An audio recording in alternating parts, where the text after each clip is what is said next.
When faced with a zombie attack, the new weapons and utility items may come in handy. First, let's look at the new weapons. The M134 and the flamethrower. These weapons will help you deal heavy damage to zombies and eliminate them more effectively. You can also use the stealth serum and lure grenade. With these items and weapons, you can formulate your ideal strategy. Additionally, by utilizing the bonus special trait and special trait system, you can modify your gear and improve your combat capabilities. On the battlefield of Zombie Uprising mode, you can get schematics needed to make modifications. Take them to the workstation to forge or modify fabled equipment traits.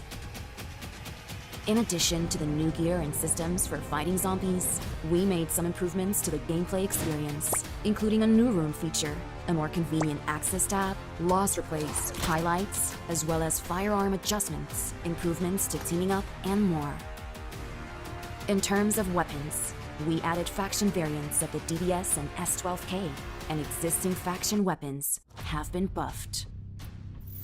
Additionally, starting from this season, you can use the room feature in Metro Royale to organize a match and fight alongside friends. Also, team-up functionality has been improved. When teaming up, teammates won't be able to change their loadout settings once they've readied up. If the team leader enters the match with loadout settings that are too low, the whole team must confirm in order for the match to start as normal. When the match ends, you can view the match results screen to watch loss replays and highlights. By the way, a new, more convenient access tab can be used to enter Metro Royale. This season, Misty Port and Arctic Base feature Spirit Pearl crates that can be found and opened for supplies. Next, new collectibles will be available with the start of the season. Also, if it's your first time playing Metro Royale, the number of maps you'll need to download will be fewer than was needed in the past to begin playing. Frontline Confrontation and Old Blockade Zone maps will be downloaded by default. Based on your own preferences, you can later download the Misty Port and Arctic Base maps. Metro Royale Chapter 21 is about to begin. Survivors, get ready for combat. We wish you all successful evacuations and bountiful loot.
Bir turnuva hayatında ne kadar çok şeyi değiştirebilir?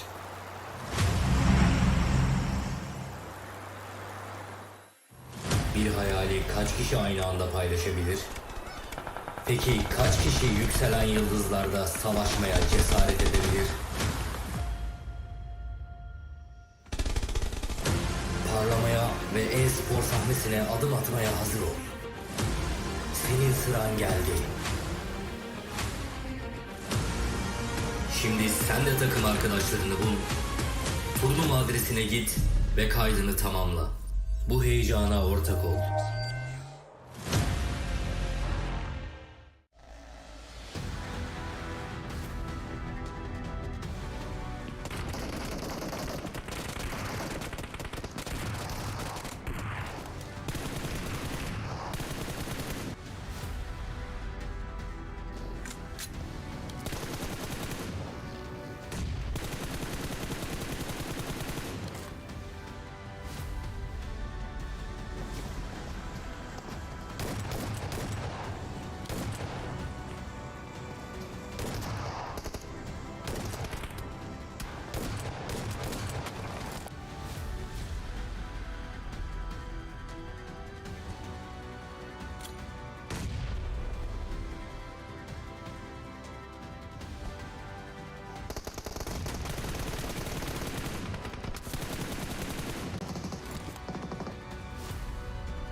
Welcome back to the PUBG Mobile World Cup. My name is Tim Worlds Gaming, and I'm joined here by Brute Force. If you guys want to introduce yourselves. My name is Hixie. I am the coach of the team. My name is News. I'm a supporter in the team. My name is Pripot, and I am IGL of Brute Force. Prepod, this is the second time I see you here in Saudi Arabia. How are you feeling this time around? I like this place. It's a very amazing. Organization is on a high level. I like Riyadh. It's a very good tournament. It's amazing tournament for me, and I like to be here. It is a lot of great experience for you guys, right? Because last year was your guys' first big major tournament. Is that correct? It was PMGC in Malaysia. Was it in Malaysia? Yeah. Was that your first one? First one big world. Yes. Okay. So now that you're starting to get more international events under your belt, what is your confidence feeling like coming into this event?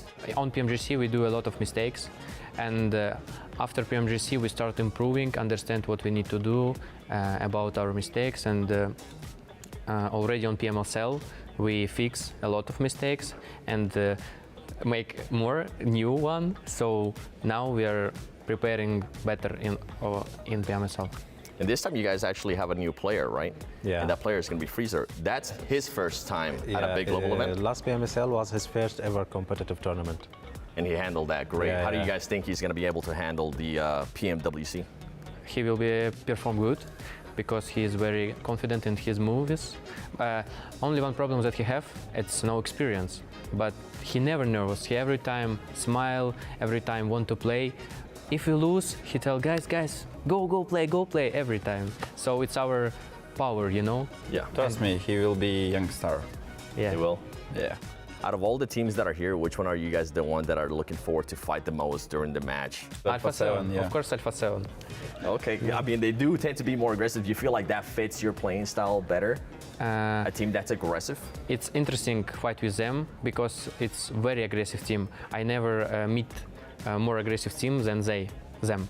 So it's very interesting, and I like to fight with them. You know, every time something new, and you need to think what they will do to beat them. So it's very interesting. Yeah. And, I like it. Our game style also tend to be some on the edges and aggressive gameplay, which will be like a similar style to Alpha 7. So I think we're going to fight with them a lot in this tournament. Ooh, I like hearing that. I like creating some rivalry, especially since you guys have now, as I was mentioning earlier, you're starting to come now more towards global events. So it would be great to have that rivalry. I mean, you already got a bit of the hair too with Alpha 7 usually tends to do. They didn't do it this year. Maybe they're trying to break that second place curse that they currently have. Throughout all the matches, which map do you think is going to be more favorable to your playing style? Do you think it's going to be Sandhawk that we play one time? Do you think it's going to be Erangel that we play 3 times, or Miramar that we play 2 times? Erangel. I think Erangel, yeah, is better. For my opinion, in every tournament, our best map is Miramar. Ooh. Every tournament. So, Okay. but on this tournament, we will fight with Alpha 7, I think, a lot. I think every map, but I'm not sure. And on the Erangels, first day we will not have fights, land fights, so it will be more stability results. What makes you think that you're going to be fighting more with Alpha 7 throughout the whole tournament? Through analysis, and we know like their game style is similar to our game style, but the guys have very good confidence and a very great mentality. And it doesn't matter if it's Alpha 7 or any team. We have to do our way, we have to do our tactic, and just focus on whoever in front of us. I like that. I like that a lot. And I like that you said it doesn't really matter which team it's going to be, because you'll have some teams that are going to be aggressive, like Alpha 7, and then you'll have some teams that are going to be a little bit more passive. They're going to maybe play it slow it down a little bit more. Do you feel like those teams that tend to play a little bit slower, do you think that benefits you, or do you think that makes you double think certain things during the fight? A lot of teams from our sides in different maps, they tend to play more slower, not more passive. And we play slow too. I think this is gonna be a little bit problematic for our team, but we are ready to face whoever in front of us. So that's a great thing then, right? Because if you have experience already playing with those slow teams, and you also like to play aggressive like Alpha 7, like those Brazilian teams, that's already an advantage, I feel like, because the thing that we have seen, especially in the past, teams that end up being champions have that switch. They're able to go from slow to fast. They don't really have to think about it. Some of the other teams kind of crumble under that pressure. They're not able to make that switch.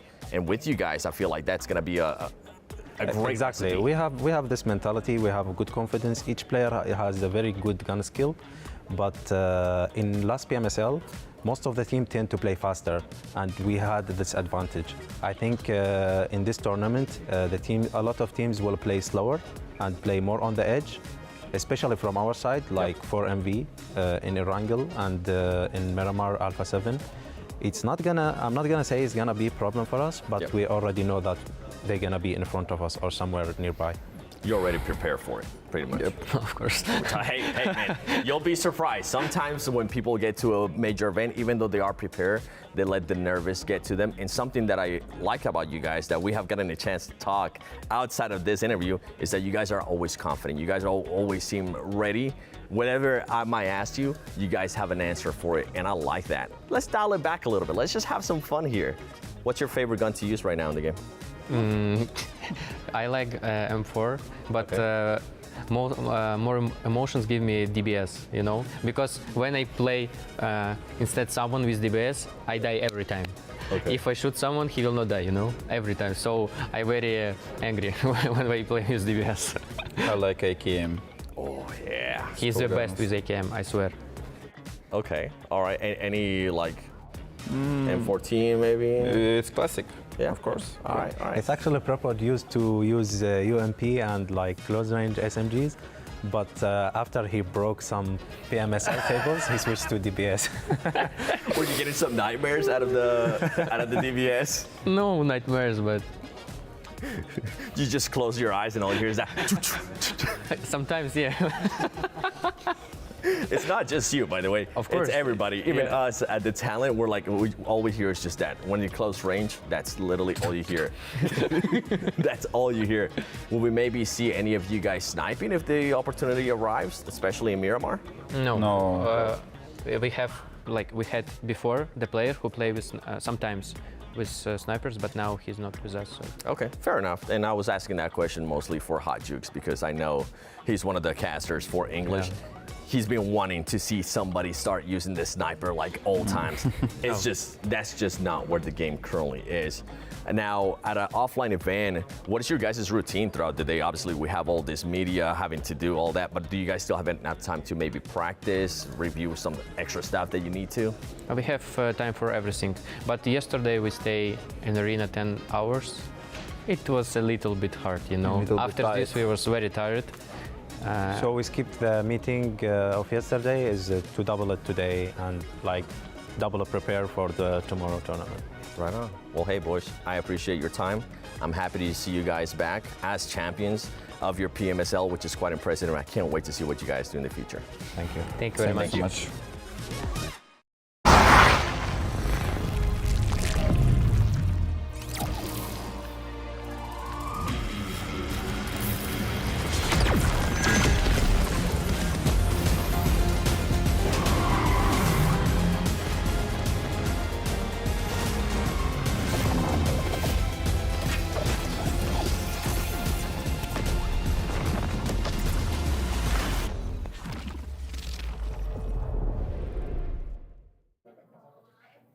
Iced coffee for Jenny!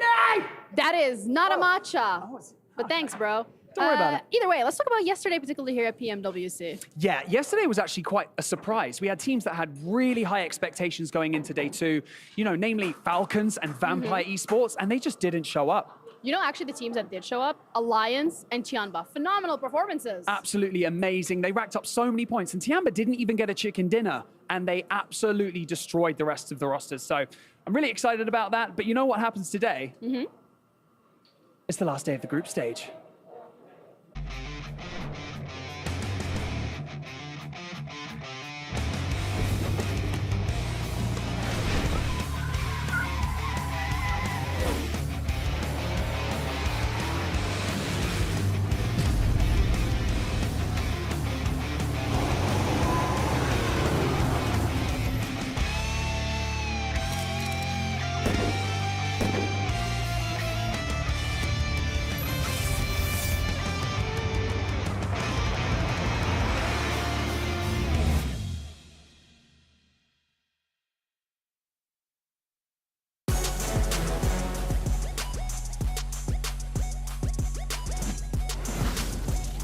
Well, the sun has set on Group Red, but they have to sit back and watch as their fate unfolds to see if they manage to qualify for the main tournament at the end of today, or if they'll have to play in the survival stage. I'm Jason Kaplan, I'm your host, and today we have Group Green and Group Yellow going head-to-head to try to get themselves in to potentially win $400,000 for first place. But like always, I can never do this show alone. I have to bring in two gentlemen who carry me quite heavily through these shows, especially with them being short.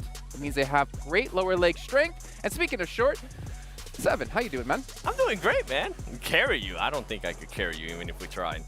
I mean, you carry Max Man sometimes. You're on desk. Oh, speaking of, our special guest, Matt. No, it's sorry. If it was actually him coming through the portal, that would have been probably the best moment there. And it's like, oh, hey, it's me, Max Man. But we've had a crazy day two. Got to hear Jeannie and Banks talk about it really quickly there. And we're coming down to the final day. And this is where things get really tense for Group Green, Yellow, and of course Red, who have to just sit there and just like, guys, stop scoring points. We want to hold on. I mean, you just mentioned it. The Group Red teams that are not going to be playing today, the ones that we thought maybe they didn't do good enough. We saw even in the intro some of the interviews there from Brute Force. They were coming in with so much hype. They were coming in with just so much certainty, but it didn't end up working out for them. And now they just have to hope that some of the other teams that are going to be coming in that are below them don't end up scoring as many points. And yesterday, a spectacular showing from Alliance, of course. It was basically a fan-gathering performance. They were able to show on the international stage just what they're made of, not only with the 2 wins that they actually got during the middle of the day, but then later on, more podiums to their name as well. I think eyes will be on Alliance to try and replicate that performance in the main tournament. It's going to be tough to do, but they are currently sitting in first place at the moment, which is honestly extremely hard to do. But you know what? As we are talking about Alliance, I'm curious, what were the reactions like? And luckily for us, we do have a video brought to you by Pepsi to show the reactions of the players from yesterday.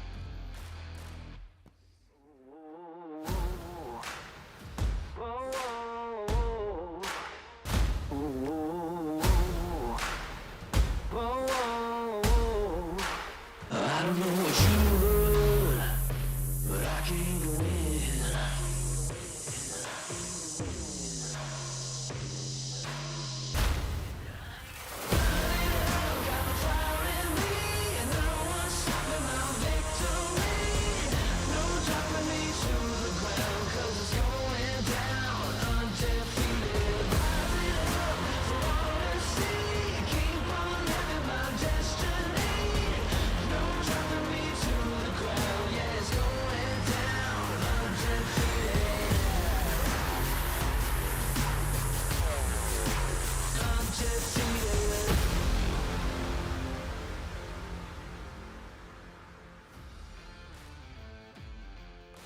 Man, Alliance have to be happy with the performance yesterday, and for them, they get to sit back knowing they're qualified, have today to maybe look things over, have tomorrow, have the next 2 days thereafter, and then of course one more day past that, so that's how many days in total, 7?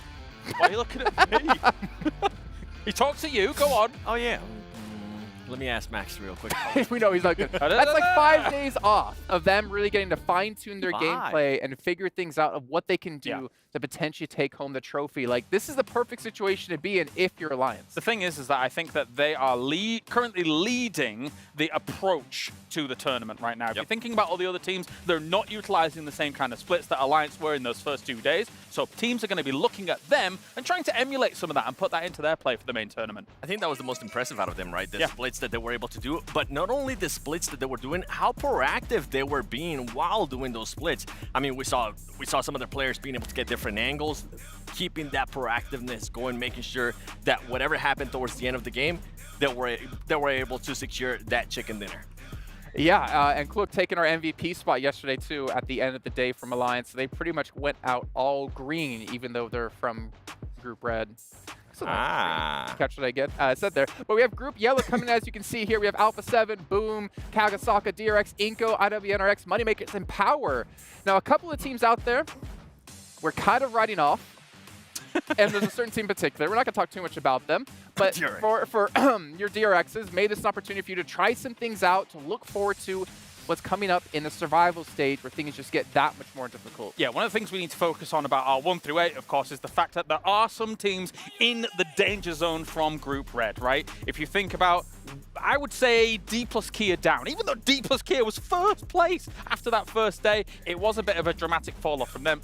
So D plus Kia, Besiktas Black, and Brute Force. For those guys, they're the ones that I'm fearful for, 7. For their watching for today, unfortunately, they just have to sit there and hope. Yeah, they're gonna be watching some of these teams that are gonna be coming in very, very scared. I'm with you though. I feel like Reject, they've possibly done enough. In my mind, the cutoff is gonna be about 65 points with the way that some of these teams have been playing. And if we don't have any teams being able to dominate or be able to get back-to-back chicken dinners like Alliance was able to do yesterday, it is going to open up the door for some of those teams that are kind of towards the bottom that we're going to be seeing in the next couple pages. I'm talking about teams like Inko. That's a team that definitely surprised me with the poor performance that they had on day 1. I was expecting a little bit more out of them. And then if we're going to keep talking about some of the other teams, TJB, I can't wait to see what that team is going to be doing as well. Yeah, definitely. I think when it comes to China, obviously we've seen Tiamba really shine, Jason, and TJB needs to follow suit. I just wanted to say really quickly for Team like Brute Force, 17 points is keeping you right now in our top 12. So if any of these teams start to pass you, you're going to continually fall down. You have to hope that somehow TJB, Moneymakers, obviously quite a few teams have to kind of go up there in the top end side. But it's pretty possible considering the point gaps we have. I mean, just look at the teams that you currently have outside of the top 12. You have TJB, we saw what they were able to do whenever they were popping off. Team Falcons, Vampire Esports, and on top of that, we have Boom Esports, Mad Bulls, Inko. These are teams that are definitely capable of getting into that top 12 and passing Brute Force. Yeah, you say it's definitely possible, Jason. It's almost certain in a lobby like this that they are going to fall out. Like the fact that we have what are wolves at the door looking to break it down for today that didn't necessarily have the best first day, they're going to come in so hungry into the second day, right? Okay, we are elite teams here in PUBG Mobile. Our first day didn't go well. We need to show the world why we are elite. We're talking about being hungry. What about being thirsty here? Team Liquid, they start off the day strong, taking a victory for themselves, but from there on after, we didn't really see too much out of them, 7. Yeah, and for Team Liquid, besides that Sandhawk match, I mean, we were able to kind of mention it too during the first Erangel. Their rotations were just a bit off. I felt like they were playing a little bit passive, and I actually got a chance to sit down and talk with Knight, their coach, and he was telling me, especially in the first Erangel that we were critiquing a lot, what happened there, it was that the whole team was just focused on trying to third-party a fight between two teams, and then they ended up rotating absolutely blind. Zero scouting. But the thing is, I went back and watched Team Liquid, and whenever they did have an option to just dominate the center of the circle, they were still just too passive. They weren't being proactive. They weren't being the aggressiveness, the Brazilian team that we're kind of used to seeing out of Brazil. Yeah, and some of their moves kind of came back to what I was saying yesterday, which was sometimes these teams leave it too late and a bit desperate, right? We were talking about the Erangel game where they're sending it in between the Falcons split, trying to find themselves a spot, but it's just too late. You even mentioned, talking to their coach, that they weren't scouting things out and weren't even thinking about some of the wider rotates that have actually been a hallmark of some of their successes in the past. So I think Team Liquid can adjust a few knobs here and there and get themselves to a winning spot today. The thing I'll say for them is they don't need to come first place at the end of the group stage. Right. Obviously, you can win a lot more money the higher rankings you go up, but the thing is you don't want to play in survival, period. 4 teams coming from survival into the main event. You want to avoid that the best you possibly can. So just qualify. That should be the focus. And with the way they're playing, even with that one win and not really performing too well later on, it's going to be enough. I'm so glad you mentioned that, and it kind of sparked a little light bulb on my head, because that's exactly what Knight told me, the coach. They're looking to just aim for about 69 points, just being able to qualify. And I told them, what's going to happen if you do end up performing really well in the first 3 games? Do you maybe, if you see teams like Team Falcons, Vampire Esports, that might not be performing well, you're going to be like hunting them down? He said, no, we're going to be looking to get even more money and just keep moving up the leaderboard. You know what I'm looking for? I'm looking to see who are our casters starting off the day, and I'm hearing they're actually going to be here on stage. We got Blank and Jackie, and gentlemen, today, no holds barred. Everyone should be going for this, trying to qualify to the main event. What's your take? Man, Jason, I feel like it's been that way the whole way through. Past 2 days of competition have been intense, Blank. There's been some key beats. Run me through what you think's been the major moments. Well, I think right now we're kind of looking at Tiamba, really. Like, it's a crazy run-up from them. I don't think a lot of people were expecting them to hit this one. Leon's with the 1v everyone in his Outrageous. match. Alliance getting the back-to-back. This is some crazy teams up towards the top. And I think that, realistically, now that Red Team's out, Jackie, maybe there's a chance for some of these other squads. Oh yeah, the quality of competition has really been ramping up, and today with the group swap, I think it's going to be intense, Jason, so lock in. Well, let me get my belt buckled in. I'm actually not wearing a belt today, but yeah, obviously it should be buckled in just like all the teams. But I do kind of... Locked what is in? that? Nice. I was locked in. Or like locking arms. Is that what you... No. I don't know. No, we're not doing that. I don't know. But it's... I don't know how I feel as well. Saying that about Liquid, just trying to qualify, I feel like if you're rotating blind, which you did mention that Knight said, like, how can you be doing that at this stage? I mean, obviously, maybe just one match, not a big deal, but I feel like you should be kind of having an understanding of how you want to play things out, and just kind of full sending it isn't necessarily the right move to see. It doesn't give me a lot of confidence in the team if they do qualify to the main event. Yeah, that's the biggest question mark, especially after what we saw yesterday out of them. It's just how focused are they going to be? Are you going to be getting distracted by a fight happening between 2 teams and then debating, okay, are we going to third-party this or we're not going to third-party this? And this is also what I was talking about. I feel like they're just being too passive. Before, that team would have been able to either send it or focus on something else, and I'm hoping that decision-making for them is a little bit faster today. I think Team Liquid fares best in like rolling hills scenarios, like in Erangel, as well as maybe moving into Miramar as well. Flat kind of fields where they're trying to do these kinds of things, as well as maybe compound play. Doesn't fully, in my opinion, play to their play style, but we've talked a lot about Team Liquid. Luckily for them, their Miramar was good. I mean, the thing is, right, you can't say it's pressure because they've been in the situation before, known as loops back at PMGC. But one team that does have an insane amount of pressure, probably the most pressure out of any team out there, and we're going to find out if they can become Diamonds or Cole, it's going to be Vampire. They are out of the bubble at the moment, and they're, I think, a little bit worried from what I saw from Sertani. Well, you can't reverse the process. You can't, well, I mean, you actually can. But anyway, we've got ourselves, a situation where yesterday looked kind of rough for them. They didn't really find themselves in a lot of situations where they can really hold on to their own. Tony K, of course, did have himself 5 limbs in one of those games, being able to push them a little bit further. But if you think about it, I mean, they got themselves only 1 elim on some of these games where we're used to Vampire really being huge fraggers, not only for themselves to be able to get themselves elims on the board, but then also exerting pressure on the rest of the lobby and saying, hey, you can't come here. You cannot come into this zone. And we didn't see a lot of that from them yesterday. I need to see more of that. Their average survival time is actually not that bad. They were getting deep into some of these games, but again, not putting the influence on the battleground as much as they usually do.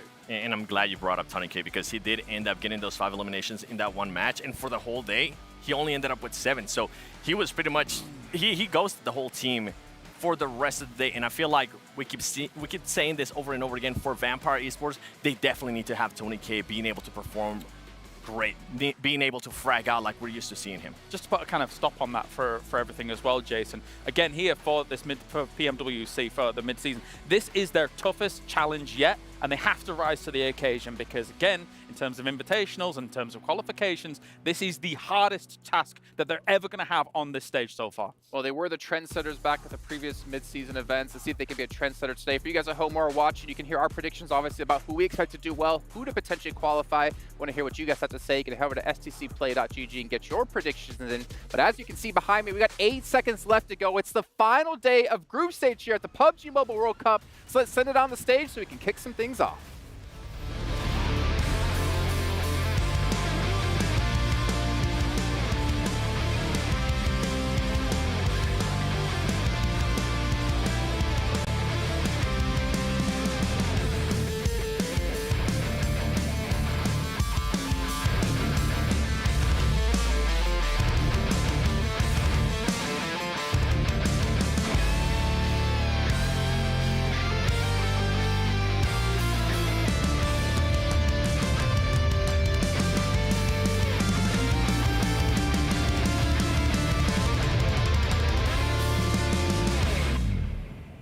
Whether you're at home or right here in the STC arena, remember one thing, every setback is a setup for a comeback. Our teams are on the precipice of greatness as just 6 maps remain in our group stage. My name is Dawood Sandstorm, and I am your host alongside Barney Banks. Ladies and gentlemen, welcome to Day 3 of the PUBG Mobile World Cup here at the ESPORTS World Cup. It is all or nothing today for these teams, and like we mentioned yesterday, you only have one chance at a first impression. Yes, that's right, Sandstorm, and these final maps will pave the way for each of our players, as their journey is still only just beginning. But that survival stage is looming in the darkness. It's beckoning each of our teams into its clutches. It's pretty dramatic, to be honest. Yes, Barney, very dramatic indeed. You might want to hold off on the next coffee. Anyways, 16 teams have the opportunity to change their course here today. So without further ado, let's meet them, starting off with Group Yellow and Istanbul Wildcats. Next, Ruya!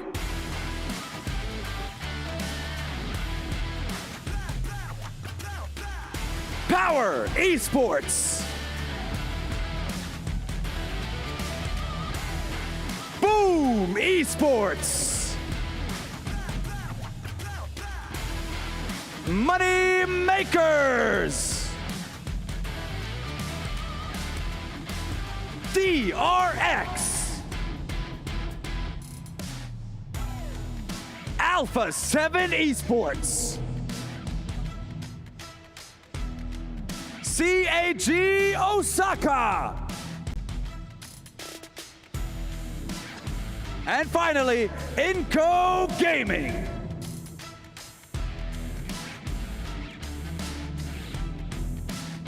Now heading over to Group Green, starting off with Vampire Esports.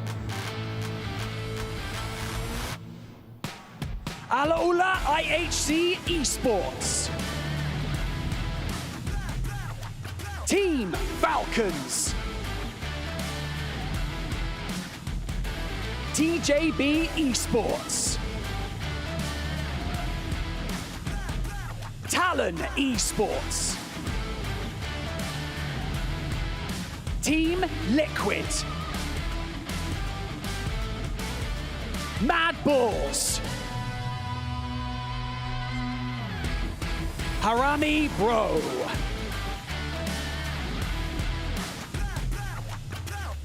We have seen Titans fall and we've seen underdogs exceed expectations. So if there was ever a time to pull out all the stops and dominate this stage, that time is now. These teams have the luxury of knowing how many points they need in order to pass and qualify for the main tournament. The hard part is the 15 teams that currently stand in their way. Will they be able to cross that threshold and guarantee their spot in the main tournament? I think it's time to find out who will be able to make it to that next stage of the tournament. Casters, it's your time to take it over, and it's your time to get the game started. Oh, thank you, Banks and Sandstorm down on the stage, setting the scene, getting the energy flowing, and that is the way to do it. The moves down the ramp, Blank, they're looking dripped out today. We got to deliver when it comes to the commentary because, boy, do these teams deserve it in today's matchups. Yeah, I mean, it was sublime from Mr. Barney and Sandstorm himself. The fact that they'd never tripped on that ramp, it looked pretty rickety. But it's also going to require some divine intervention for some of these squads in the room with us today because, honestly, they do need to pump those numbers up. And that's the difficulty for a lot of these teams. Luckily, we said it before, we'll say it again. Group Red not playing today, so that's Brute Force, Tiamba, For Miracle Vibes, Reject, D plus Kia, DX Xavier, Besiktas Black, and Alliance, the big one at the end there, who are not playing. So it'll be Group Green and Group Yellow going at it, but that does remove a lot of the big dogs from the lobby, which were gnawing a lot of the ankles of these other squads. Getting in there early, sneaking up on them, having a nibble, seeing if they could climb up the ranking themselves. Oh, I like that, bro. I like that. That's a good analogy. That's kind of a fun one to start us off. We always do bring out the animal facts, and hopefully we'll see some ferocity, Blank, because here's the thing. When you get a ferocious animal backed into a corner, you know what happens? Fights back. It becomes its most deadly by far. Yeah. By far, Blank. By far. Yeah. A mile and a half. Like a yardstick minimum. Yes. Minimum. Yes. So these teams, I think, again, we've spoke about it. I think the desk has spoke about it. You going down top 12 through to the main tournament and top 12 going through to the survival stage. You're working so hard, but the bar is also quite low here. Okay. 12th place to get into the main tournament. So I'm thinking there's going to be some absolute nutty plays just to try and get over that bar just slightly to get in towards that top 12, which sees you safe into that main tournament. That's what a lot of the teams here have played for to make it this far at the end of the day. So I'm excited to see what they can do here. If they do go to the survival stage, it's rough and tumble. Yeah, it don't get any easier, bud. Like, it's really going to be a bit of a spin cycle, I suppose, on maximum velocity, and you got to contend with that. It is like taking a brick, throwing it into the tumble dryer, and watching the whole thing just detonate, because that's the quality of competition you got to bring out. The stage deserves it. It's looking so damn beautiful today. You can see the team's keys in front of them as well. Constant reminder of what you're playing for. Your brand staring you in the face. All of the hours that you put into PUBG Mobile now culminating to try and get your hands on that trophy. Ponder the orb that sat on top, but also ponder your fate right now, which I think a lot of these teams are currently doing, because I'm seeing nerves in the building. Yeah. I'm seeing big nerves in the building at the moment from a lot of squads here. There's some smiles, some happiness, some teams that know that they're closer to that finish line than others. But it is a very, very scary task to mantle over and into the group stage and through to the main tournament. Vampire, the two-time champions. The actual two-time champions. The legit two-time. The legit two times. These guys looked unbelievable in the past. They've stayed together for quite some time. But can we see Tony K of old? The man, the myth, the legend. But it feels more like to me that Tony K is just not as strong as he used to be. And Freezer, more of that up-and-up player from Brute Force. Yeah. The addition that went crazy. I mean, you saw the way they were throwing out the Vampire V there on stage as well, giving me Wu-Tang vibes, bud. And much like they said, you've got to protect your necks. That works the same for Vampires, because if they see an opportunity to sink their teeth in and steal points, they will. But other squads have been making it far harder for them. Yeah. And we've seen the quality of competition. It's a tide that is rising all of our squads up. Yeah, I mean, the Vampires currently look like they've got no fangs right now, but plenty of fans at home cheering them on. See if they can make it through. They're a good team. They are a good team at the end of the day, but have just struggled a little bit. But so have plenty of teams. I mean, even Team Liquid, my pick, the Blank's pick. The #1 for Blank, he predicted them to take it. Not doing awesomely. I mean, they had that single chicken dinner, but I personally didn't expect the kind of play, kind of competition. I suppose I sort of should have done, seeing a lot of the different regions playing. Like the overall play, the overall competition in PUBG Mobile has been unbelievable. And you can only thank the PUBG Mobile team for this, because the new format has been a big reset for a lot of these teams. They only want the best on the stage. And overall, it has just raised that tide in terms of skill for a lot of these teams so far. You know what they say with a boat analogy, smooth seas don't make strong sailors, Blank. So it's got to get bumpy out there. You've got to fight for your chance, for your opportunity to push further into the competition. Because if you're only just joining us today, you've arrived at the right time. We've still got so much more to work our way through, to set the stage, build those storylines, and see who we're left with, who the top dogs are that can actually have a chance to not just look at the trophy, Blank, but genuinely maybe get their hands on it. And it's got to feel so damn good in this arena. Obviously getting everything set up today to kick us off. This is going to be game one that we're guiding you through. And look how pretty everything looks. This is outside the building right now for the STC arena that we've got going on. When the players were arriving a little bit earlier today, getting themselves set up and ready for the action that will be unfolding shortly. Yeah, it's just an awesome arena overall. The sights are beautiful. We've shown you a lot of the stage, and even the stage is just awesome, but the outside is just as impressive. We'll be heading into the game very, very shortly. But it's been a great tournament so far. There's been ups and downs, emotions galore. For you to Alliance, it's been a little bit more happiness, I would say, in that camp. I mean, the thing is, it was turbulent. You know, if you missed it yesterday, guys, you did yourself a disservice. Leon's the lion, incredible bro. play, right? Like, he was literally going ballistic. This guy was literally the animal in the lobby. Oh, yeah. He literally was the lion of the lobby. Unbelievable plays coming through from this dude over and over as well, even towards the end of the day yesterday. But we've had astonishing play so far. Again, I will say that Leon's victory over on that Erangel might just be the chicken dinner of the entire tournament. Right now, as things stand, from what we've seen, I would give it to him because it's just been so impressive. And it was also the bumpy nature of the flow of that game, where you saw them go down. You're thinking, Alliance's chance on this one, it's wiped out. I think at one point, Blank, you know, going into the solo position, they had 7 elims. They ended that game where single-handedly he was able to dismantle his way through 4 or 5 other players, obviously winning it out in the 1v1v1 towards the end and playing it positionally smart, but hitting some disgusting shots. And you remember, at one point, off the back of the clip you just saw there, he takes a hit behind the rock, 1 point of health, man gets the healing, still clutches it out. Still clutches it out. It was unbelievable. Really, really nicely done. And I think, you know, when you're looking at a lot of these teams, specifically Alliance as well, Malaysia has produced some incredible talent throughout the entirety of the years, but hasn't got super close towards that title. And I think this year, with Alliance, Malaysia might just have on their hands a bit of a firecracker of a team. Oh, yeah. Mate, the Malaysian Massive have got to be going crazy on the socials for that one. Make sure you're getting your support out for them because they've been looking damn good. They're doing you justice. And I hope we see more of it, bud. I really do. I hope we see more of it deep into the competition. So sort of nice for us as well because we get a change of pace today. Not doing the late shift as usual, but we'll be here early guiding you through. No, it hasn't been John Allen and Jukes guiding you through this one for the start, but they'll be on later, so you can be excited to listen to them as they take you through the finale at the end of the day. But we get to watch Sandhawk, which is nice. Favorite map. Yeah, bro, we've been starved of Sandhawk. You know, we've been coming in a little bit late. We started early. I'm living for it. Yeah, man, I like Sandhawk, very chaotic. I understand that it is a difficult map to play, though, and I feel for the players, but it's also sort of nice for them to get it out of the way. First match, right?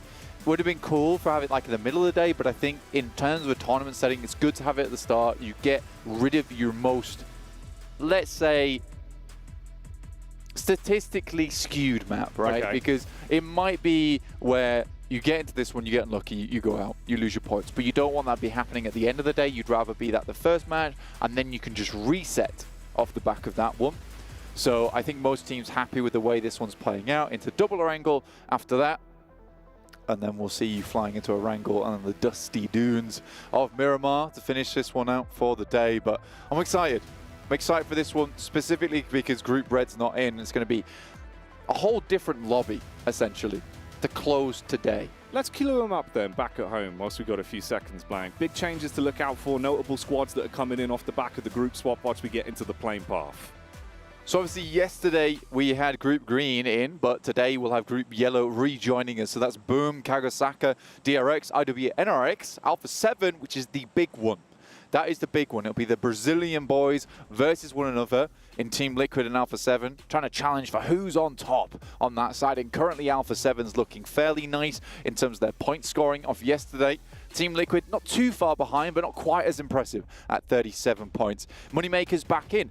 Honestly, they were a surprise. And I was talking to some of them in the elevator. In fact, I got a very brief conversation, but they were saying that it's a whole different ballpark playing here in the international tournament. Oh, yeah. And I was saying, look, you guys seemed a lot more aggressive in EMEA. And they were saying, well, EMEA is very different to an international scene. We've got to play more passive. We can't be taking these aggressive plays all the time. So it would be nice to see Moneymakers make it into that top 12. And remember, you can't talk about the best in the business, that #1, without having your mind instantly jump to the GT20 Pro Blank. That device that will get you playing out of your mind. You want to play like you do Alliance, that's probably the way to go, but that screen is going to get you dialed in quick. But yeah, if you don't want the phone, you do you, man. But you got to know that UDO does use this phone. Oh, yeah. They do indeed. If you want to outplay the rest, you got to play with the best with the GT20 Pro. But we do have our teams on our map at the moment, all dropped in, circle down towards the southwest. Team Liquid losing a player in chief to Tongji About.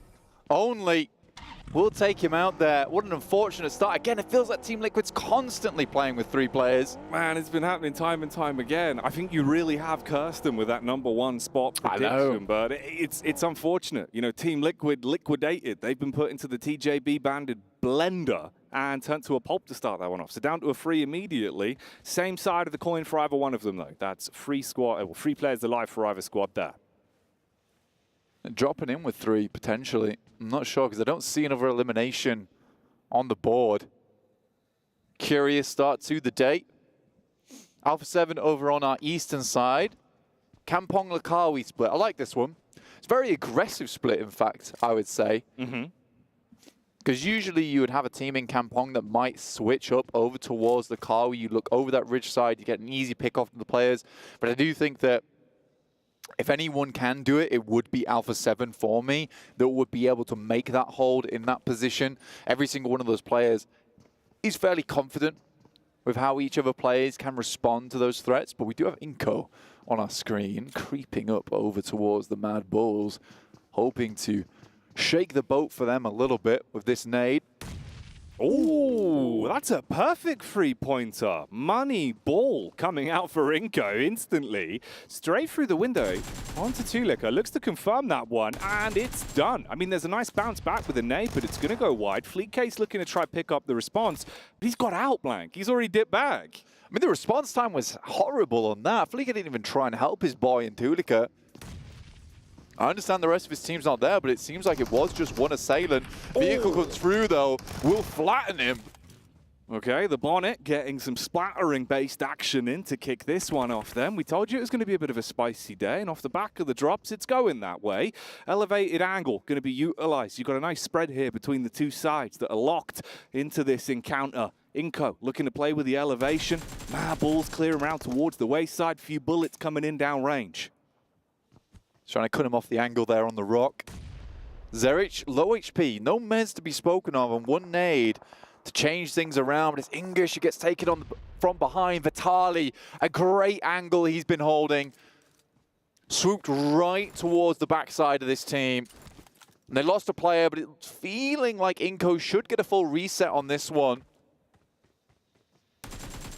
Here's your elevated peak. Up on top of the roof. He's putting bullets down, keeping him guessing. So you plant the seeds of doubt in his mind, allowing the rest of Inko to start to close the gap. But you've got to be thinking about going for that pickup as well. Bit of a bleed out occurring. So time is going to usher them slightly further forward. But they don't want to overcommit on the fight to Fleeke. Throw any of the edge that they've got away here.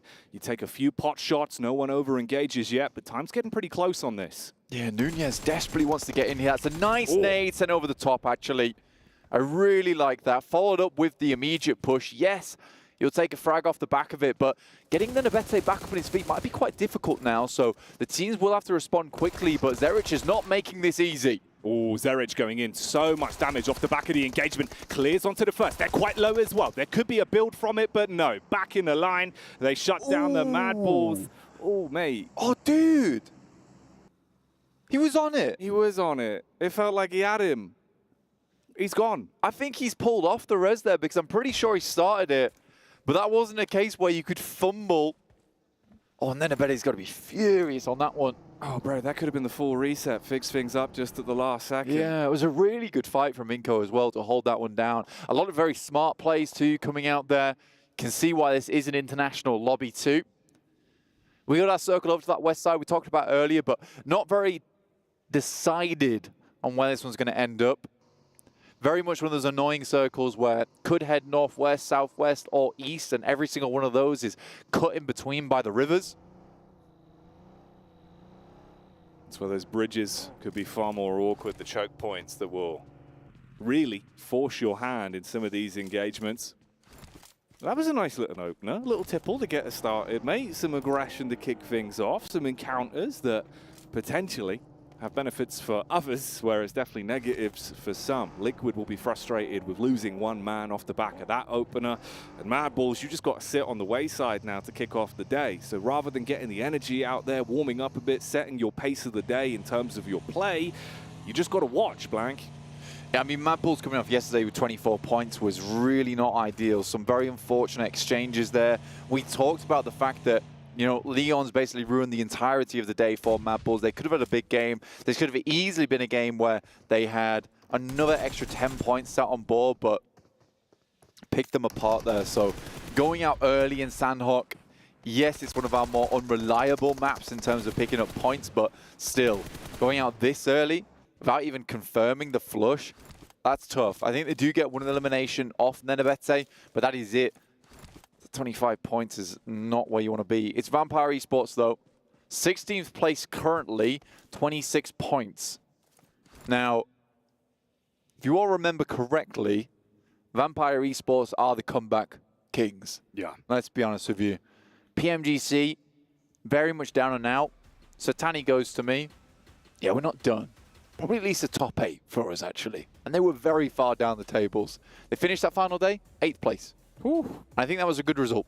Oh, you know, yeah, in the top 8, and I was pleased for them. I was very, very pleased for them. So I do think that we can't count Vampire Esports out just yet. We'll have to leave that one up to Jukes and John when we hit the halfway mark on the day. See how the storyline develops there. 6 beautiful games to rattle our way through today. Keep you guessing. Keep you seeing what the overall play is going to be. You can see the teams making their move down, though, towards the new zone. Blank making their move over and crossing those bridges. And it's a good shift for a lot of teams because before, as I was saying, wasn't really decided on where it wants to go, but with such a hard shift down towards the southwest side, we know this is going to be ending up around about Tambang Ruins, Nakamwe, right? So I think for a lot of teams, they're happy with this one. Specifically, Inco, off the back of that fight with Mad Balls. Yes, they're down to 3 players, but they've carved out a huge amount of space. Like, the entirety of the western coast is sort of free here for them from Sami up to Tambang. So for Inco, they can play on this side and just wait for that massive amount of traffic jam over on the eastern edge to build up and teams fight it out. So they should have a pretty good guaranteed position towards the top side of the lobby. Harami, bro, bad time. Bad times for Harami, bro.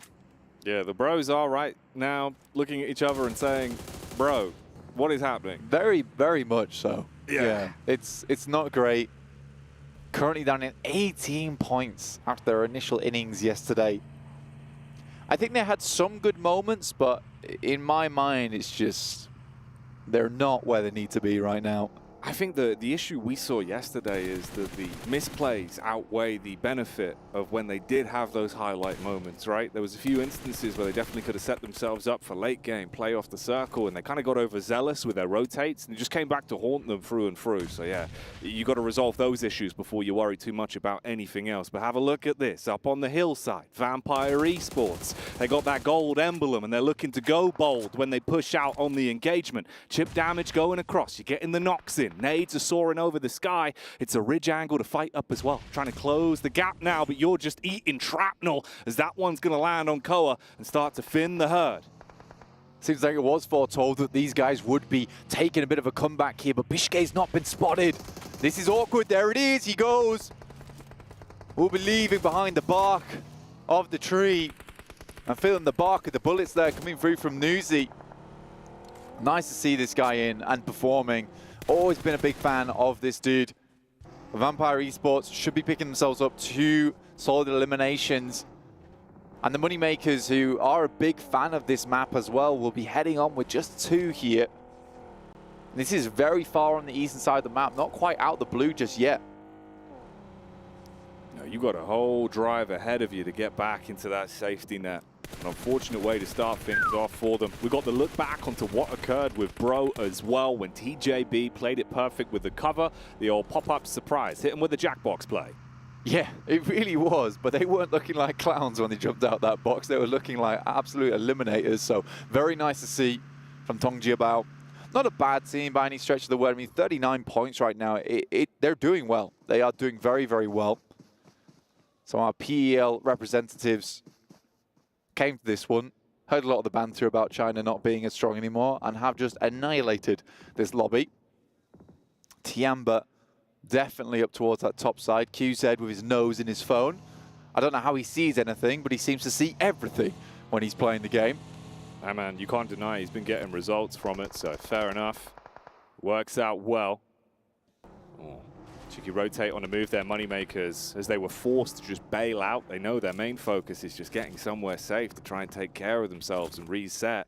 Limited time to scavenge much loot to work with as well. So you're going from bad to worse and consistently under a lot of pressure here, close towards Liquid's location. Yeah, because Painan becomes a real focal point here. Now, Moneymakers actually have played a lot in Painan in the past. It's one of their drop spots that they head over to quite early in the game. Falcons, though, dropping out the vehicle, losing 1. This is the Kogasaka, a team that just really hasn't impressed overall, but we expect more from the Falcons, dude. Don't lose this fight, man.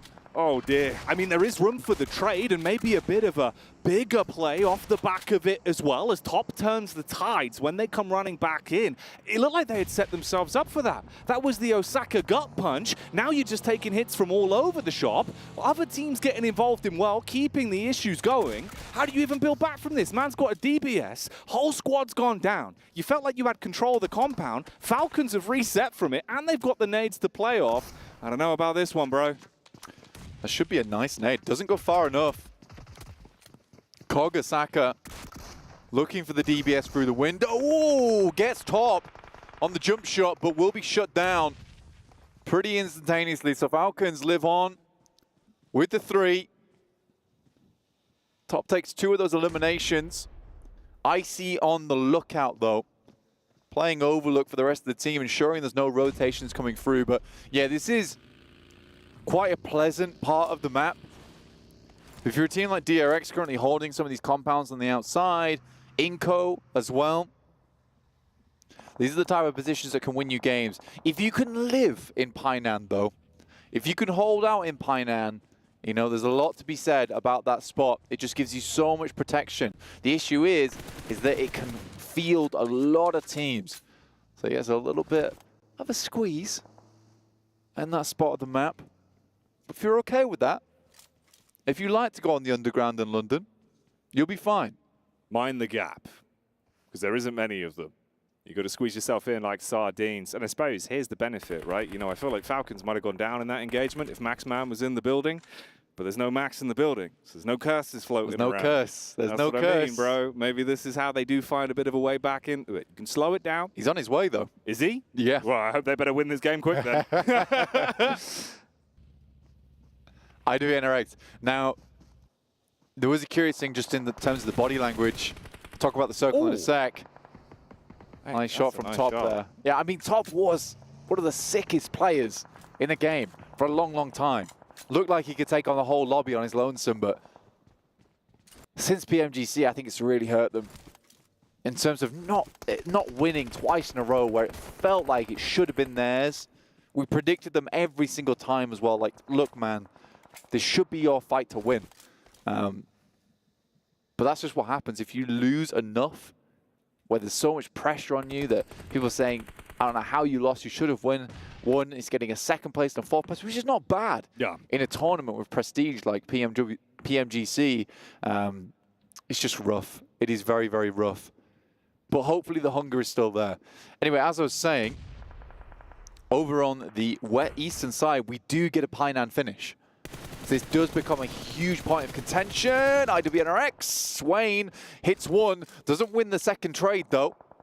Oh, bro, this is going to get a bit rough now. Okay, so Falcons, they went for the two-player peak, trying to make him make a snap decision on which player to prioritize. They barely lived their way through it, but Icy, cold in the veins, able to keep himself composed and get the rest of Falcons back on their feet and try and see if they can build from it. But pressure will continue to mount with the squads that are close by. Boomer on the move as well. You got Alpha 7s rotate up on screens. Meanwhile, TJB getting stuck into the fight with Inco and putting the pressure back there.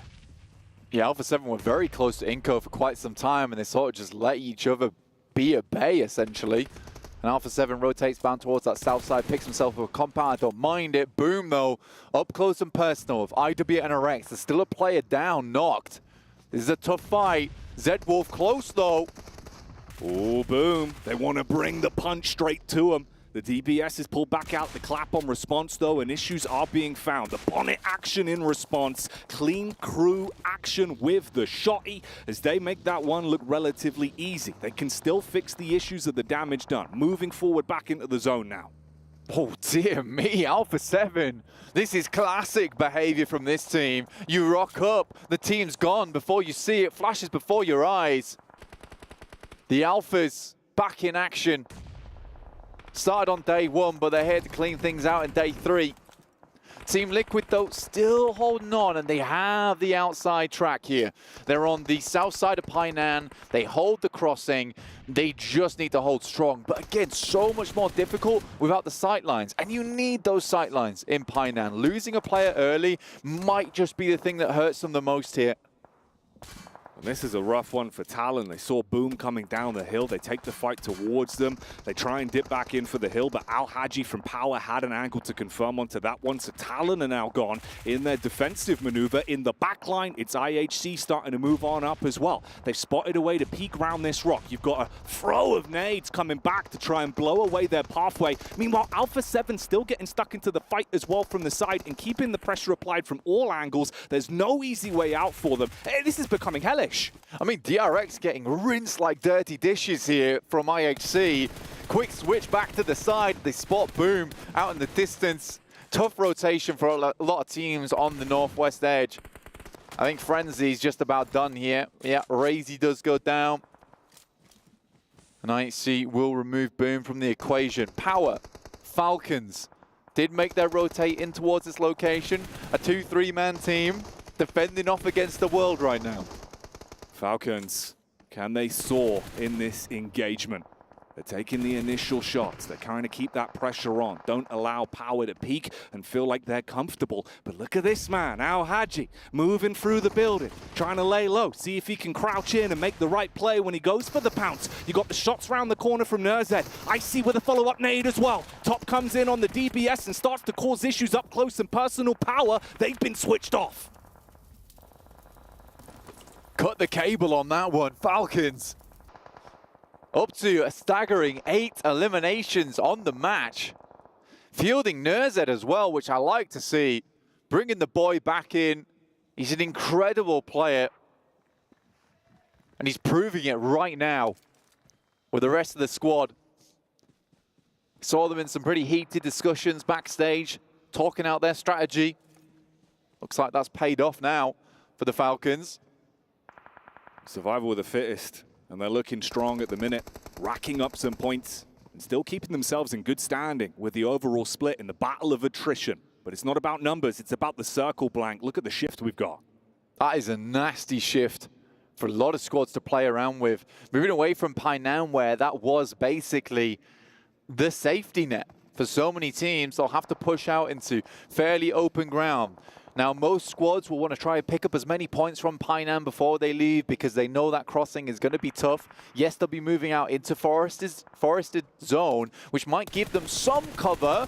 Nice shots from Mythic, but what is the movement? Oh. He's got the movement. Oh, mate, he's slipping all over the shop. Got the slippers on and really won't stop for anyone. Doesn't give a damn. Banana peel under the feet. He's easy with it. And that throws Liquid off, makes it uncomfortable in the fight. You get a few shots back into him. Take one down. Oh, here we go. Icy on the move, though. Falcons, they've been surviving on borrowed time for quite a while. They're trying to spread themselves out on the jump across, but top has no cover, and they're taking bullets from all sides. IHC are up on the hill as well, and they are just pumping shots towards them. Your Vampires as well chiming in, but there is some shot backs from Team Liquid. They've managed to bring this one back together as Cardozin hits the shot over towards Falcons, who are currently being harassed by IHC up the hill. And now they make their move out. But Godless already here, waiting for them. And this is such a tough push. Nate, though. That could be filthy. Oh, bounces off the bark of the tree, barely surviving there. Gonna give him a little bit of leeway. That one's clean, though. Half HP ripped off him. Molotov heating things up in this engagement as well. Look at the nade on that for 7. Oh, that's a huge one.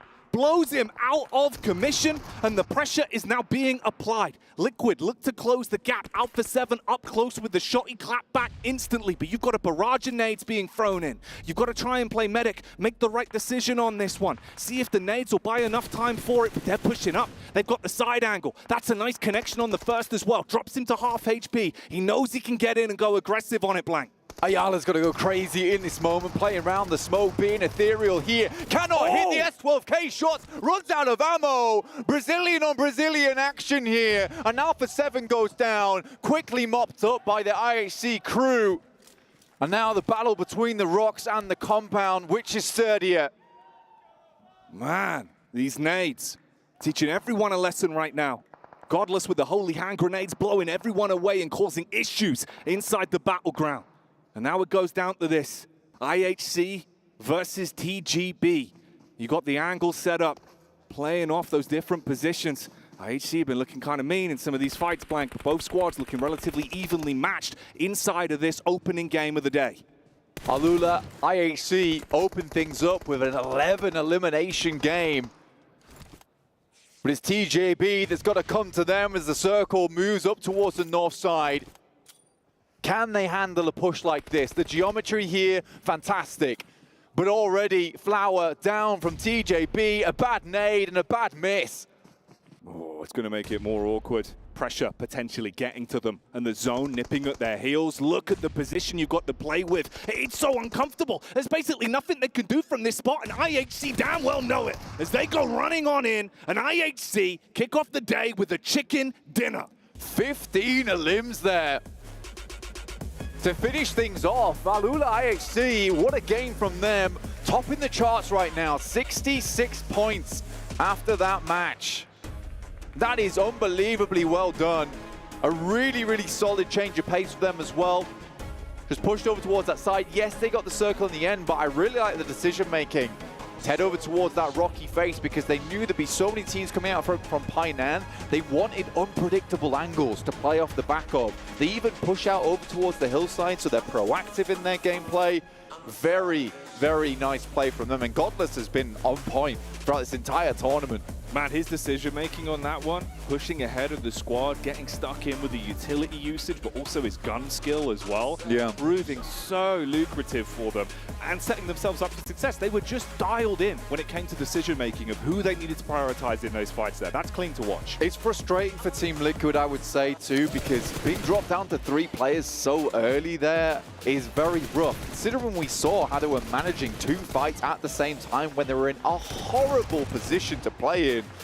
And the movement coming through from Ayala at the end, not even an entire S12K man could take him down. He was back and forward. Look at the dodge in here, the jukes all over the place.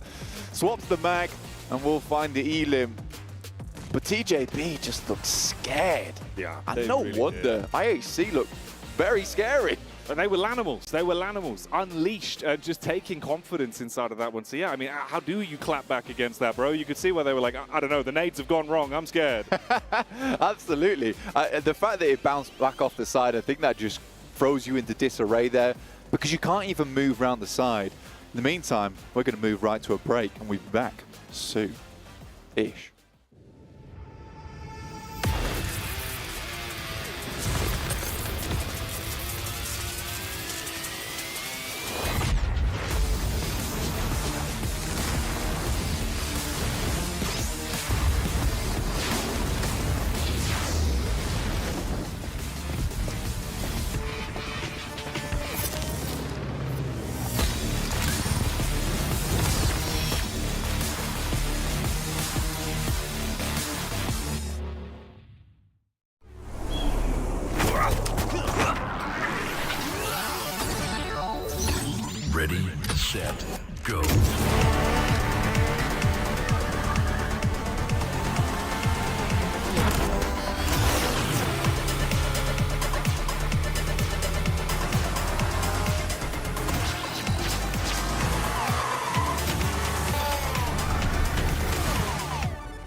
New adventures bring new challenges. Even as the heat rises, dandruff and grease won't stand a chance. With new Clear Men, powered by triple formula technology.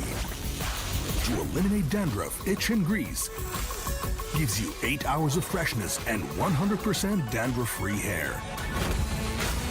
New Clear Men, 0% dandruff, 100% confidence.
Welcome back, everyone, to the PUBG Mobile World Cup as our first match of the day has finished off. Now, ULA IHC have been able to pick up the victory. But, gentlemen, come here a second. I got to bring you guys in real quick. Yep. DRX, bottom of the leaderboard. If they wanted to have a chance to win, they have the prime position to do so. But, Claris, what happened? The side's perfect. The side's perfect. Me, Clarix. Hold on. Yes. Keep it there, please. All right, Claris, let's channel Evil Laris to go in on this play. Okay, when did I call it DRX had the best position? Zone 3, zone 4. That spot is so good, especially if you're getting kind of like a focus on a Painan circle, and yet, unfortunately, they're not able to win out what is effectively a game-winning fight against Alula IHC as they came up and absolutely rinsed them. It's great in every single angle to be able to take a fight. You see those 3 rocks that they used to cover Alula IHC afterwards, but DRX just can't hold it down. It's really unfortunate because they needed to make a huge thing happen right now, did DRX, and they flubbed it, unfortunately. You guys can't see this at home, but right now, Claris is frothing at the mouth a little bit, and the veins on his biceps are just pumping. But 22 points for Alula IHC. A fantastic game for them to pretty much almost solidify their place into the main event. TJB as well picked themselves up 11 points in total. And Alpha 7 getting some points on the board, but more importantly, Team Falcons having a pretty decent game. They did have a great game, considering what happened yesterday, and I'm glad to see that Top was able to get a lot of eliminations, because I feel like with what we were saying about Vampire Esports, how they need Tony K to be able to pull up those elims, maybe carry the team a little bit whenever everybody else is not being able to frag out. I feel like that's what Tops needs to do for this team. And also going back to what you were saying in regards to DRX, they weren't even trying to fight him. They were just laying down and fighting IHC. They weren't even trying to go for it. Tough. Also, Inko did have an early fight, but we're not going to talk about Inko right now because we're taking a look at Falcons yesterday versus today, and they've already pretty much got up there in terms of their damage. If you look at averages, they would pretty much be way ahead. And this is what we want to see out of this team. One of the favorites. Max isn't here to curse them. Maybe that's why. Now he hasn't been here. Now I mention it, that it might come back. We'll have to wait and see, though. But for them to be able to put up already after one match half of the elims that they were able to put up yesterday, this could be the sign that we've been wanting to see out of Team Falcons. Yeah, it seems like fire's been under them here from day 1 to day 2. I mentioned in terms of, like, yesterday was a little bit of a disappointing performance for Falcons, but coming in today here as well, now they find themselves in a position where they can try and lash out at the rest of the lobby. I mean, moving into Painan the way they did, there's not actually that many options else for them to be able to transition down into those later circles. So it's good to get the 8 elims on the board here. Don't know why you're laughing. Look how good your biceps look. Good job. Is this every segment now? Well, if you would stop doing curls in between our segments while matches are happening, then... It's lies. But is it a coincidence, Seven, that Max is feeling better as Falcons are improving? Oh, no. No, that's Dr. Suleiman Al-Habib. Will he be here? Well, him? I don't know. Personally, I don't know. But we did have Neymar here, actually. Or Neymar Jr. Guys, you want to talk about the game? It was a... yeah, we can talk about the game. Painan, we talked about Team Liquid as well. They were in Painan. They were just kind of holding on. Obviously, having a very tough time having to transition up the hill, up into the mountain. I don't know how, by the way, Revo, he had the drop on Team Liquid, but missed all of his shots somehow. I think this even might be near where it is. To be fair, I missed quite a few of his shots as well. Can I talk about going back and forth missing shots? By the way, with Team Liquid, they did have a tough way out of where they were because they had to fight IHC, Al-Ula IHC, and on top of that, they had to fight Alpha 7 too. But for Team Liquid to be able to put up some points after the big question marks that we had out of them, now it comes down to what are they going to be able to do in Erangel, because Erangel was by far their worst match yesterday. If you're in Painan and trying to go up that hill, it's a death sentence. Going up against where Al-Ula IHC was, they flex out as well, knowing that teams have to come out of there. They could have technically stayed by the rocks, which are eventually a guaranteed winning position against TJB. They get an unbelievable hard shift north, which they really didn't even need, to be perfectly honest, to get the win there. But I think one thing that's interesting is TJB, usually you don't see the sacking of an entire team to the blue towards the end. They think they might have a chance. But I was saying to you guys, you need about 7 million smokes to get up that hill to try and rival where Al-Ula IHC was. So there was no way they were going to make that work.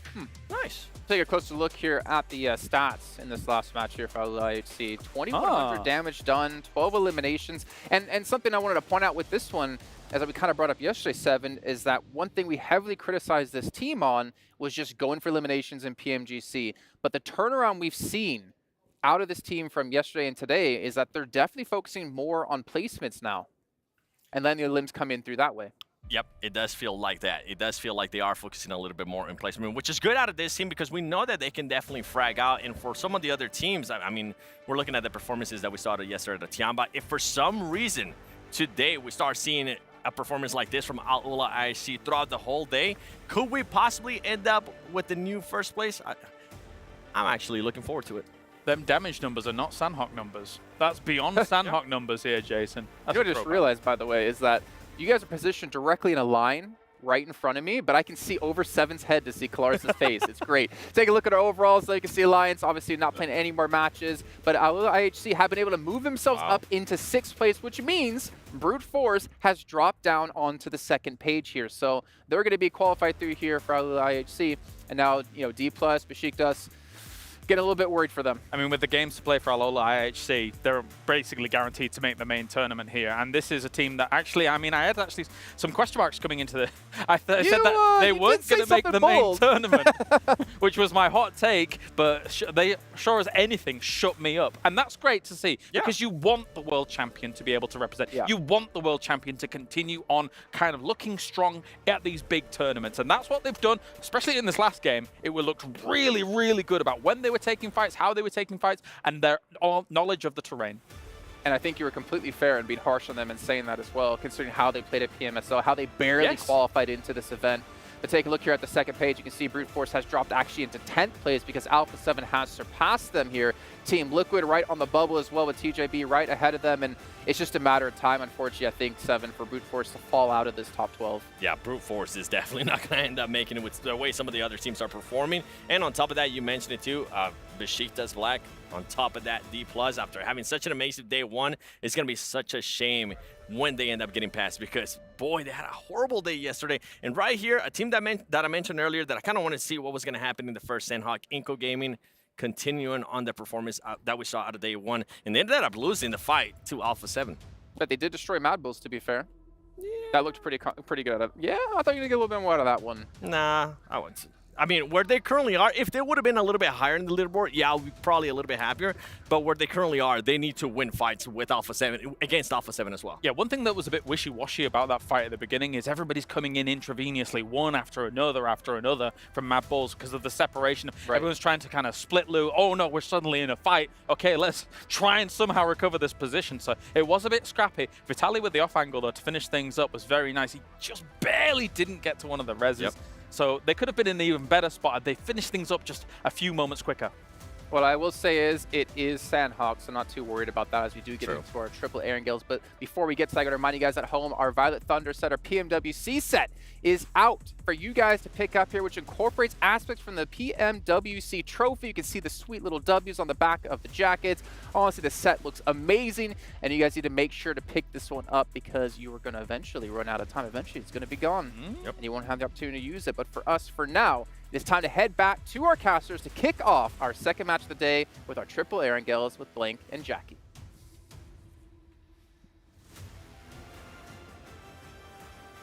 They're flexing, and the players certainly will be on the battleground as well, Blank, because you've got to. You've got to get in there, get aggressive, play defense, use those big arms for both of the things, really, inside of the game.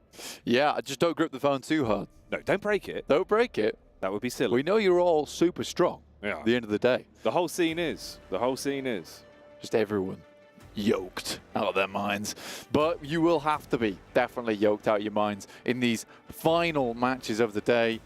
Like I was saying from before, IHC looking really good to make it through to the main tournament here. If they continue that, I mean, they've got 5 more matches, just put up a couple more points to feel themselves in a very strong position. They've got that benchmark to play around with as well to get towards that 12th place. But this starts them off very strongly with the 14 elims, I believe it was, that they got on that last game.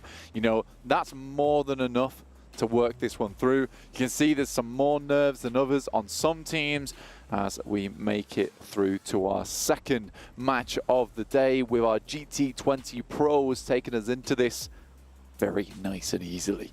Oh yeah. Outplay the rest, and we've certainly seen some outplays today, so you can see that tagline. It's got proof in the pudding.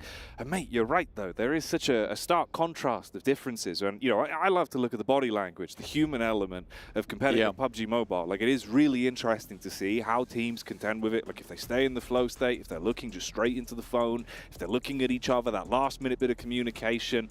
It is a key point of seeing who's really going to be able to bring that out with the best mentality. Obviously, sometimes mentality only gets you so far, but it is a nice bit to dial in on, especially when we have everyone in such a beautiful arena. Hell yeah, I'm going to take those player counts. Yeah, dude, 100%. Love to see it on the screen. Well, a lot of teams dropping out towards the center of the playing path here. Bro Harami not having a good time at all. As a Power, I think Power would have to have an unbelievable performance. DRX, on the other hand, they're done. They're absolutely done. 7 matches, 8 points, a 1-point average per game is just brutal. So I think DRX is more than certainly heading through to a survival stage. Alpha 7 though, duking it out towards the top side, currently in that 9th place position. So our cutoff right now would be TJB with 47 points in 12th place. Behind them, probably reasonable for Boom Esports to lap at the moment. So we'll see what they can bring out, if they can show up again. I like what we saw from Boom, at least in the opening game of the day, man. I feel like there is definitely some innings that they can get some momentum going and be able to build back into it, bud. So, you know, it'd be cool to see as well. Like, they were playing with some Boom in that one. Yeah, they've got some legs on them, that's for sure. Power currently fielding without Satan in the games, who was their IGL, so curious change. We'll see how it pays off in their matches today. I think that last game, in terms of just decision-making, though, it looked kind of nice. Yeah. It just felt like, again, just some of those gunfights were a little bit difficult for them. Very hard shift on the circle over towards the western side. On the first shift as well, that's big. A lot of water in this one, cutting around about 40% of the circle out in terms of landmass. And there's not a huge amount of good areas to play in this side of the map. There is. It's just more a case of we headed over towards the eastern side around Mansion, Shelter. You have some very key positions. Here it's a lot of times a case of where can you get to that might see you safe enough the longest. You did that quite quickly, the 40%. And it looks pretty accurate. Thanks, obviously. Bro. Did you do cartography? Have you looked at maps before? Top down? You know the lay of the land? Well, you're easily able to figure it out? I think I have been looking at maps for the last 4 years on PUBG Mobile. Yeah, you've basically learned cartography from that. Yeah, pretty much. I could map out a region. Yeah, it's funny, at Blank's house, you walk in, he literally just has all of the map screen layouts just all over his house. Yeah. It's like that meme, you know, where they're just pointing. Where is they? Where are they? Where are they? You know the one? I can't remember who it is, but you know what I mean. That I know meme. what you're saying. You know the meme. I know the meme. Yeah, I know that's what your you're house, saying. bro. That's you with a That's conspiracy board of just PUBG Oh, maps. yeah, where he's like this. Yeah. Charlie Day. Yeah, there you go. There you go, perfect. Pepe Salvia. He's trying to find it, but that's Blank for PUBG Mobile Chicken Dinners. I've just got drop spots galore in the household. The wallpaper is just Orango. It actually is. It's very pretty, honestly. thank you. It suits your style. You've got nice little trees as well, foliage in the house. Yeah. I live outside. Yeah, it feels that way. Right now, some of these teams do feel like they're living outside in the cold in terms of the point scoring, at least, down towards the bottom of the tables. And it is a little bit sparse right now. I mean, you go down from 16th place, and the drop-off's pretty big, where a lot of other teams have soaked up these points, and it feels sort of fair where we're going to be placing a lot of our survival teams. Kag Osaka losing a player early on here. First elimination going to Havlik from the Moneymakers. This is down towards the southwest side of the map with Kag playing in Primorsk.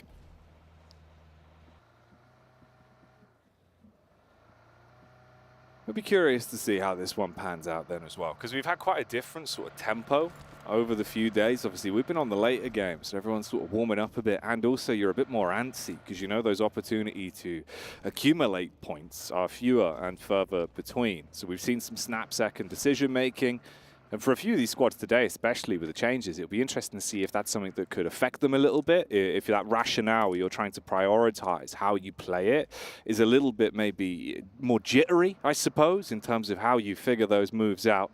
So we'll see. Like you say, though, but I was actually kind of okay with how Power played that one. Like, Al Hadji was hitting some blinders, but the problem was you were just swamped with other squads around you. They felt a little bit out of position through potentially no fault of their own. But yeah, always rooting for a bit of power action. It was a tough spot on the map, honestly. I think that you had to take up some strong positions early on. I think IHC as well as TJB both make a correct decision to head towards the west side.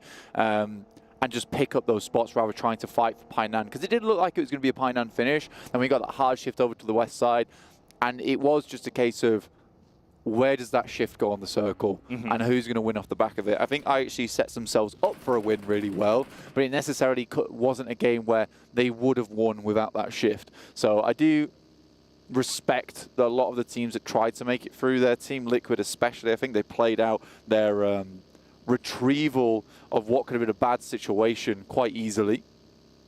Yeah, from that opening, like, what, you know, minute and a half, it looked rough, where you're just thinking, all right, you're down to a 3 immediately. For him to have the legs on it to actually withstand for that long. And potentially, mate, a couple shots of difference. Maybe if the circle goes their way a little bit, could have been better for them. Could have been even better. So hopefully that is just a start to the day, and they can start getting some points going. Or your prediction for Team Liquid in that #1 spot come the end of the event might not look so good. Oh, dude, I know. Right now they're right on the cusp, though. 13th place. Anything can happen over 3 days, I think.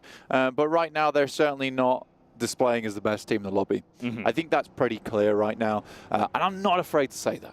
Well, no, that's okay. You'd be a liar. I would be a straight liar. I'd be a straight liar. And I think there are just better teams currently in the lobby who are playing much more consistently than them. I guess like it's a case of, look, they've lost a player early quite a few times, but that's still a mistake that you're making. I think they're doing some pretty aggressive scouting, and losing players off the back of that is never ideal. Vampire's playing this weird playstyle where they will be out in the blue for a long, long time too, so they're not being as aggressive as we've seen them in the past, just taking names in the circle.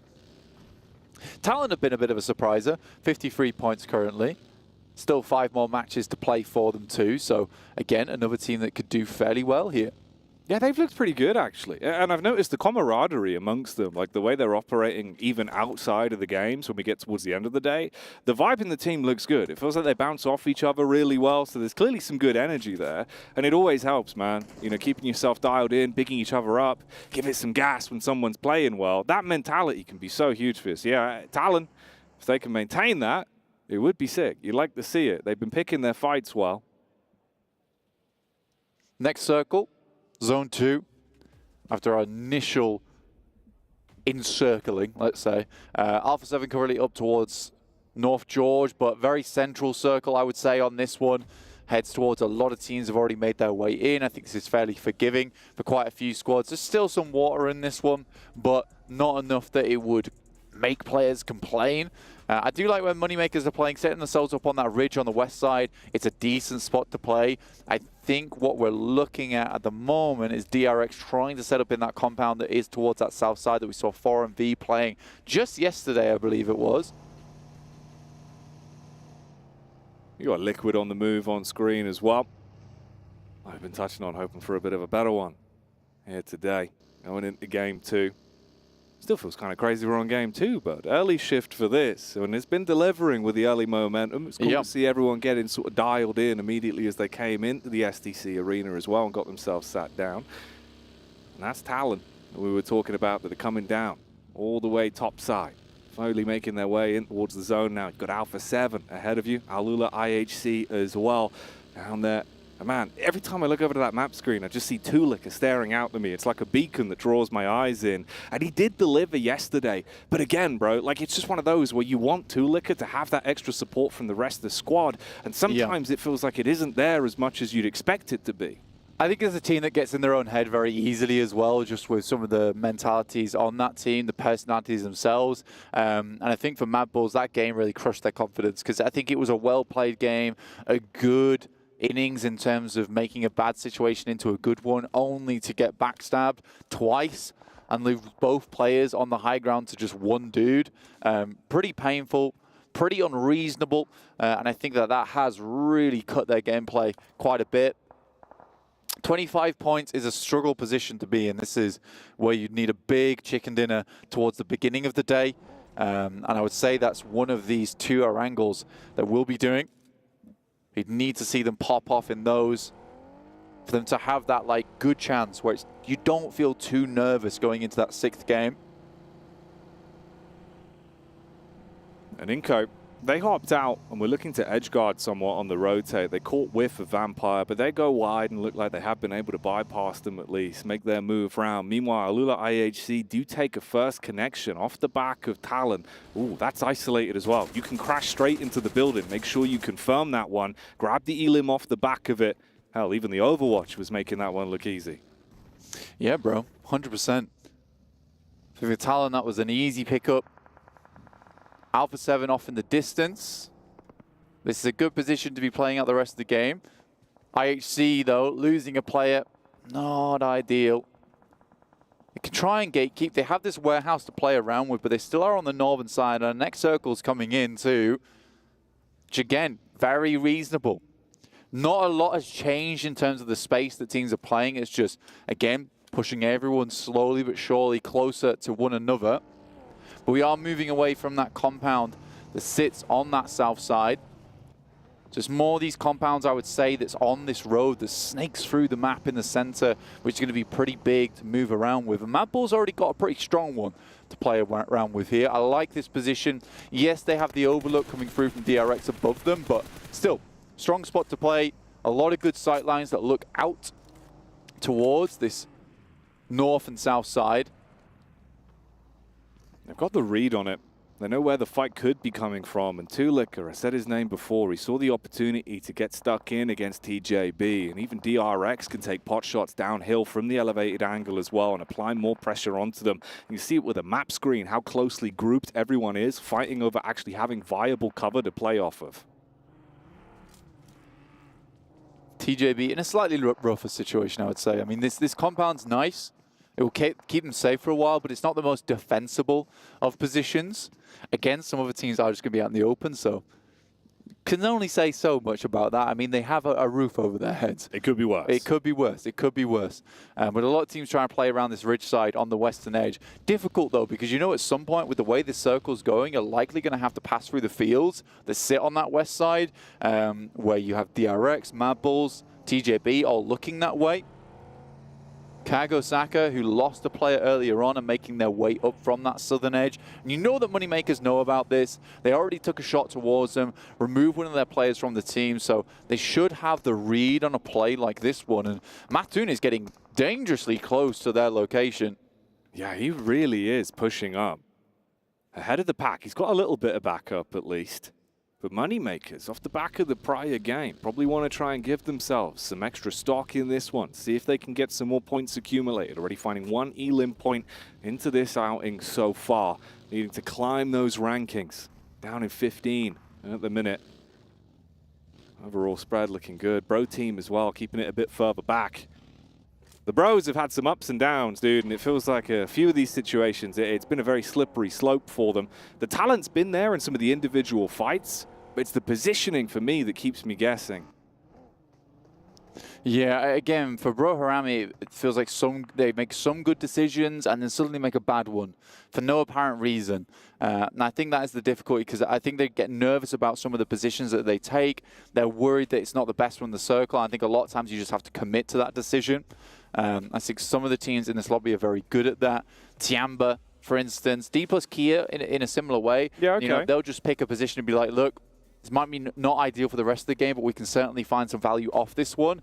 Very hard northeast shift. And for Vampire, who were out in the blue for a long time, it's worked out for them really well. And they have this compound that sits just to the south side of Everest here to work with, and still some high ground that Stone's playing over towards the craggy rocks towards that top side. Talon, though, rocking up towards IHC, coming off the good game, but it's Axel to open this one up.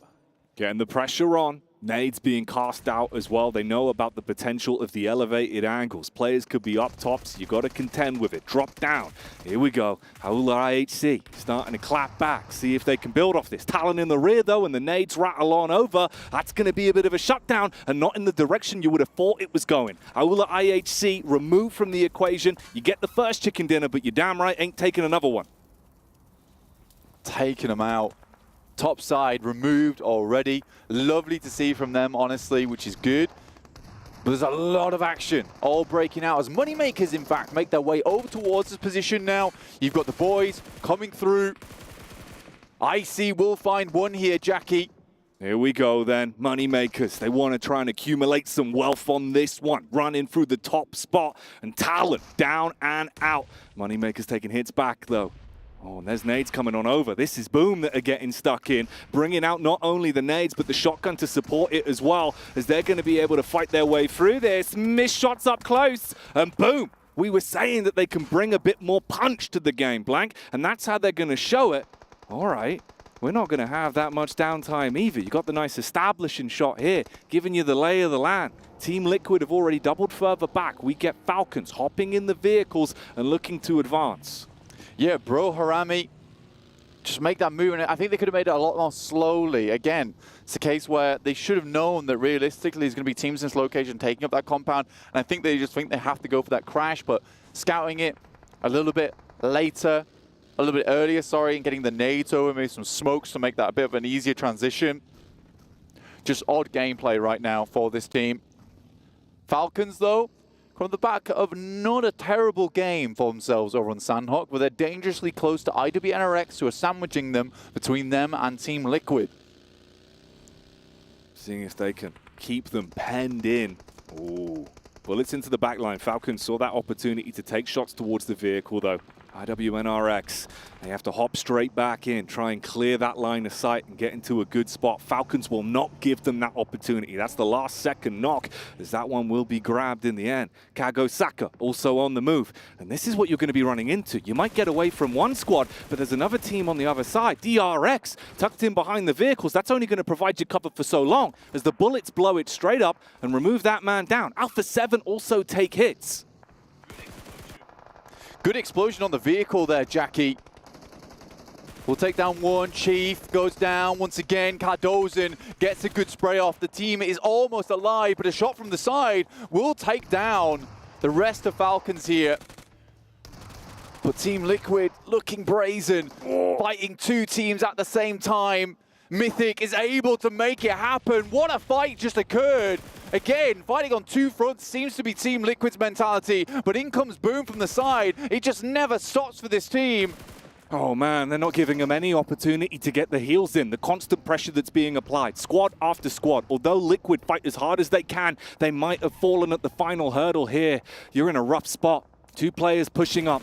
looking to see if he can play medic whilst their focus is put onto Boom instead. And the real Boom is the nades that are raining down on top. Low HP off the contact. DRX really just want to finish this one off. They don't want the fight to go on for much longer, and that's the finishing piece. 6 elims, Team Liquid. Honestly, I would say not a bad result, considering the fact that they were just assaulted by several squads. In comes the Mad Bulls, and DRX seem to have just not noticed the other team that's in their camp right now. Fleek moves forward, nade over the top, might get the splash onto the back of him, and it will hit him hard, but it's just QXZ. This has been an unreal fight on the southwest side. It's been action into action into action, and TJB are closing the gap as well. Mate, the fight that does not stop. The never-ending story here, with opportunities appearing around the map. Alpha 7 consistently putting bullets down range onto TJB that at this point are crumbling hard, losing any of the HP they had to work with. The nades are rattling in. Vampire also mid-bout, and it just does not stop. There's the pickup onto TJB as they'll commit for that one. And Alpha 7, 5 elim points in the back pocket as they clean house there. Kag Osaka. This is the fight that we saw against Vampire. They got the first contact off. Were able to deal some damage and shut him down a bit. They get the man back up, but he's low HP. Luckily tops himself back up to full. So he's going to be in a better spot for this. But Vampire, they got the spread. They got the understanding. And they got nades to help them out. Ooh, a double at the same time. Nice nade from the side. Another nade goes through over towards Naoto. Power's also chiming in, looking to clean house. And I think Vampire were able to secure the majority of those eliminations. Yes, they were. And again, with Vampire playing on this north side, they had so much room to work with, so much time to scout. This should be a Vampire win if they play their cards right. Mad Bulls desperately trying to extricate themselves from this valley that they've been inset towards. But it's Al Haji from Power taking shots. They find Tony K. He's in a bad position. Can he be rescued? This is going to be a big problem now. Power coming online. They take down the star man, the wonder child of Vampire. Peeping them, guessing with how to play this one. You didn't expect Power to find the opportunity, but they certainly have. Everyone else just trying to build themselves some kind of cover, some opportunity to break the line of sights, dashing out the smokes, backing themselves up, and only really wanting to engage if it's a worthwhile fight. For Dan's also moving up, but he's clearing so many angles. You can see the paranoia on the map screen. Everyone trying to clear because of how closely grouped they are with limited cover between them. Yeah, Vampire, Tony K takes a really aggressive off angle there, gets punished for it, and now Power's in an even better spot for themselves in this compound. They can just take pot shots at everyone from. Again, when we were speaking about the rotations, it looked smarter from Power on that last game, and it's paying off here. Mad Bulls has to wait for this next shift, though, hoping people have to move in, but that circle encompasses most teams other than Alpha 7, which is the real true threat to the Mad Bulls at the moment as they rotate in. Boom has got the oversight, and they're just going to have to razz this one in the vehicle, and I think they've only got one. What is that spray, though? Oh, mate, you said Alpha 7 with the true threat, but in reality, it's Boom that bring the heat straight out. Elevated peak just on the off angle. Firing off those shots. Dealing so much damage onto him, consistently spamming into the smokes with such little health pool to work with between them. Barely a thin shroud of the plumage of the smoke, giving them some kind of lifeline. One that's probably going to tick out very soon. Got to pass back all the supplies here. But I highly doubt English is getting out of this situation alive. The sprays look pretty on point. Yumi's got a good idea, just spraying across here, trying to catch a bullet onto the Rogue member still left in. And we'll get it just as we look away. Mad Bulls go out with 2 elims from what started out to be a pretty decent game. Alpha 7, 4 players alive on this northwest edge, taking shots over towards Power, looking to potentially move on in. They softened them up. Will that be enough? That's the big question. They've got nades to arc on out, and they seem to have expected the push-up from Vampire as well. They're looking to bring down the wall, stop them from getting close. From smoke to smoke, they start to sliver their way further forward, looking for a better angle from the backside where there's limited cover, where they would be exposed to take those hits. You got the move up on the vehicle as well. There's a man from Inco lying in the wings as well, and the rest of the squad is still alive and kicking. Problems could arise on this one as everyone is being moved further forward. Revo's got a good idea on the location. Trying to toss them further in towards the backside of that smoke. Knocks the car out the way.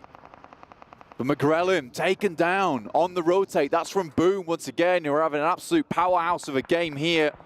Just constantly finding these pickoffs, going to the market, and they're bringing back points. They're taking everything they want, taking it off the shelf and putting it straight into the backpack, and they don't even really need to be in a position where they can take heavy damage. They've got range, and they are utilizing it perfectly. Vampire, finally the nades start to connect from Alpha 7, but they're still taking so many shots. They're getting softened up, and this really is a fight for survival between the two of them, and it's not looking that great for Vampire right now. I respect that from Power as well, because they see that Alpha 7's taking some shots towards them. Suddenly they're popped up, engaged with another fight there, and Power is not going to let them get away with it for free. So as soon as they see McGrellin start to make that rotate, they're not going to play scared inside the building. They're going to start taking some pot shots towards them. Another nade comes through, not quite on McGrellin to flush him out. He's just trying to stay safe behind this rock, but Vampire back up to quite a few. They have a read on the location of Alpha 7, getting in the back of the buggy, attempting to get some information over the top, but Inco, Power, two teams that just constantly are rattling off shots. Every time you peak, your confidence is wiped away because you realize you're exposing yourself to so many other angles. And being forced to move eventually for Alpha 7, it could be a real detriment to their health. You would be exposed to Power, exposed to Boom. Inco realize they can just keep themselves sitting pretty right now and not get stuck into fights. Don't make yourself a target if you don't need to. And for Vampire, man, they really do need a vampiric burst in this one. Some kind of lifeline to get them back in. They've got to take fate by their own hands. Exactly, Jack. And I mean, the same could be said for Power. For Alpha 7, they're looking fairly happy up towards the top with 60 points right now, but it's Power who understand that this game means an awful lot to them. Same to Vampire, 37 points, getting some more points on this game. Pumping those numbers up would see them in a much better position towards the end of the day, but Power, on the other hand, 21st place currently. A game like this, a fair few eliminations would be huge. Al-Haji, once again, is the main man himself, catches a hook as the vehicle comes through, and Boom's bruised. Heavy is the hand of Al-Haji. Turns and does damage on entry. Boom thought they had everything in their basket. Staying back for so long and only taking opportune engagements. You can't do that when the zone moves against you. As they usher forward, they take heavy casualties and are now in a real rough spot for this one, just down to a solo to look to try and make issues arise. Alpha 7, 3 players in the squad. They find opportunities to take elims here and there, but it's been this elongated bout with no one really wanting to over-engage and make the mistake versus Vampire. Starting to run low on nades on a few of them as well because the constant cast out from either one of them. Molly's close. Stone feels the burn close to his face, singes the hair a little bit, but he'll get away. Another nade goes through. Both of them too short, too long. As Revo just sits on the cusp of this one. Vampire trying to stay alive here. Power, the Saudi Arabian representatives, just sitting pretty in their shack. It's going back and forth now. Here we go then, the fight's starting to kick off. Power stance is pulled out from every one of them. Vampire finally sink the teeth in as they go aggro. Shots back on target from Alpha 7, causing problems, starting to get them down. Vampire realize they got to play medic, but they've been able to at least clean up on the real core of the issue. Alpha 7 down and out. We rattle off another squad and leave us with 4 remaining. We're going to test the fortitude here of Power now as they're assaulted on both sides with the solo from Boom behind. And Inco now coming in to claim a piece of the land here that Power has been having an overpowering presence over. So you get up towards the ridge side. How do they play out this game? They've got an awesome compound to work with, but can they have an awesome finish? Inco, they have the split. They've been so far back for so long, but now the tables turn. The shotgun lying in wait by the doorway for an opportunity. If Power reveal themselves, overcommit onto a fight, if Vampire draw their attention, the backstab, the burst from Inco could cause problems. Al-Haji switched on to it. Boom down and out. The last man finished off. There's the peak again as they start to strike in. You're causing problems. Power, they're bringing the energy up. Inco lose another man. They're starting to switch on him, Blank. Power sees everything in this lobby right now. They've got the divining rods here on the player's location. Inco's running away, but Power's not going to let them get away so easily, chasing them down into the smoke. Shrouded they might be, but Power's going to blow a hole. They jump in the vehicle, they go for the push. The first man loses out on contact though, but there's an instantaneous clap back. Inco, all on one, and the vital signs are plummeting. Power in a better position to close it, and that's what they're gonna do. Al-Haji with the final piece and a chicken dinner for Power. Looks so different from this team coming into the day. Straight onto a chicken dinner, great rotations, great calls. Amazing control of that final circle from the compound. So many places they could have been assaulted from as well on that ridge side. And unafraid at the end as well, Jackie. That's the big thing I like about that one. Inco starts to dash away, realizes they've made a grave mistake. And instead, Power shows them directly to their grave. It's mad. You thought maybe there was an opportunity there. They're sneaking up. The second you're like, right, they've got to deal with Vampire. What do? They deal with them. Instant turnaround, bullets on target, and they were not playing scared. They were playing with the utmost confidence, and the showmanship on the stage already comes out. Al-Haji waving to the fans, and that is a huge win for them. Yeah, Al-Hafi's back, definitely. That's a big game, one they desperately needed. That pumps them up to around about a 40-point average. Well, not a 40-point average, but a 40-point total, which is what they needed, right? Again, I said that for Vampire as well as Power, it needs to be something that happens early in the day to give them that chance of heading towards the top side of the table. I'm really happy for them, man. I'm a big fan of Power. Yeah, they do play with such an electric style of PUBG Mobile. And when it works so well. But the positioning was on point this time around. The circle works in their favor. And they knew they didn't have to overcommit, you know? So many fights that went on for minutes, Blank. Minutes, where they sat there biding their time, thinking about the big picture, the chicken dinner. That is the big picture, and at the end of the day, that's what you want to see. And even you saw there in that final moment some great smokes coming through. It's not all just that aggression, some good smokes to cover Al-Haji off, but don't go anywhere. So we've got a break coming up, and that's going to cover you for around about 2 minutes. 4,000 of years, my wrath has burned in the waters of the deep. Its power awakens me. The kingdom will fall once more. The sea will consume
Power coming up big with a win they desperately needed to get them back in the running for potentially making top 12.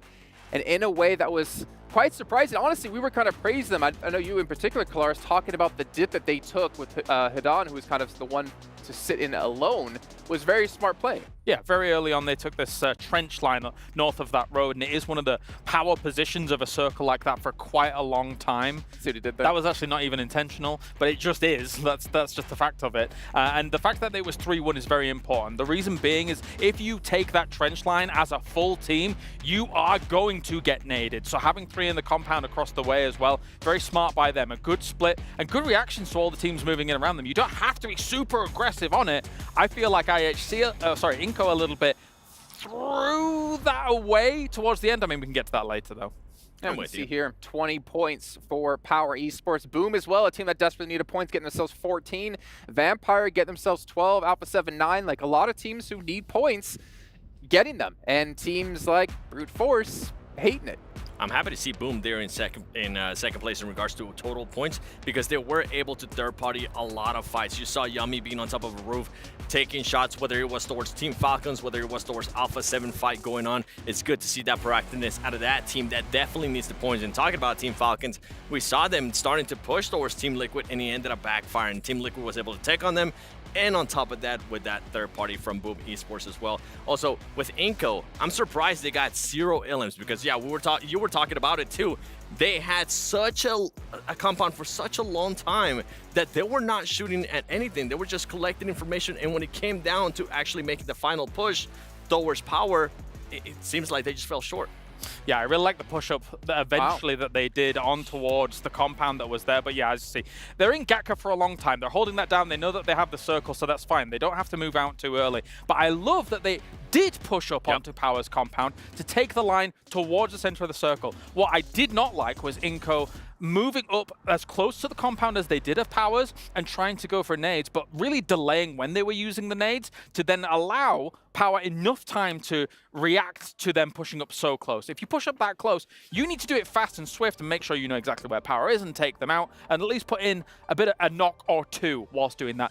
They could have sat basically in a line middle of the circle where Vitaly was, where the rocks were, and let the game come to them, but they did not. So Inco, I getting angry again. Starting to pop. Mean! I did want to say for Boom though, for Yumi in particular, like he obviously missed out on PMGO for them, which they had their coach ended up playing. This is his first big international event for him, and he was able to step up at the very end, and Boom doing a lot of damage from that Overwatch position on the Vampire Alpha 7 fight.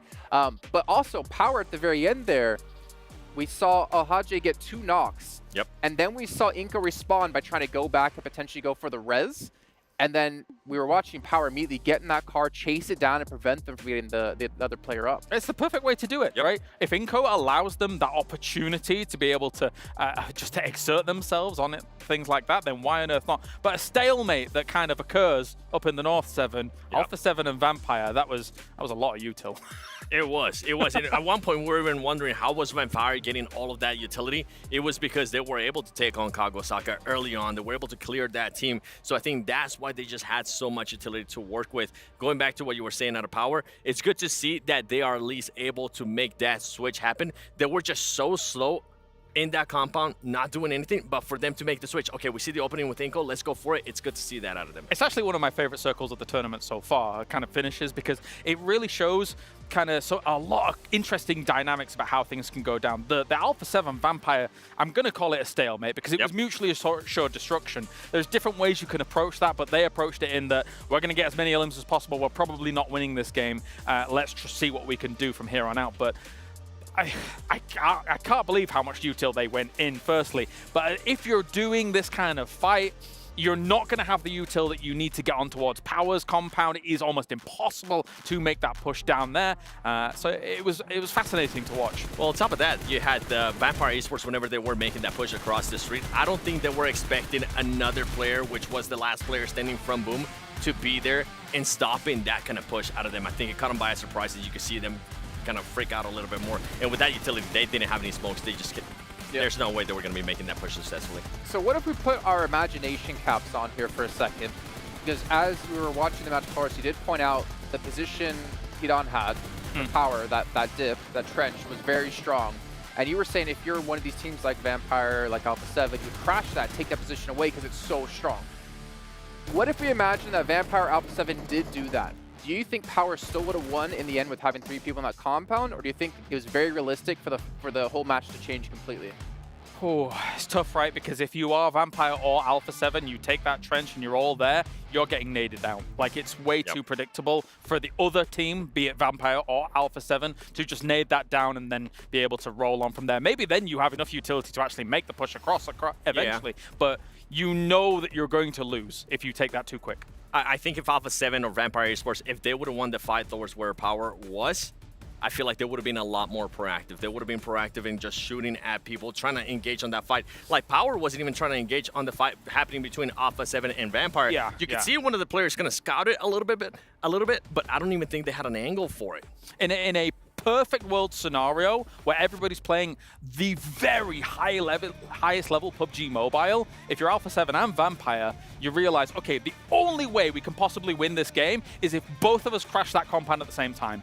This is perfect world scenarios, though, Jason, where then in the chaos, maybe you can come out on top in that game. But it's not to be here. It's very difficult at this level to be saying, okay, are they going to do it? Are we going to do it? It's a real odd standoff. Sure. And especially with the situation we're in at the moment of just trying to get top 12 so you can make sure to qualify for the main event, which at the moment, Alpha 7 looking like they might be able to pull off here. 7, I believe you put the cutoff around 65 points. You're thinking Reject looking relatively safe, so Alula IHC and Alpha 7 should be, in theory, looking pretty comfortable, especially with 4 matches left to go. But I think for us, it's all about that second page and where the teams currently stand with 63 points for number 8, 59 for 9th place, and the cutoff at the moment is 52 points with Vampire, TJB, Boom, all knocking on that door, and Brute Force now, unfortunately, falling down to 11th place. Brute and now Force. even Besiktas going to be on the second page. And on top of that, D+ is just moving down more and more and more. Talon Esports, we really haven't seen much out of them today, but I'm sure at some point we're going to be talking about it, and they're pretty much just within points of being able to secure their spot. TJB, it's one of the teams that we were talking on earlier in the day. We kind of want to see a little bit more out of that team. We know they definitely have that fragging power, and I felt like with TJB, something that we ended up seeing is, especially yesterday when they ended up playing, is they couldn't really control a certain area. And I think, I can't remember if it was this match where you saw them in a compound and we're like, okay, what are they going to be able to do? Yeah. I was a little bit afraid for them, how they were going to be able to control that area. So we'll have to wait and see what happens with TJB. We'll have to wait and see what happens with Vampire Esports too. The good thing with Vampire is that they're winning those fights. We just saw them win that fight against Alpha 7. And we don't have to wait too much longer, but before we can head into our next match, we remind you guys at home to make sure to be voting for PUBG Mobile as the mobile esports game of the year. You can scan that QR code down below and make sure you get your vote in. And while you're voting for that, you can also vote for 7. For what, 7? For Esports Analyst Disc of the Year. There you go. Make sure you get a vote in for him as well. In the meantime, we're going to head down to the stage really quickly to go to Sandstorm, actually, who has an interview with our winning team of Power. And we are here in the STC Arena with Kante from Power Esports after they managed to get their first winner chicken dinner in the group stage. And of course, we're going to be jumping right into the questions. Kante, first of all, congratulations. You got yourself the first winner chicken dinner. How does it feel? حصلت أول chicken dinner في مرحلة المجموعات. كيف شعورك بعد ما حصلت الفوز؟ جميل صراحة، وكنا نحتاج الchicken dinner ذا عشان نرجع ننافس وإن شاء الله نتأهل إن شاء الله. Very happy with getting themselves the very first chicken dinner, and of course it gives them some very much needed points and makes it easier for them to get to the next step, which is top 12 and guaranteeing themselves in the next stage, of course, the main tournament. When it comes to points, how many points do you think you need to get yourself to top 12? كم نقطة بتحس انك هتحتاج عشان تقدر توصل لحاجز التوب 12؟ اتوقع بين 40 42 42 بالايام الجاية. يعني كمان 42 نقطة زيادة؟ Okay, so he's talking about maybe another 40, 42 points on top of what they have right now. So you're talking about maybe 70, 75 points at the end. Last question for you, Kante. How does it feel having a crowd supporting you in the arena? Does it add more pressure or does it boost your confidence? هل في تواجد جمهور معنا بالارينا بيزيد ثقتكم بنفسكم ولا هل بيزيد الضغط عليكم؟ لا والله بيزيد الثقة ويحمسك كذا تشوف العائلة الكريمة كلها حاضرة 500 كيلو كذا نمتعهم وتجيب أرقام حلوة. No, of course, it definitely boosts their confidence, you know, having their viewers basically standing or sitting right in front of them in the arena, and definitely helps them out in a very stressful environment when you're talking about the group stage for the PMWC. That's it. Shukran, thank you very much, Kante, for joining us, and we're going to head on over back to the studio and continue our journey for the group stage. Lula IHC picking up the opening chicken dinner of the day. Power then step up to the plate and claim one for themselves with the heroics that was shown from Al Haji. Now we move on to the third match of the day. Blank, last outing for me and you. You know we got to give this one some gas. Give it justice for the building we're in. We're going to press the foot to the pedal here because we're getting into our angle, our third one of the day, and then we're going to close things out with the JJ, the John and Jukes. We've got all the players on screen for you here for your beautiful viewing pleasure at home, but I'm not sure if it's going to be too much of a pleasure for some of the players inside this lobby because some will be going home at the end of the day. Survival stage, rough. Only 4 will make it through. They will indeed, Blank, and they'll be making it through on those GT20 Pros, those bad boy phones that are getting them dialed in and playing the best they absolutely can. 144 hertz sounds kind of good, right? Ooh, yeah, that's very nice. You can see everything, every minute detail. That's how Power was able to catch out Inko. Easy peasy, lemon squeezy. Maybe that's just Al Haji's eyes. They run at like, 240 hertz. Yo. Like he's just sat there, he sees it all. He's got the 360 hertz eyeballs. Oh man. That would be insane. Sees everything, like even behind him. Yeah. Got the 360-degree angle, and it looked like it. That's how they knew about Inko. That's how they knew, dude. It was easy peasy. I mean, to be honest with you, for Al Haji, he has played well, but we have to give credit to the rest of the team. Oh, yeah. You know, bringing Satan out, having a bit of a reshuffle for themselves, it's honestly a decision within the team that you had to make. Like, it's worked out well for them. That's actually a massive caveat to factor in as well. You think about the fact they get that chicken dinner with the changes. That's huge for them, but you gotta think that's going to dial you in as well with this. It's like it's still working. Yeah, it's still working, and we can make this work going into the end of the day. Really loving it for them. If you see right now where they are, they jumped up quite a bit. You got to remember they were in 19 points down towards the bottom of the lobby. 18th place. This is more manageable. And with the fact that going up to 12th, it's 39 points to 52, right? It's not that much of a jump for them. It's not that much of a jump. Another good game, and that's what we want to see out of Power. It's what Vampire want to achieve as well with their 46, and if Team Liquid keep losing that fourth player, man, ooh, they might be opening up the gates. Man, it's terrifying that this keeps happening in and out. You know, you got to feel for them in some of these drops that they've been running into. Problems arising, keeping you guessing. We'll see how it goes. Ooh. Right now, though, we're thrown into a fight. Kago Saka, they're going to get struck down. Kago Saka just not having the best of the games. Man's going to have to leap off the top of the building like an assassin with the blade in hand. With the VSS silenced. He's creeping around. I think he's been spotted. Garnet about to be carved. Beautiful Ruby, but will be leaving the game. Oh, he had the Ramsey in his hands, but can't use it to chop anyone up. No butcher blade actions here. No fresh meat on the chopping block. As you got Bro moving on up to confirm those and wipe out the stragglers. Kago Saka at this point losing this early in the match. 2 players.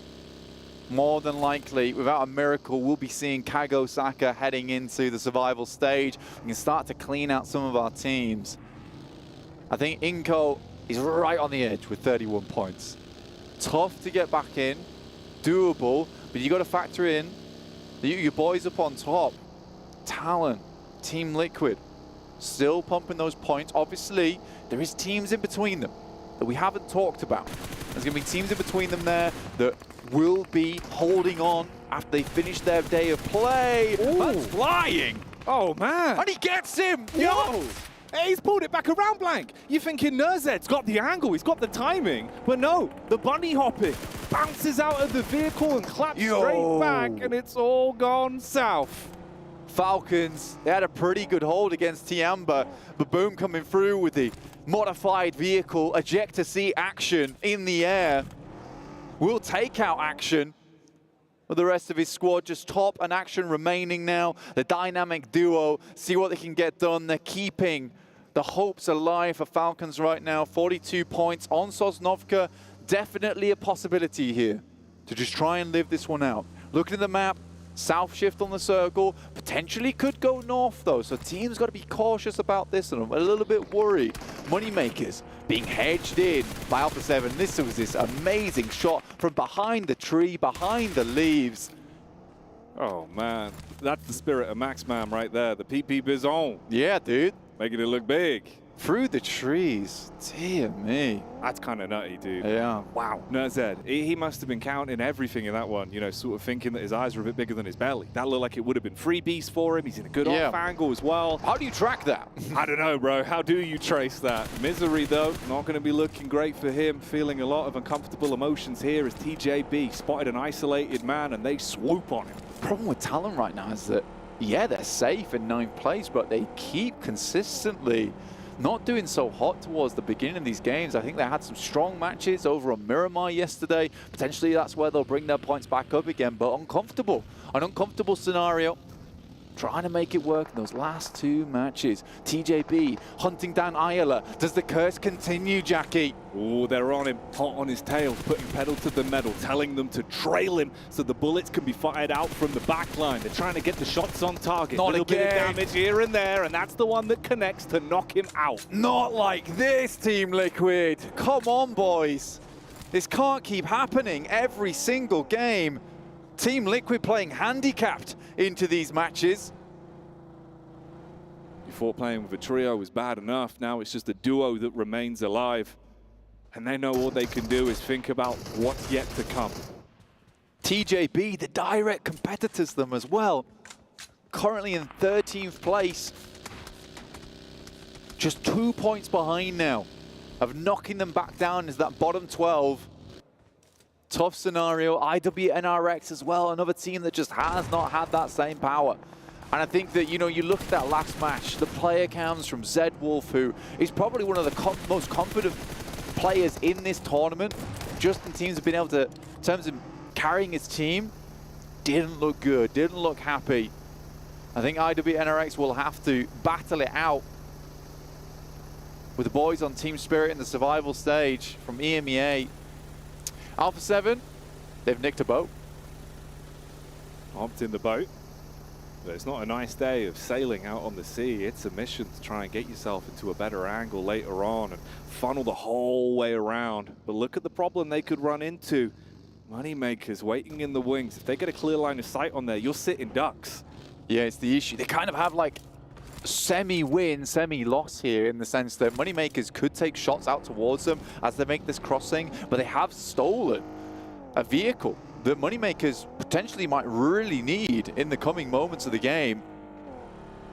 And even more so, they're sort of penning them in a bit. I think this might have to be a vehicle crossing on the bridge for the Moneymakers if they don't find another vehicle parked outside the warehouses for them in Primorsk. Ooh, a tough time ahead. Cardozin, Chief, they're going to swim this one. They know that they can't afford to go in with just the 2 in the boat. Desperation plays ahead for Team Liquid in the drink. Realizing they have to just keep their heads down. Don't bring unnecessary attention to the team. As like you say, you're at a major disadvantage in the battle of attrition. You wouldn't be able to contend in a toe-to-toe raw firefight. That was Talon as well, refueling and setting themselves back up in the zone for now. Potentially debating where that next shift's going to go and how they should reposition when that happens. A lot of squads confirming onto Sosnovka here. They think it's going to be a Sozzy finish, and I think that's reasonable. Like I said, though, there's still a chance for this to move hard north, but no, directly onto Sosnovka. Teams like IHC, Inco, Moneymakers, Power, who would have loved for this one to head further towards that north side to give them some more time. This is crunched out. Both the bridges, essentially. So quick rotations are necessary, and you know there's going to be people holding on the outside, waiting for you to make your crossing. And you're hoping for the boom special, really. Jumping out of the vehicle and defending against a hold like that. How often does that happen? Those aren't repeatable. Those aren't sustainable plays. And they made it look good, and it was impressive in the engagement they were thrown into, but relying on that isn't something you can really expect. There's close grouping here. TJB, they were the sore thumb that was sticking out in the rotation pathway for Power. They don't need the bailout of the cars. They try and take shots on the move. Bit of a drive-by. Al-Haji going down. They want to deny a second back-to-back potential chicken dinner here for Power, and they instantly put all of the punish into it. Kante on the off angle. He loves playing this one. Has a good read, but Al-Haji more than definitely done so here. Maybe they're able to get a couple of points in terms of the eliminations versus TJB, and Kante's got a nice read onto them. Oh, he jumps out the vehicle too quick. Uh-oh, this he was has gone quite a bit low. wrong. Oh, mate, hang on a minute. Then actually Kante might be able to, like you just said, steal away a few points. You've broken your own legs. You've got to recover, see what you can do from it. Fidan and Kante playing hand in hand here. Do they know, though? You got Only coming over the top side. Good shot. What a spray down. Pops him out the side of the vehicle, opens the door. And another as well. This could be all over for the boys on TJB in a blink of an eye. In comes Fidan as well up the hill. He has a bleed onto them. Both players are up, but extremely low here. And that info goes both ways. Smoke's down to give themselves cover, sure, but this is going to give them the inkling of where their position is. The zone's moving in to make it even more uncomfortable. Shallow nade on the first. Kante gets a better angle from the elevated peak. He's got this opening. He sees the opportunity to try and get those shots in. He doesn't want to muck it up, though. Fidan makes the first move, strikes onto one. TJB, they thought they had this in the bag, but the longer it's gone on, the worse it's got by far. And I don't think you're in a great spot here. Just a vehicle blocking bullets. That's barely all they've got to work with. Fidan sends a nade. Beautiful air burst on that one. And we'll pop TJB out, and Power is alive to see another day here in this match. Down to 2 players, but not out in terms of mentality. That's what Power do. They fight back. It looked like it was dire straits for them. They withstand their first test, but more are surely coming. Inco are on the rotate down. You've got Ulula IHC as well on the cross over the bridge. Kago Saka have been biding their time, looking to guard the edge for so long. They've just got 2 players to do it, though. Have to be an incredible hold versus Ulula IHC. Depends if they can make it through. Inco also in Milta, getting looted up as much as possible. They know they need the meds here. Here's the initial roll in. Great shots out the vehicle, honestly, from TJB over the top side. Almost the hold from Power. It all goes wrong in a matter of an instant. Fidan, though, brings it all back together, and that was the crucial mistake. You get the Power POV as well. They took that extra time to reassess, reloot, offer the crates, grab themselves a boat. Going for the wide rotate the whole way around the back, setting up with the circle in the forefront of their minds. Meanwhile, DRX, it always feels like every time we see them, they're in such a rough spot. They had a glimpse of potential to start off today, but that was quickly taken away. Taking stock of the circle right now. You got Falcons playing up towards Observatory, staying out of too much trouble for themselves. IWB and RX set themselves up on a wide split on that northwest edge. Alpha 7 playing a little bit more interesting. Inco coming around on that north side, could be backstabbing onto IHC. They don't want to go for the Milta bridge push, and I think that's reasonable considering where the circle is. You know there's going to be a lot of teams in that area. Might just be safer to go for this one. But do they know IHC's here? IHC were taking so long to go for this. They felt comfortable. They had the meds. They had the supplies. Now they start to make their moves. So there is a bit of space in the timing between both of these squads that are slowly making their late rotate in. Everyone else very tightly grouped. Moneymakers and Power, though, similar sort of situation for them coming in from the coastal side. Moneymakers have really taken their time on this as well. Remember, they were in Primorsk for quite some time. They wait for the guys on Alpha 7 to already make their crossing before they decide to go for theirs. Primorsk, huge city as well, so you can get a lot of loot in that area, a lot of meds to make this journey easier. There's a loot crate out in the water as well. Maybe Moneymakers picked that one up, but you got to admit, there must be eyes on that one. They do pop out. I think shots might have gone their way. Currently still up as 4. to make landfall. Power might be spotted though. Oh, they're swimming in. This is dangerous. Power might actually be able to hold them out. Power went for the quick move, favoring the speed to get themselves onto the beach and at least set up and have that angle to work with. And yeah, they are taking shots. Bullets downrange. Bit of peppering going on. Meanwhile, we join Aula IHC that have gotten themselves into a better position, but Inco could crash in the backline and they're forced to fight out with Alpha 7. A bit of an exchange. Trades going either way. Alpha 7 debating what they can even really do from this. You know, you got to leave the man that's now down and get a bit further back. An over-aggressive play, honestly, from Carrillo. Out off that western side, dies the play zone. And again, they had the inside track on this circle. They could have held them out quite easily. And I think you've got to anticipate the teams coming in from Milta most likely would want to go for that long crossing over the north side of the map through to the western bridge. So I think Alpha 7 has just bit off a little bit more they can chew. They do take down Zyol, but losing a player in a strong position where they were is not feeling good. But look at this, Moneymakers opting to get rid of the vehicle, the boat, and instead just swim it in. Power takes a bit more of a strongman's mentality. They just send it. Yeah, they go straight in.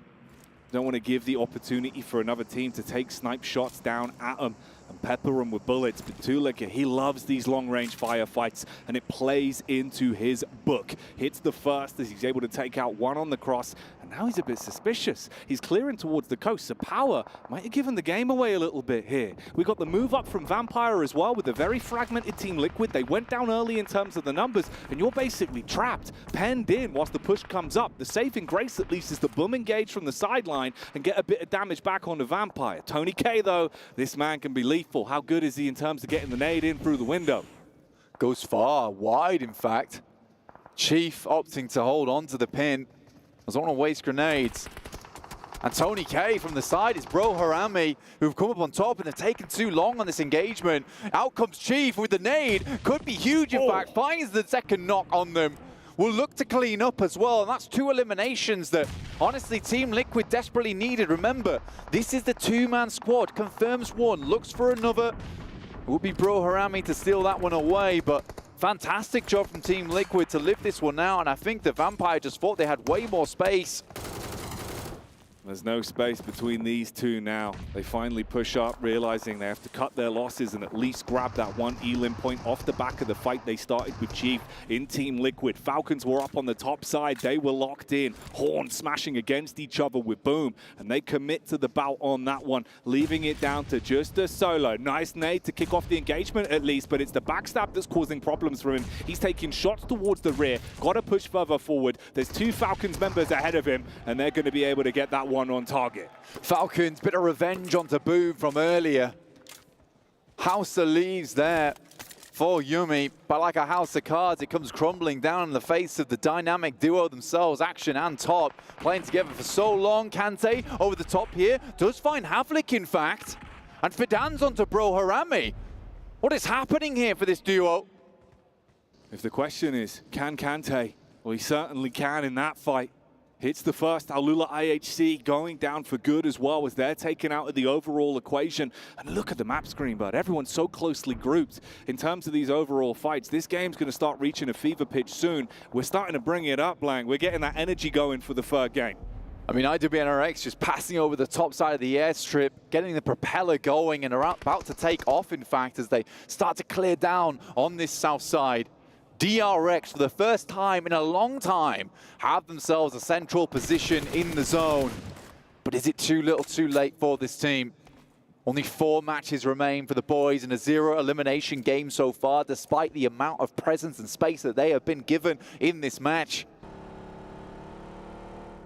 Here's the push up round the side. Bring in the vehicle, reset things. See if they can get themselves picked back up. I wonder if they're aware of this, though, as well. Down towards the trees. They barely miss Icy Boss, who's had his belly down on the ground for quite some time. We saw that split up from the duo in Moneymakers. They opted to go for different positions and keep their noses clean. Don't engage into any unnecessary fights here. And this man's lucky. Barely protected by the shrubs.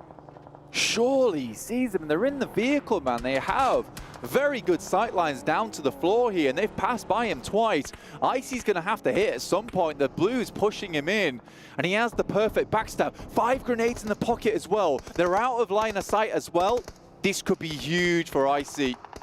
Icy, if he can throw the clip in and slay from far away, he could leave Bro down on the DECK. Meanwhile, though, that's what's happening to Vampire as they are out of commission. Removed again. Another squad being finned as the herd is getting ushered inwards.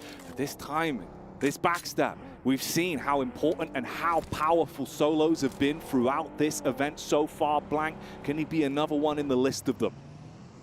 See the smoke off in the distance, have a quick peek over towards it, but Bro Harami, they've got to get further into this circle. Alpha 7, it's McGrellin, the duo here, Mafioso on side as well. Nade's going across towards Team Liquid. Cardozin blocks the first one on the rock. He's just dancing around it, using the smoke to his advantage. Crossing this road ain't going to be easy for the boys on Alpha 7. Solo remaining here for Team Liquid, but 12 teams, he has to go a lot further here. Quick heal up for Federales. Meanwhile, Top, again, seizes the opportunity against Talon. You can see how problems are arising there. That was the last man standing for them. Talon, they lost Misery in the initial moments of this game. It felt like he was taken away within seconds. They were forced to fight with a free. Now none remains for the Clawed Beasts. As Falcons upset them, everyone slowly edges further forward. Mad Balls on screens here.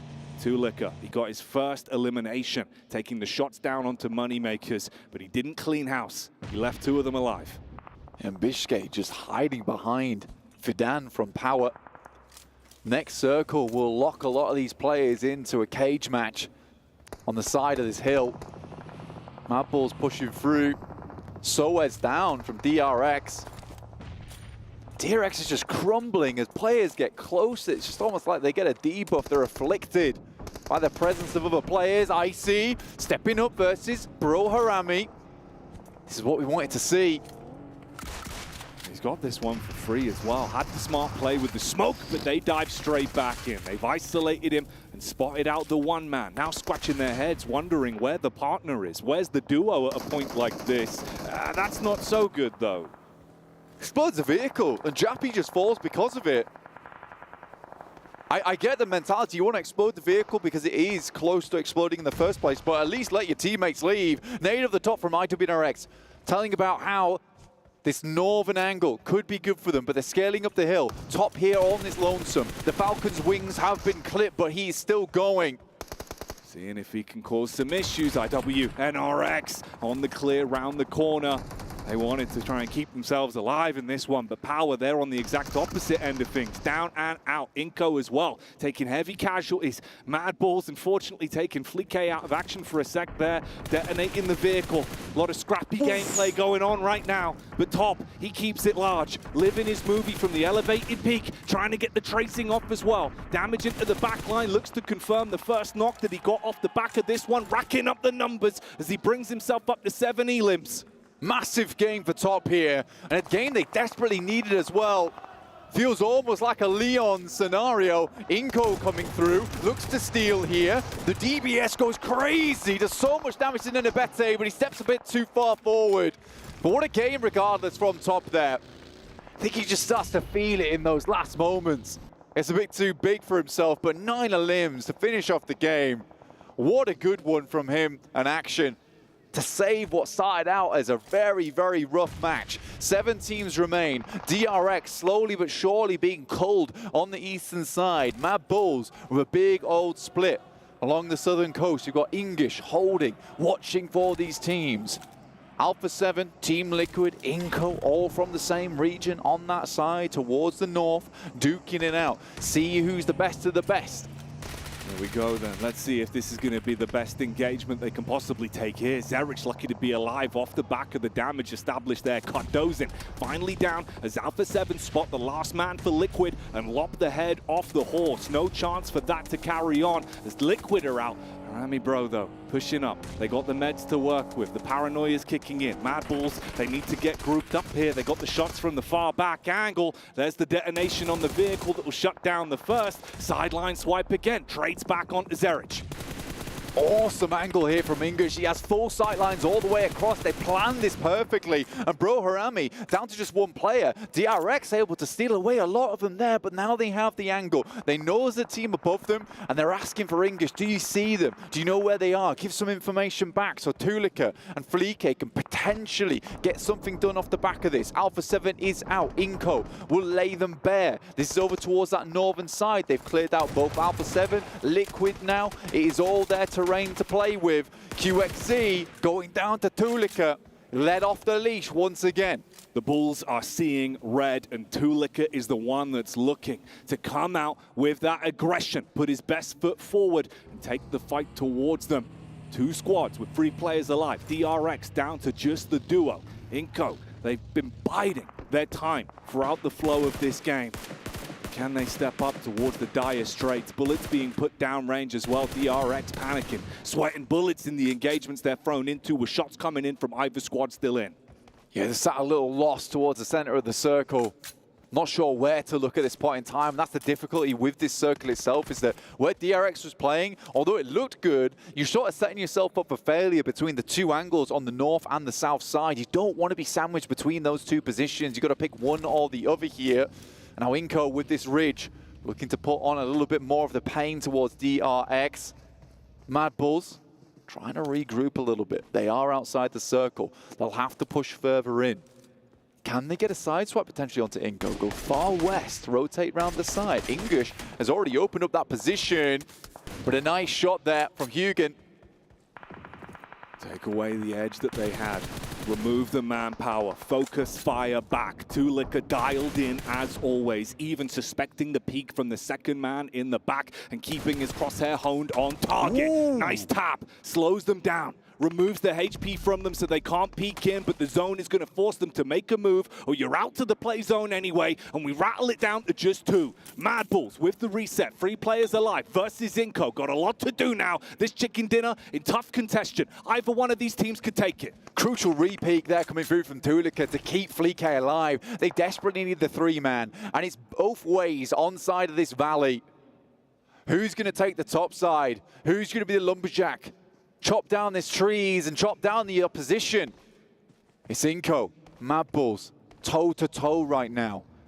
As both teams edge ever closer to one another. He's got the bead, he spots one, he's just going to unleash the barrage. There's no repeat from the rest of the team, but they have an angle now. Tulika, the human hatchet for Mad Bulls, swinging wildly, cutting his way through the jungle and looking to take down the opposition. The opening engagement gives them establishing damage, but they still need to be aware of the positions that Inco have. The Bulls preparing to charge here. Inco holding back, scared a little bit. As they hear the thump of the feet on the north side. Mad Bulls have done terrifically well. Good splits. Hold them in this game. Inco's relying on re-peaks, refrags here. Mad Bulls just going to wolf pack it on the south side. Hope to open up something. Honestly, if they just brazenly head over towards that northern edge, find Garrix, potentially are able to bring something up. Quick scout in the buggy. Really useful bit of utility is that vehicle, just in terms of being able to angle yourself where these players are. And they're playing scared now. Vitali tries to fortify that position over towards Nenabete. They dial it back to the defense. They want to play tenacious on this one, but they've got to get the confidence back up. The scout in the vehicle for Tulika gives them the information and draws the fire onto him if they take shots. He does take one bullet to the side, cascades his way back in and tucks out for a second. There is nades to play with as well. It goes both ways though. Mobility is there. There's a vehicle for Inco and a nade soaring through the sky. Ooh, that's a great nade, in fact. Hits Tulika incredibly hard here. He's got the level 3s though on. Looking to take this to a level 7. Versus Inco. But Zone 9 is not going to favor Mad Bulls. They've been backed into a corner here. And they will have to literally bull rush it over towards Inco in the end game, because they've got all the space in the world to work with. At this point, They have to command respect from the spirit animal of the organization. The Mad Bulls have to rise up and storm the gates on contact. Inco playing with the Lion's heart, further back, knowing how close they are to sinking their teeth into that chicken dinner. It just comes down to the decision making, making sure they can clean up on these fights. They're getting a little bit further forward now, realizing time's starting to tick, things are starting to heat up. Nades being primed as well. The utility usage has been keeping them further back for so long. They just need that clean nade. The best thing about this is that Nenebete's been so patient on the nade here, popping it away every single time. He knows he doesn't have too many in the back pocket. He can't afford to waste them. But this vehicle play, it psyched them out something horrid.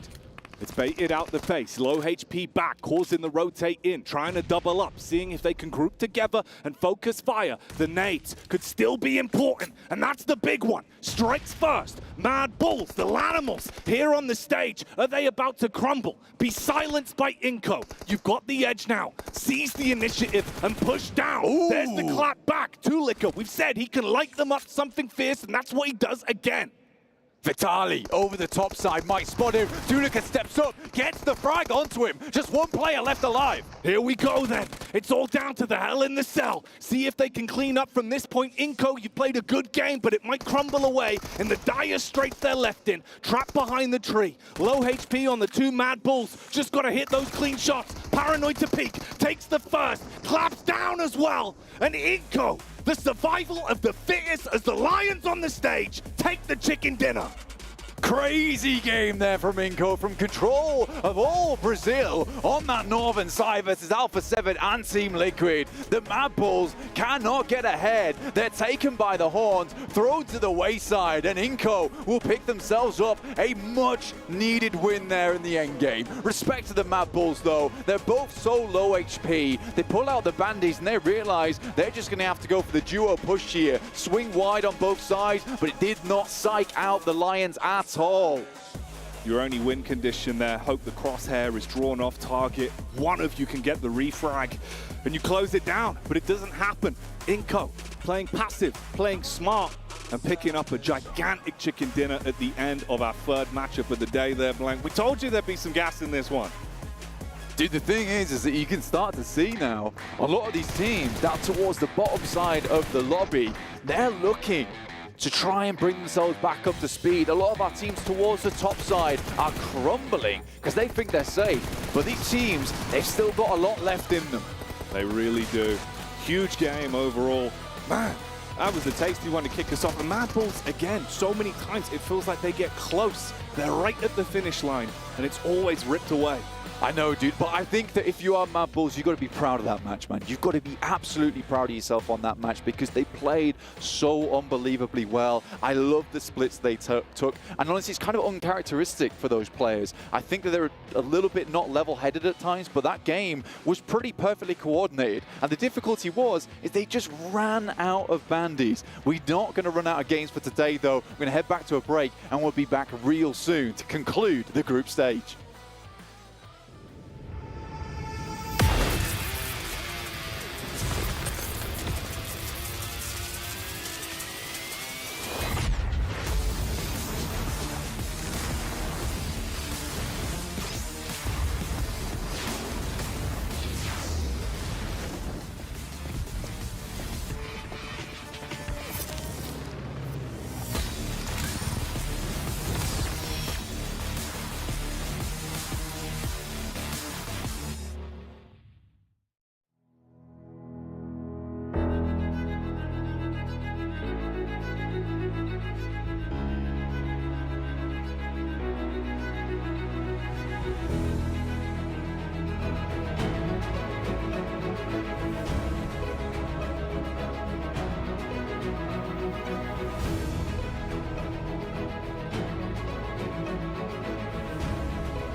Hi guys, Ginny here. We are in the Boulevard with the players from Team Liquid who've had a great day today on stage. We're gonna play a game of who is most likely to. We're gonna ask the questions. All you guys have to do is point. So the first question is, who is most likely to get eliminated first in a match? Quem é o mais provável de ser eliminado? Okay, it's going smoothly. The second question is, who is most likely to get a grenade knock? Quem é o mais provável de levar uma granada? Eu também. Mano, eu sou muito azarado. Eu Cardoso. Okay, so you guys don't want to agree on this one. No point. Então vocês não concordam nesse, vocês não têm nenhum ponto. Eu voto em mim. Eu morro muito pra HE, mas o Cardoso muito mais. Eu tomo o HE cagada. I vote on myself. Okay, well, that's fair enough. Who is most likely to drop their phone during a match? Quem é mais provável de largar o telefone durante a partida? Eu. Tu. Acho que é a Ayala. Ou ela mais chocado, óbvio. Eles jogam o celular assim e... Okay. Who's most likely to get the longest elimination in a match? Quem é mais provável de levar a eliminação mais longa? O Tiffzinho. De fazer eu, né? Sou bom. Okay. Last question is, who is most likely to clutch a 1v3? Quem é o mais provável de clutch uma vitória? De fazer uma vitória. O Miticão. Miticão. Eu acho que o AI é os dois. Both? Who are we saying? The four of them? All four. There has to be one player. Tem que ser um só. Tem que ser um só. Aw. Mythic. Okay, well, thank you Mythical. guys so much for your time. I appreciate it. You know what? I like that game. Why don't we play a little bit of this? Seven Okay. Polaris. Who's more likely to nade the other on accident? Wait a minute, what? Where's Him, Max? for sure him. No. Okay, who's more likely to carry a match? Not you. It's not between me. It's you two, bro. I'm the host. I mean, me, obviously. Humble brag. Who's more likely to pick up the PMWC Violet Thunder set Nestoke? Because it's currently out for you guys at home to pick up for yourself. You guys can check it out in-game based off the design of Ailu and the PDPX Esports Outfit Design Contest. And Klaris did say he'd be more likely to get it. Yeah. Let's just. I know if Maxman was here, he would fight you for that and say no, it'd definitely be him. Yeah. Hey guys, are Yeah, he has if a he's lot healthy of enough UFC. to fight. No, he's not. Anyways, let's move on from here because obviously Inko did close out the match, and honestly, considering how the last match went, if they didn't clutch this one out, not even clutch this one out, they didn't confirm this one, I'd be quite disappointed in their performance. Yeah, and I mean, for a team that was towards the bottom of the leaderboard, a team that definitely needs those points, if they even want to be able to be in the top 12 and not go to the survival stage, you can see a much better improvement today in regards to what they've been able to do. The illums are up, the damage up, and most importantly, the average survival time is up. But the big question mark was, are they going to throw this win? Are they not going to be able to close it out? And Kyle, luckily for us, luckily for Inko, they were able to actually close out the win. Yeah, I had my concerns after the previous game and how things went down against Power, but this time around not to be the case. Able to take out Mad Balls here with the opening on from the nade from Nenabete to get things rolling. But Mad Balls are kind of like put themselves in a very close position to one another. So it makes it very easy for Inko to spread out a little bit, have good angles on them, and then from there take them out. To be fair, though, I'm actually even surprised that Inko it came down to just one player of Inko with the positioning that they had. They allowed Mad Balls to get so close to them, but hey, if it works out for you, go for it. Well, at least for Inko's side, right, they had to actually fight their way in towards a position where Mad Balls were set up quite early on this match with it going over towards the military zone. But we can see again, Falcons top. I think he had 6 eliminations for himself, gets them up to 10 points in this match. Mad Bulls, 15 points. And this is one of the teams that honestly I've been very disappointed in so far in this event because they were so impactful in PMSL CSA. It's nice to see them get 15 points, but they still have a lot of points to go if they want to build a break top 12. Something to mention too, even though they're more than likely not gonna and are gonna end up going to survival stage, Harami Bro and DRX in the past 2 matches, they have been able to put up good performances, taking away points from those teams that are trying to get there in the top 12. And we were talking about top. I mean, top has been popping off. being able to get those 8 elims. Once again, being the last player alive for his team. But luckily for him, he was able to get more elims. But the frustration, you can see the frustration. As soon as he died, he slammed the table. Yeah, he's an all-star player. He's a star-studded player for sure. When it comes to PUBG Mobile esports and how he's able to play things out. What's wrong, Jason? If I got 8 elims at this level of play, I wouldn't be slamming the desk unless it was in happiness, man. Like 8 eliminations, like that's phenomenal. And considering how they performed yesterday, he should be extremely happy with that performance, but clearly wasn't happy about something. I feel like they're maybe just upset at the way that this circle played out. Once again, we get a circle in military towards the south of Military Island. It's their location, man. Yep, that's the thing. It's their location, and they keep losing. They did it yesterday. They lost 2 players early on by trying to have a bridge camp, and it absolutely backfired. It's quite an uncommon location to have a end game circle scenario occur on Military Island, though. So it does create some variance in how teams are going to approach it, where they're going to kind of move, etc. And that kind of causes some volatility in the play overall. But happy to see actually, now that I think about it, Mabels once again getting to a second place in a similar position to where they were getting to late games on other Erangels here throughout the tournament. So don't know what it is about Mabels with this kind of location, but they're not bad at it. The thing that I actually liked about Mabels' play throughout this whole match was how early they were able to rotate towards the south, and they kind of gave us some flashes of what Alliance have been able to do. They had some great splits. They were able to control that south area, and if anybody was able to come close to them, they made sure to make him back up with Alpha 7, and I think it was, I can't remember what was the other player, but there was one more player that was trying to challenge them. They were like, no, you're not going to get anywhere near. Okay, well, you know what? It is the halfway point of the day, which means we have to switch our commentators in and maybe even check in as well here. We've got Hot Jukes and Johnny Allen joining us. Gentlemen, what's your thoughts on the first half of the day? Dude, everything I think we expected and more. You know, I was actually expecting a little bit more from Team Liquid here, but we still got 3 more matches left to go. Anything can happen. Absolutely. I think that's a good team to sort of be looking at towards the end of this one. Trying to push up over those 70s is going to be tricky. Are we still with these guys? I think so. They're still here. Mean, you're still with me. I don't know. I didn't expect to actually have John Allen and very Hot Jukes to be joining us, but you know, got to go with it. But yeah, gentlemen, it's been tough, right? And I'm assuming we'll see you guys a little bit later on. We got to cut you out of here. I thought we were going to talk to him a little bit more. That was good. Very Hot Jukes. Yeah. I mean, it is very warm here, but he's looking fly. I was ready. I like the shirt he had on. It was crazy. Yeah. I was happy to see he got his clothes finally. He lost his luggage, right? If only we could get our 3rd analyst here on the desk as well, which I think we'll have. Maybe in like 2 days. Nah. No? Okay, we don't have to have him here. But yeah, so we're past the halfway point of the day, right? We'll be checking with overalls a little bit later on today, but teams, it's getting very tough. It's getting very difficult knowing you have 3 matches left to go to try to break through. And luckily for you, you still have that 1 Erangel left, and of course the double Miramar to follow up with. It's coming down to do or die time. This is like the moment that makes diamonds, Kalaris. And you know I love that phrase. Does he? Yeah, he does. I want to be a diamond. Yeah? Yeah. That'd be nice. Too short.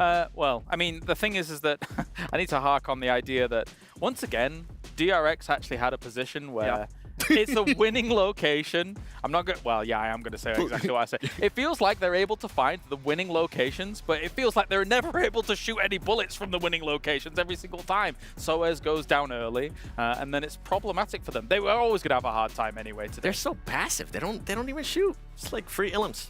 3 points. Yeah. Well, you know what? Yeah. It is what it is sometimes. And so I think remember correctly, right, Kalaris, you were actually more likely to take the PMWC Violet Thunder Set S12K, which is based off the design by Ailu and also incorporates elements from the PMWC trophy, which I have to say, by the way, I don't think I've actually said it on air yet, but that trophy is sick. I love the W inside the globe. It looks amazing. I kind of almost wish it was a snow globe as well, but I don't know. Let's head out on the stage here as we are at a halfway point with Barney.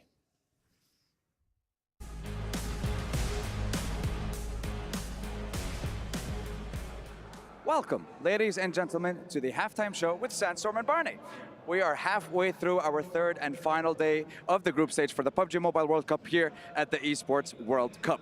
Game 1 went to the reigning world champions Al-Ula IHC, followed by Power getting their first winner chicken dinner in Game 2. And then finally, we had Inco Gaming taking game number 3. With 3 games left, we will get it closer and closer to find out who will make it to the main tournament. But with 3 games left, we have 2 more on which map?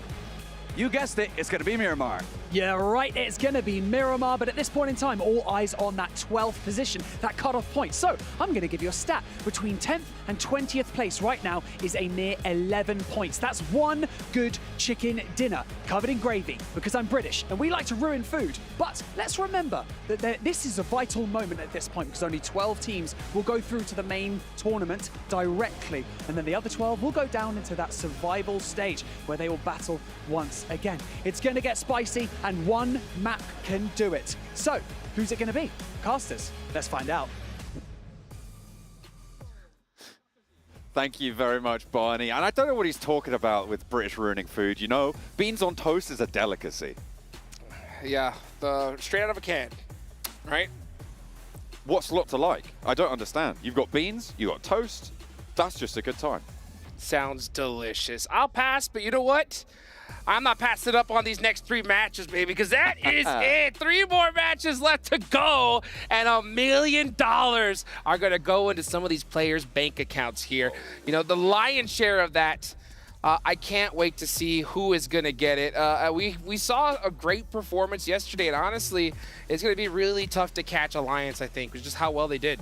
Absolutely. It is indeed going to be pretty tricky. That 122-point mark, over 10 points average per map. Woo! Only just, okay, but still, making that metric work for you is always a very, very tall order. And it is, at the moment, leading the charge to get up there is Al-Ula XIHC, right? And even they are not quite up at that metric. It is a very, very big day needed. But as they were highlighting, it is all eyes on 12th place. That last team that's going to make it directly to those finals, not going to have to suffer the survival stage.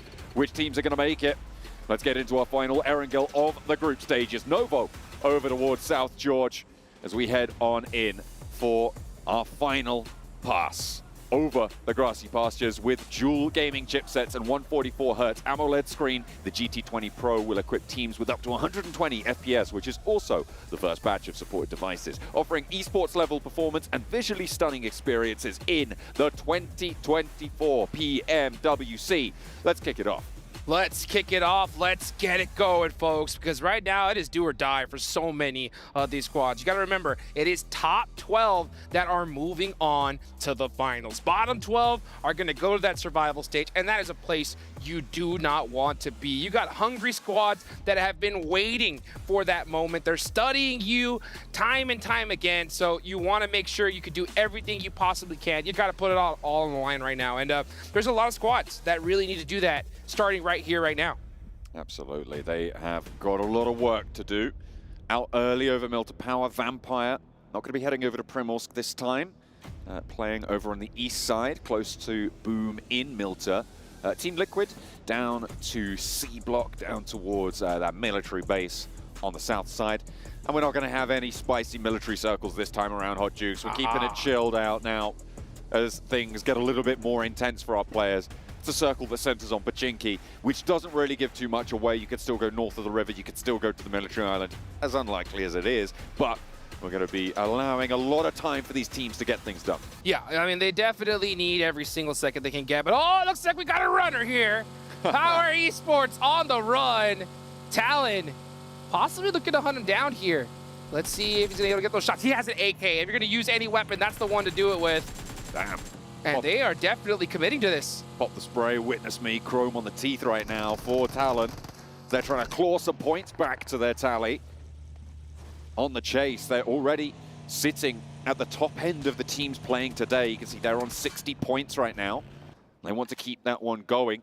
We were looking the other day at where we think that bubble's going to be. It's likely around the low 70s is where we're going to see that 12th place sit. So if you can push up over 80 points today, that would be phenomenal. 3 games to get 20 points for Talon, it's doable.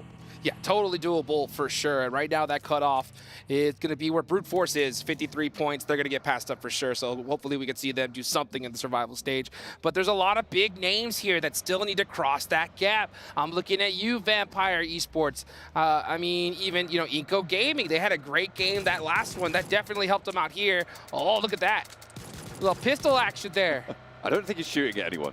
He's shooting at Saverni for TJP, and currently nobody is in Severny. Getting their fingers warm. It's just getting rid of the ammo. It's like, it's quicker than opening your inventory. Just shoot the bullets, you know? Just shoot him up. And you can just see he's just mad. He's there just punching those fists in the air, trying to find that M4.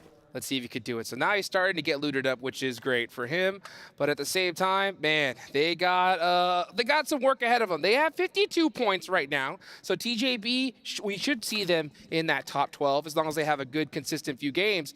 But you know, when this is that moment, right? You got to clutch it up. You got to be able to get it done here and now, and you can't let those nerves get to you. No, you definitely can't. You've got to be able to hold your nerve when it matters. And coming into this one, it is just going to be a question of keeping up the pace for the teams at the top of the block right now that they're currently playing in, right? We've got Alpha 7 leading from the top, 72 points already, which is pretty good news for them. This is a team, obviously, that people have expected to do well. Likely going to be able to get up towards the top of those tables towards the end of today. I wouldn't expect anything different from them. So hopefully they're able to keep up that pace as well. Currently in North George, and actually a pretty difficult rotation if Alula XIHC try and get ahead of them on that river crossing. The question is, how do they navigate that? They've got a lot of options open to them from that northwest side. We're seeing quite a lot of teams down to the southeast, I think, right now of this map in general. We're on board with IWNRX right now, and they are one of the furthest west of this set of teams out further east. Yeah, I mean, this is a very cookie-cutter type zone right here, so there's nothing too special about it. These teams know this circle like the back of their hand. So Alpha 7, they're just getting looted up, ready to go for this one. You do have quite a few squads that have already centered up, but teams are definitely, I think, prioritizing loot right now, and they're not in a big hurry because I think this is that calm after that military storm we saw last game. So at the end of the day, though, you got to make it into top 12. That is the minimum result. And I actually got to have breakfast with Knight from Team Liquid. Oh, lucky you. That's right. That's right. So I got to have a good, long chat with him. And, I mean, for those of you that don't know, this guy here is one of the most winning coaches in PUBG Mobile. For the past, I believe it's like 5 A-tier events that he's been a part of. Yeah.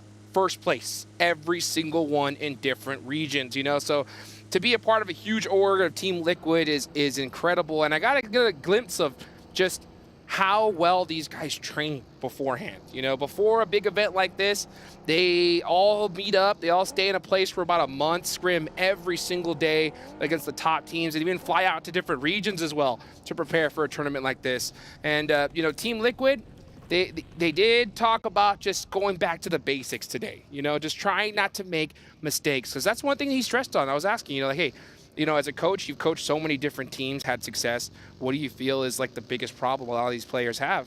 And he just said it's just tiny mistakes that happen one by one after the other, right? If one player makes a small mistake, you can't point fingers at them. You got to be able to have that reset and continue the game on right now. As we look at CAG Osaka taking some shots on the Boom Esports. They are just trying to slow down those rotations as teams start to make their way more central. If you didn't catch it, by the way, there was a long-form interview on the HQ show with Knight as well. So make sure you check that out. He was covering a bunch of those points, talking over the match they won. They're talking over their Sandhawk chicken dinner, yes. The entirety of that match. So definitely good to get a chat with him over there. And obviously you had a chat with him over, what, a pancake and a coffee? Oh, yeah. Something like that for breakfast? I'm not too sure. I haven't. Good old plate of shakshuka. What was it? What did he eat for breakfast? Did you check? I believe it was just eggs and beef sausage. Okay, that's a breakfast of champions. That's right what there. it is. That's what it is. That's quite an English breakfast. And he was there right early in the morning because he was ready to put in some work today. And hell yeah. The pressure is definitely on his team for sure. But one thing that he definitely told me that he's really proud of his squad is he definitely feels like his team has that clutch factor.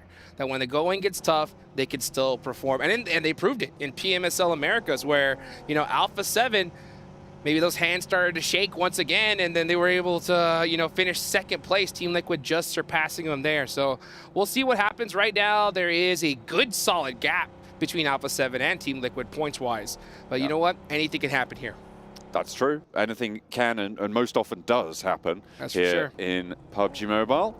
Team Falcons moving on the south coast right now, trying to scout their way in. A couple of inroads potentially going to become available to them right now. Again, still not too much conflict. You can see top run around, grabbing a little bit more loot, not quite satisfied. Still is going to have that level 3 helmet, that level 3 vest as well. So they're pretty decked right now. I mean, I'm not too sure what more he could really be looking for there. Maybe, you know, a med kit. Yep. Seems like he's got plenty of nades, plenty of smokes. Well, these guys are set up. They're ready to go for sure. So looking at the leaderboards, you guys can see that right now as we're about to get into another zone here. This is pretty much do or die. This game right here for 4 teams in particular. Okay. I'm talking about Harami Bro. Sure. CAG Osaka. Excellent. DRX. True. And IWNRX. These guys need a chicken dinner right here, right now, or they're not making it to top 12. This is the thing, right? I mean, IWNRX is particularly an interesting one, right? Coming from the EMEA region, obviously it was Brute Force who are the champions from that region, but throughout the majority of the tournament, IWNRX were the best. And that was predominantly off the performances coming through from Zedwolf. He was an incredible fragger back in the region. We thought it was going to be a breakout performance here coming into this tournament, but it just hasn't been. They have been nowhere to be seen. They've been so quiet so far over the 9 matches that they've played. It's just not enough. And it's really unfortunate because I think Zedwolf definitely has the talent, right? And it's just somewhere along the line, it hasn't connected to what's going on in this tournament. And it's slightly disappointing. Yeah, well, they're not out of the race just yet. I mean, there's still this match and 2 more left to go. You could definitely soak up a lot of points, but the problem... They probably need like 50 to 60 points, though. Yeah, and that's what I'm saying is, like, in order for it to happen, we need a double-digit elimination chicken dinner right here. If it doesn't happen, it's nail in the coffin. I'm going to say for all 4 of those squads here. So I'd agree with that. Yeah, it is. It's possible, but not probable with the way they've been playing so far. And at the end of the day, there are so many good squads here. And we saw Gary go crazy in the last match there with a nice little 2v1 to win the game. Hitting them with the snail trail. Gary. Able to slow them down enough. TJB on the northeast side, close by to Inko. Looks like they are just going to divert, fold back a little bit, get away from the scrap. Yeah, this is the problem right here. When you get down to the last 3 matches, there are so many teams that desperately need points. And when that happens, everybody just starts turtling up, playing ultra passive. And when it comes to that aggression, they can flip that switch on at any moment's notice. So it's going to be more difficult to just get points here, especially like double-digit eliminations. You'd have to play absolutely insane because these are those championship rounds. So we'll see, you know, if we're going to see one of these teams on the bottom of the leaderboards be able to put a big performance up. But right now, it's not looking too good. Even if you're, honestly, even if you're Mad Bulls, Power Esports, I'd try to get it done right here and now because those last 2 matches, you never know what's going to happen. What was it Barney said? Between like 10th and 20th, it's like 10 points or something like that? Or it looks like, yeah, like 11 points between Team Liquid and Mad Bulls right now, which is a huge, huge jump up in placements for what is ostensibly one good game compared to everyone else, right? You just need that profit, that breakout performance. So we'll have to see if that is in the back pocket, if they've got the rockets to strap to their shoes, blast themselves up the table. See how fast they can go. Right now, major feature of the circle. Let's talk a little bit about that. Okay. Potato Hill on the east, Pachinki sandwiching it off on the west. The circle just about to pop, heads up towards Potato Hill. So the north part of that Potato Hill position going to be really, really hard fought over. CAG Osaka right now hold it. Are they going to be able to withstand the pressure? They're going to need to, that's for sure, because they're one of those teams that, like I said, need a double-digit elimination chicken dinner right here, right now, or we're going to have to see them in the survival stage and risk watching their key get crushed right in front of their own eyeballs. Owie. That's going to stink. That's for sure. So, meanwhile, you got teams like Team Liquid, Falcons. Those guys need to put up some points on the board. They're all the way on the south side right here. They're going to have to push through quite a few squads. And with that desperation time coming right here, right now, oh, man, it's going to be very, very difficult. So let's see how it happens. You can see Team Falcons trying to make a safe rotation, already starting to get popped at by Vampire. And that's the problem. With a zone like this, pretty much every single spot, central circle, is already taken. Absolutely, and given the fact that there's no casualties right now of this match, it's going to only exacerbate that problem, right? That's right. It's just making it worse with 16 teams all trying to cram themselves in. Now is where things are going to start to heat up, where that kettle pressure is starting to whistle. And it's whistling hard. And the problem is that nobody wants to open up that can just yet, because if they're the first to engage into a fight, the chances of getting third-partied right now are like 99%. So, you know, everybody is just waiting, hoping that somebody gets a little antsy and starts, you know, maybe a crazy push happens, and then that third party will come in right after. So we'll see what happens here. That's not how you... What? Hang on a minute. Very interesting. That needs an insurance claim right there. Oh, yeah. Who's at fault? Definitely the buggy. It's classic Mythic. Oh, dear. Come on. Uh-oh, here we go. They're on the road. Team Liquid. This is a bold send.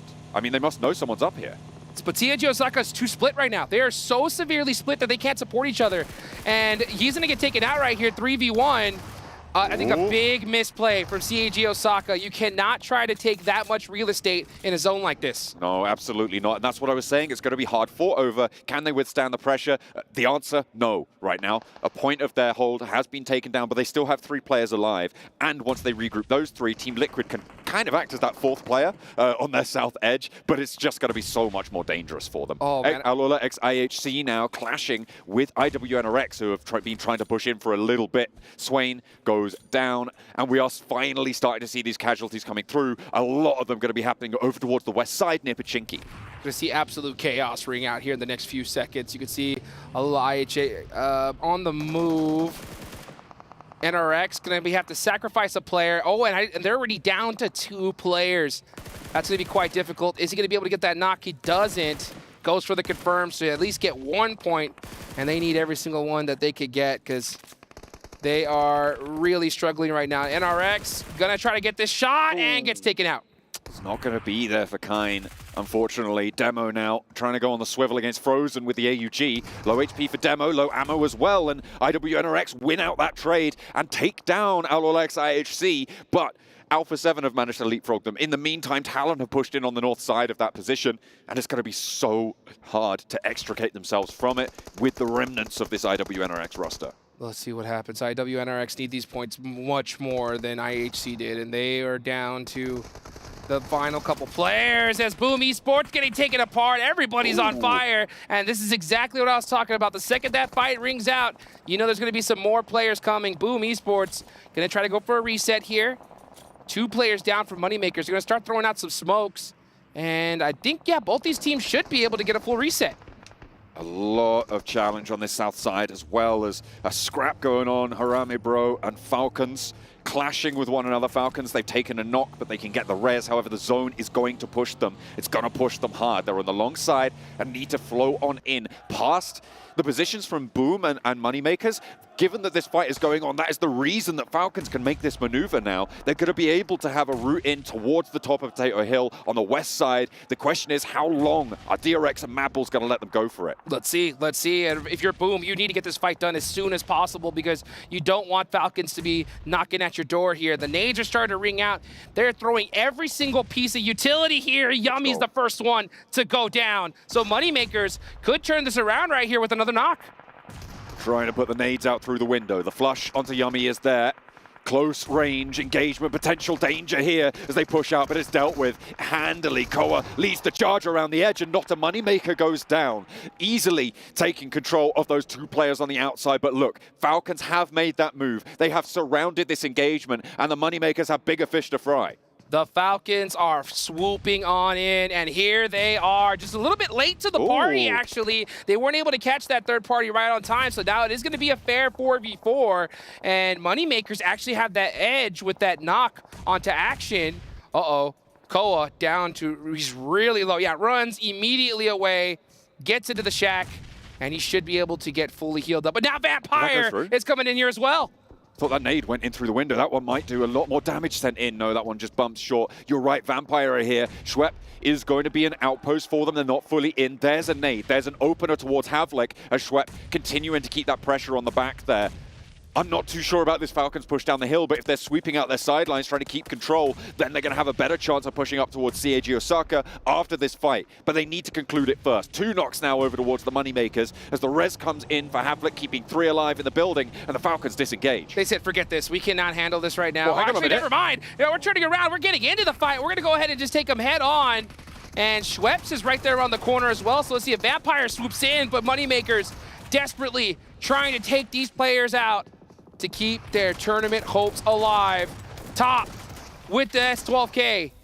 Brings out a few shots, but not able to get the knock, but that is it. Moneymakers are out of there. And Vampire are still here to play. Can Schwepp do more now? 4 players alive for them. The rest of the team nowhere to be seen. Falcons have got 3 players. They can get these reses, but Schwepp does not have any nades. That is what is stopping him from really going for more pressure on this. The circle's moved away. They don't need to go aggressive, but maybe they should have done. They needed to. They needed to. I'm so shocked that they didn't press this fight because Team Falcons are only separating them by 3 points prior to this match. So to take out the Team Falcons right now would be very advantageous for Vampire, but instead they say, you know what?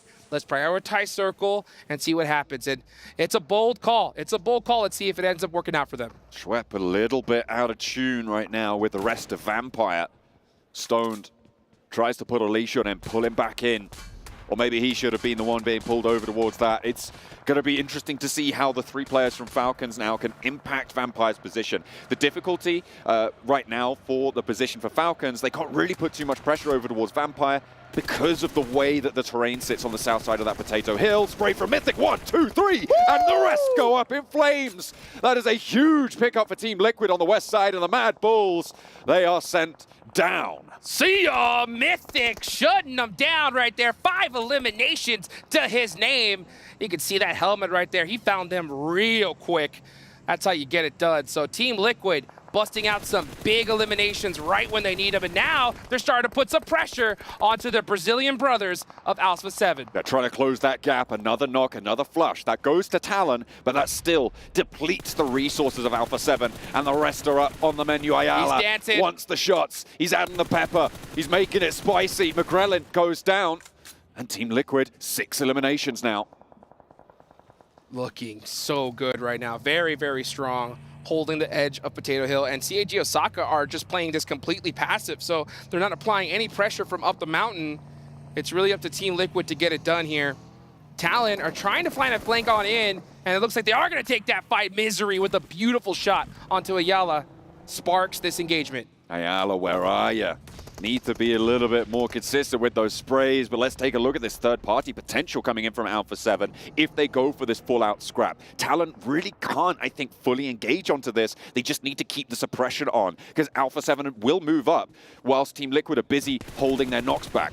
Let's take a look at this replay. I mean, all 4 in a car. Oh, okay, look, you move all in a vehicle, and every time this happens, I always say it's just going to go badly for you. That's exactly why. Let's take a look at Carrillo. He's going to fall down, but Talon, they're having their toll extracted on them. Ayala's going to get rest, and Team Liquid still with 4. Team Liquid, this is the game that they needed right here. And I talked to Knight. He said that we're just going for top 12. We want to make sure we make it to that finals, but this is how you do it right here, right now. Meanwhile, Talon down to 3 players. They do not have any kind of hill priority at all, so they may just have to stick it. But now, look at this. The fight is now ringing out between Vampire and Team Falcons, but now Vampire loses the advantage that they had a little bit earlier. Oh, man, Vampire, that sucks so much. If there was a way that you could have gotten rid of Falcons, right? Right? Maybe you should have gone for that down to the southwest side, but not to be. Tony K dispatched on a knock, but should get rezzed up here with smoke cover. Stoned is the off angle. Potential third-party weird sort of action from Power as they start to shift down on the east side. You can see actually Kante and Easy both moving in on the east. So potential backstab if Vampire want to push this. Don't think they can really go too aggressive now. With that knock onto Tony K, Falcons have moved further up, and CAG Osaka not making a peep. Not moving at all, but they're going to have to because this zone's going even further north, and all those teams are going to have to collapse onto CAG Osaka in the next few minutes. If you're Apollo, you need to start pushing up right here. You need to apply pressure on these squads while you have the blue zone working with you right now. But for the moment, Vampire and Falcons in a fair fight for now. Top, busting out the S12K through the smoke, gets knocked. That's long range. That's the backstop. Stone able to put suppression over the ridgeline. Smoke clears. They get the flush. 2 players now left for Falcons to try and hold on. Nurzed with 2 eliminations, low HP, needs to try and get some healing action taken low, and they haven't got a knock to answer. There's the knock from Tony K. They push forwards, and Nurzed now, the only thing to stop Falcons from going out. Team Liquid have an off angle, and they will get cut down, falling before the feet of the Vampires. Vampire Esports, I cannot believe they were able to have this fight fair. I mean, there were so many teams right next to them, but they just allowed that to happen. CAG Osaka, a team that desperately needs so many elimination points, currently sitting with 0. Those coffins getting nailed left and right now. Harame Bro, IWNRX, DRX, all out. Low point scoring games. You said you're counting them out. I think I'm agreeing with you. CAG Osaka on that lifeline. 3 players on the top of Potato Hill, holding off, fending off against some of the strongest teams in this tournament. They got to realize placement points aren't going to do it right now. They need both eliminations and placements if they want to make it into the finals. So, I mean, they had so many opportunities to third-party players, but instead just holding down their location for now. TJB on the move, only S. Gonna make some nice shots there. Puts a little bit of pressure onto Gary. Gonna try to blow up that vehicle as well. Oh, but the off angles are starting to ring out. Yeah. Only S is in big trouble. Inko moving out wide with Vitali to try and get the off angle, and that's exactly what you need. You just can't move on in now. There's full surround going on here. And it's going to be done and dusted for TJB on Erangel for the group stages. They've got 2 Miramars to play now. They'll have to focus on that. In the meantime, Team Liquid finally turning their attention to the remaining players on CAG Osaka. They're down to 1, and their tournament might just be dropping down to the survival stages in these next moments. But a nade keeps them alive for just a second more. Oh, but it's only just 1 player up. I mean, we have to see an absolute miracle run from Naoto. Let's see if he's going to be able to do it. But now the Molotov coming on in. He's burning. Is he going to burn down to nothing? Oh, barely survives. Wow. A big nade sent back over. And look, the Vampire with the third party. Team Liquid on the ropes now. 2 of their players are down. They only just got 1 res. And another re-knock comes through. Inko are there. And it's a third party, a fourth party as well. And Team Liquid fall. Naoto holds on the inside. CAG Osaka will finally fall, but Vampire hold the top. Vampire desperately need these points. Power Esports do as well. So let's see how they're going to be able to end up on this match here. Tony K, look at that, 6 eliminations from Vampire and a dominant position.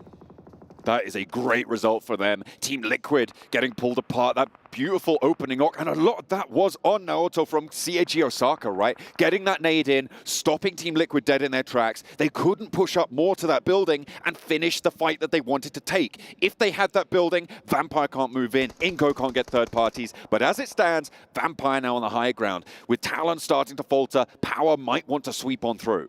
Yeah, CAG Osaka had a big opportunity here, a dream circle, but just weren't able to take advantage of it. Just got completely outclassed by these other teams. So let's see who is going to make it into that top 12. And every single one of these teams that are in the match right now desperately need it. Talent Esports being the only one right now in 9th place. So they are sitting comfortable. But man, it's going to come down to that last match to see who makes that cutoff. Absolutely. It is going to be brutal. Right now, Power on the lower end of the tables for these teams playing, starting the match with 44 points. If they can keep things going, if they can keep it up, it will be good. But they currently don't have any eliminations, Hot Juice. That means that they're going to need to push real hard for this chicken dinner, more so than a lot of these other teams that are still in this fight. Nade over towards Newsy, not going to connect. Oof, they need pretty much every single elimination here. And it's going to be very difficult because they're going to have to do this fight with Vampire. Oh, but they're so spread out. They're completely 4-man splits. They're not in a position to take a team fight at all. They're just going to snake their way in and try and hope for the best here. Inko might be looking for this back-to-back, but if Nunes goes down like that, that nade might find Axel, but it's not even going to tag the damage. A knock on the front point for Inko is going to be worrying. But everybody's got so many angles to worry about. Vampire making their trudge forwards. It's not going to be easy. We'll see if they're able to make marks onto this circle. And they're gonna, I tell you that right now. Vampire, this is what they do best, with their back against the wall and just being able to shoot at anything that moves. So they're starting to apply that pressure. Schweppes loses helmet right there, so that's gonna be pretty interesting to see how they end up playing it out. They have the high ground. Everything should work out for them, but you can see Inko Gaming has their eyes locked on them for now. Spray from Schwepp and another knock over towards Verdan from Power on the northeast side. Nice and Vampire keeping control on this high ground. Vehicle still available for Inko, putting 2 players in it. That's dangerous, but they're going to roll straight over towards Power. They want to sweep through. This is a 2-player push. There's a nade in hand. What are you doing? You're just going to get lit up. There's no answer as well. And Verdan is just going to be able to get res. They moved out, and Inko lose a really weird sort of fight. They try and push forwards in the buggy. 2 players completely exposed to high ground. I'm putting a big question mark on that. They could have just moved so slowly, but instead they just try to full send it with the vehicle and got punished. That is Talon out now, and Vampire are just watching this happen. from up top. Beautiful dear. shot, though, from Nenebete. That was huge. Only one player remaining for Inco, and it is Nenebete, able to land that shot. It's going to be good news. 3 players alive for Vampire, but only 2 active. Power have been biding their time with Inco trying to make that play and it not really working out. They've been given a lot more of an opportunity here, but Tony K moves forwards into a linchpin position. Vampire have got the res now, and they're playing on the high ground. Alhaj has the MG3 too, full level 3'd out. This man is ready to go. He doesn't have quite a few 7.6 bullets left, but he has a full mag, and that is going to help him out big time. Meanwhile, Nenebete being a thorn in the side of both of these teams. Oh, I thought that might have just bobbled over, but no, it goes a bit down the hill. This is stage 8, by the way. This zone's going to go about to nothing. I think you're right. I think it's going to go pretty close. Tony in the middle for Vampire. And how much more iconic a Vampire style can you get, right? Yesterday, not great. They are starting to ramp up the pace, right? They're gathering their shadows around them. They are ascending from the shadows here right at the last moment, right when it counts. And here comes Papa Blue, folks. This is it. The zone is now going to go all the way to the middle, and that is Inco out. We're down to the final 2 teams. Power have the low ground, but they have an extra player. Oh, and 2 knocks. That is how you get it done. Vampire are in trouble. 1 versus 4 for Tony K. He is pretty good, but I don't know if he's that good. Needs to start out strong with 1, but that's all he'll get. Tony K goes down, and Power clutch it out with a chicken dinner. Held on the northeast side, stopped anyone from moving around, and able to clinch it in their home ground. Oh, the crowd goes wild. You couldn't ask for a more clutch moment because this team desperately needed every single point that they could get to make it into the finals and into that top 12. And they just did it right here, right now. 2 more matches left to go. And in the last matches, we don't know what's going to happen. So, I mean, you said that word clutch, and I cannot agree anymore. That's how you do it. Second chicken dinner today for Power. Their day 1.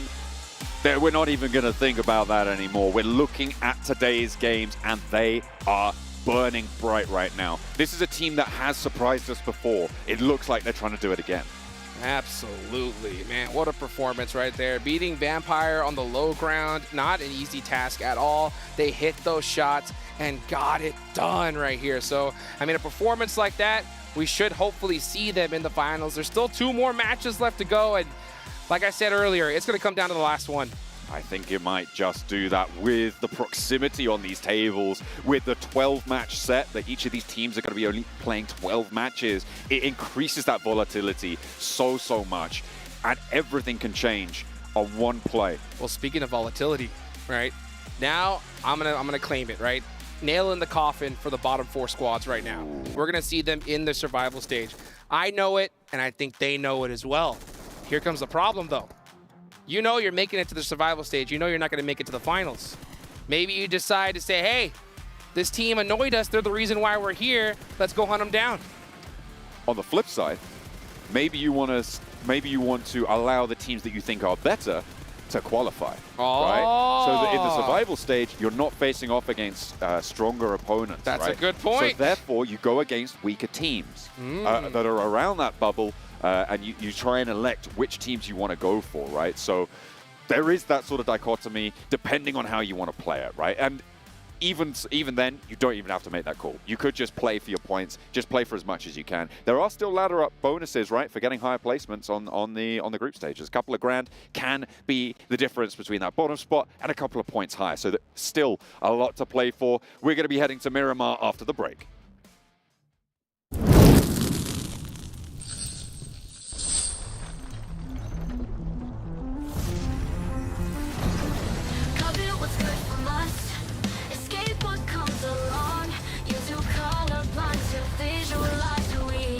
What they want to live for.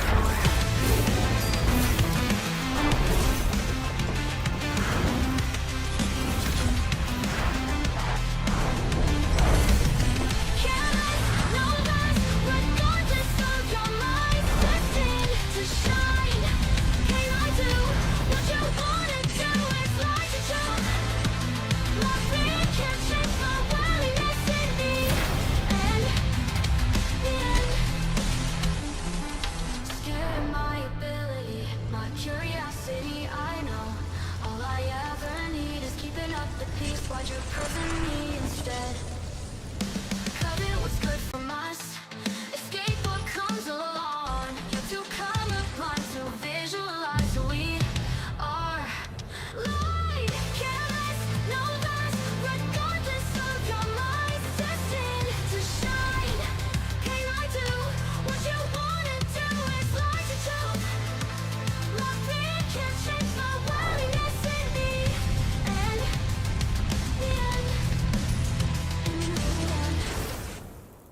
wonder what they wish for, what they want to live for.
Power Esports take home another chicken dinner. Jason Kaplan joined by 7 Worlds Gaming and Kolaris there on the end. And honestly, it's looking like Power, with their 2 wins today, might be able to pull this off. They might be able to qualify. They may. They have the power. I had to go for it. I'm sorry. We have got ourselves 2 wins in 3 games. And overall, I mean, this one was very well done considering that these teams having to deal with Potato Hill, dealing with the high ground elevation. But for Vampire, as soon as that high ground elevation gets eliminated from the proceedings, they are done and donezo. That was the big question mark for Vampire. How were they going to be able to react whenever the circle didn't go their way? Because they were going to be overexposing themselves. You end up backfiring. But I mean, still, for Vampire, this is great points for this team. And Power, they have done so well today in Erangel. Not only the 2 chicken dinners, the first Erangel and now this second Erangel, but even earlier in between, on that second match, they ended up in 11th place, but with at least 6 elements. So it's good to see them being able to get, whenever they don't get placement points, they get those elimination points. Oh, I see another unfortunate finish for them here, only getting themselves 2 points. Mad Bull is getting absolutely destroyed by Mythic, losing all 4 players, and that kind of shows you why you don't rotate all players in one vehicle. But I really kind of want to see overalls. I don't know if we can jump to it right now because we didn't get to check in with it last game, and I'm curious how have things potentially have shifted up here considering what has gone down. And we are going to see, okay, so Talent have been able to make it up here into this page. Look who's not there anymore. D plus Kia. Now it's going to be in the second page as well as Reject. I mean, I still feel like Reject should be safe. I really want to look at that second page, though. I want to see how some of those other teams are currently setting, because I feel like it's going to be a lot closer now. Now we're not just going to be talking about some of the teams that we're going to Besiktas completely out now. We're waiting for it. Look how D plus currently where they're at. I think D plus, with the way that some of the teams are performing that are outside of the 12th spot, I don't think they're going to make it. Yeah, for Rejects, I mean, it's going to require quite a few of these teams to have a pretty decent 2 games to knock Reject out from my money. So yeah, it's still D plus that is really facing down the barrel here against these teams that are honestly gonna get themselves at least the points. So Power at the moment would be in if we stopped right now. However, they need to go into these Miramars and just pick up some amount of points. They need to be a little bit consistent. You need to win the games, but hold on to the amount of points that you're able to get in steadily. One team we did see there that's not in the running at the moment, TJB. We were talking about them a little bit when we were watching the game. They have not done much of anything here in day 2. Yeah, they just been so quiet. And we were kind of talking about this while we were watching the match, and you said how they just haven't really gotten the chance to control a compound like how they did yesterday. It's just been outside and fighting, not really being able to set themselves. I would say there was definitely 3 of their games where they kind of got towards the late game where it came off the back of having a decent compound for that circle. When it comes to these field fights and having to transition through those field fights to eventually try to get to a late game, it's not been as successful for TJB. So if they do get something on Miramar, great, good for them. So we dramatically zoom into Jason. But I think overall, Miramar's harder to find compounds on to make that happen compared to an Erangel, right? So it might be difficult for them. Well, we don't have too much time before we head into the next game, but I do want to give us a chance to talk about how Erangel has played out today here for a couple of teams. Actually take a look here at Power in their first day of play up against their second day of play and kind of compare and show you guys at home how big of a step up it was for them and what a perfect time to make it happen as well here. Averaging over double the damage, the eliminations. This is perfect if Power want to qualify. Where was What this team? Is this the actual Power? Yeah, I mean, average survival time is huge here for them, and considering what they've been able to do today. I do think that the first win from our Erangels was a bit more of a given compared to this second one. They really had to work for this second one. So yeah, they are gaining traction when it comes to the Battlegrounds. Another team that's gaining traction, Vampire, the defending champions for 2 years running. I almost want to see their stats as well because day one, they didn't do terribly, but they didn't perform into the Vampire that we kind of expected coming into this event. What's up, Seven? You gave me like a dirty look. I felt like with Vampire on day one, we just felt like they were being a little bit too passive. Now we're starting to see Vampire take onto more fights, being able to be a little bit more aggressive too. I mean, we saw what they were able to do to just Falcons, and I can't remember what was the other. I think it was actually Falcons. Whenever Falcons was fighting between, let me check here, Moneymakers in a building. Well, here you go. Yeah. Might be right or not, but overall, I mean, with Vampire, the aggressiveness has finally come out. It's not just Tony K. We have actually seen some of the other players being able to step up their performance and start fragging out, and you can see it right there clearly today. There's a scenario where they were fortunate that it was Kagosaka above them on Potato Hill when they were battling down towards the south of it, because Kagosaka is one of the more passive teams in the lobby right now, and they were especially being passive because they were only 3 compared to 4. If they'd have peeked over whilst that fight was going on, which they could have absolutely had the ability to do so, that could have been the kind of the bell tolling for a Vampire in that moment, but that was not to be. They had no intention of peeking over. Any other team that was a little bit more aggressive could have really put the boot in. Yep. Yeah, we also had Team Liquid there as well, which I think they ended up finishing off themselves. But you guys at home who are watching, make sure from now until July 3rd, you are following PUBG Mobile Esports over on TikTok, and also do a victory dance, post a video, whether it's in-game or out-of-game, and use the hashtag PMWC victory dance, and you have a chance to win up to $3,000 in virtual gift cards. But for us, as we just finished talking about Vampires, time to hear from the team themselves as we head down to the stage. Welcome back to the main stage in the STC Arena, where I am joined by Vampire Esports coach. It's of course Sir Tanny. What would this competition be without us having a few chats on stage? Really enjoy. How are you doing? You okay? Yeah, I'm so great. Thank you for asking. Nice. Right, coming into this tournament, you're 2-time mid-season champions already. Lots of confidence coming here. But do you feel like yesterday you might have been a bit overconfident? Yeah, because we know we are the former champion before, so we came here just like a home. We will do our best, but yeah, yesterday is really complicated and it's really hard for us, so yeah. Okay, a bit of complications. All right, well, we spoke earlier today, and you mentioned that, you guys are going to switch things up a bit, maybe even switch a few drop locations as well. Why is that? Yeah, because for us, today is so many drop cash, so honestly, the first important thing is our point, so we don't want to drop cash with no reason, so yeah, we find some the good drop that available for us, so yeah, we will share it. And also some routes, how we play, the timing, everything is shared today. Okay, well, speaking of today, speaking of points, you managed to secure high points in that final Erangel map. Finally, you can rest a little bit. You're currently in 11th place with 62 points, okay? You're still not quite safe. You're only 1 point ahead of Power Esports right now. 2 more maps remain on Miramar. Do you feel like you can do it? Yeah, I feel like we can do it, but just only the maintain and the consistency, because as you say, we are not really safe much, but I expect to focus for more like a 75 point. Yeah. 75 points, that's what you're aiming for, Sir Tanny. It's always amazing to speak with you. Thank you so much for joining me on the main stage. Best of luck to Vampire Esports for the rest of today. Hopefully we'll see you in that main tournament. But for now, let's go back to the studio to continue day 3 of the group stage. Oh, baby. 2 more matches left to go. And you can hear Sir Tanny himself say that he's aiming for 75 points. If that's the number that he's aiming for, I'm going to tell you right now, D+ Kia fans, you better be nervous. Absolutely. D+ Kia, obviously not playing today. They were on 63 points, right? So it's going to be quite interesting to see who's going to start to fall on down those tables. Obviously, Brute Force getting surpassed now, down in 17th place. We're starting to see teams drop below that margin. I think also Besiktas have dropped out of the top 12 from their group, from Group Red. Those are the teams that we're going to start to see tumbling down the tables over the course of these next 2 matches. And it's going to be pretty brutal.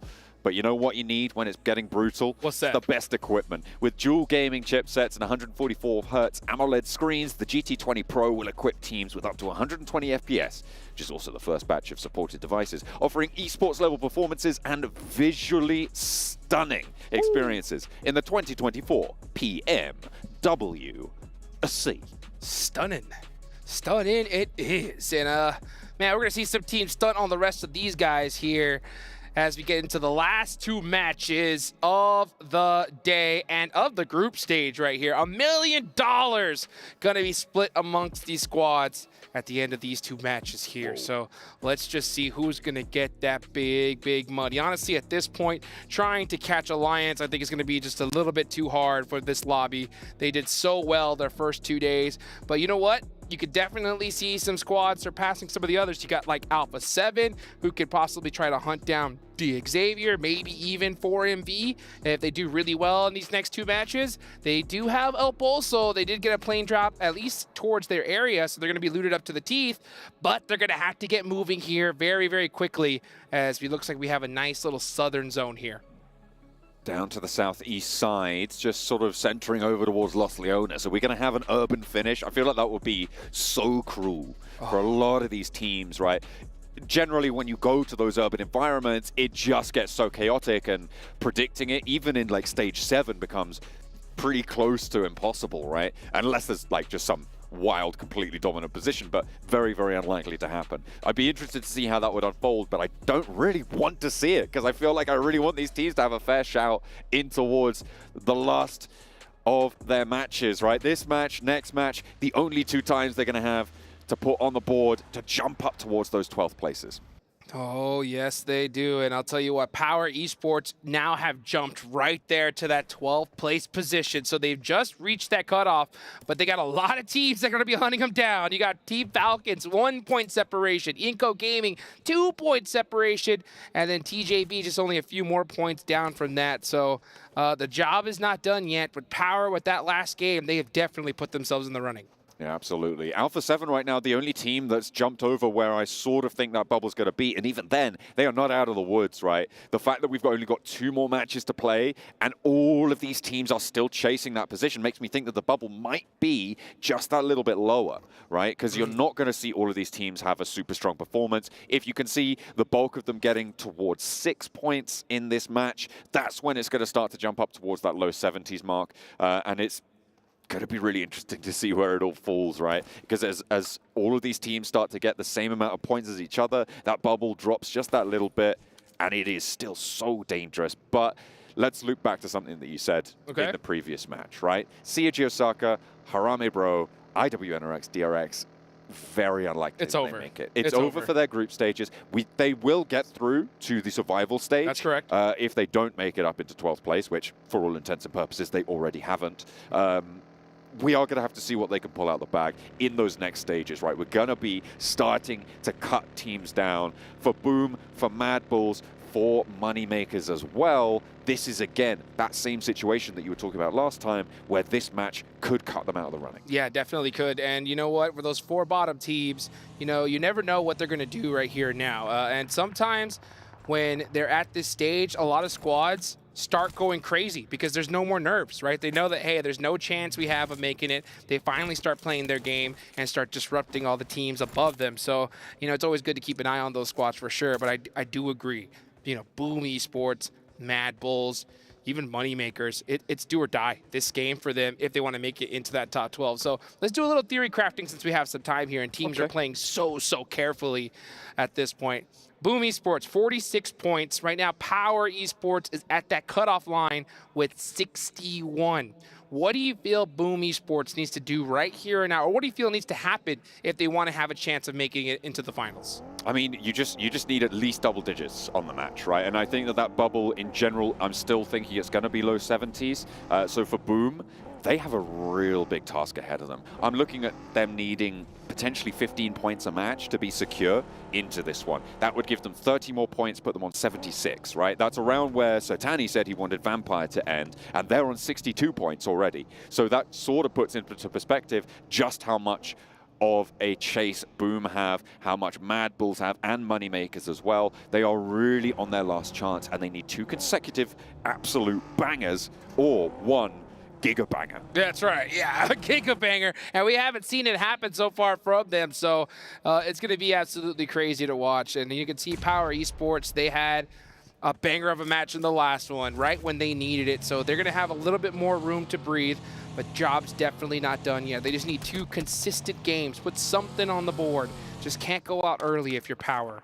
Meanwhile, yeah, Vampire, they're right there as well. None of these teams can afford to put up a 0-point game. But, you know, Alpha 7, they have 73 points. They should feel pretty comfortable here. You can see, for those of you guys that can possibly see that map, they're just rotating all the way through the edge down south, nice and safe. So they're going to definitely be in the mix here soon. I don't think it's worth it for Alpha 7 to try and burst out towards those top spots when it's still so volatile for them to actually be confirmed towards that final stage. They just got to play their game. They've just got to play the game. If you can get sort of 3, 4, 5 points on both of these next 2 matches, that is going to see you safe in towards those finals. But then again, that's my opinion, right? I am not Alpha 7, and these guys have the passion for this game that is almost unparalleled. Yeah, if I were Alpha 7 right now, I would put it in my mind that we're in 20th place. You know, because in my opinion, Alpha 7, their biggest struggle is themselves. You know, I talked to Kodajax, their manager, and he said exactly that. You know, we are our own worst enemies, and I would try to emulate that in my brain right now. Like, oh, you know what?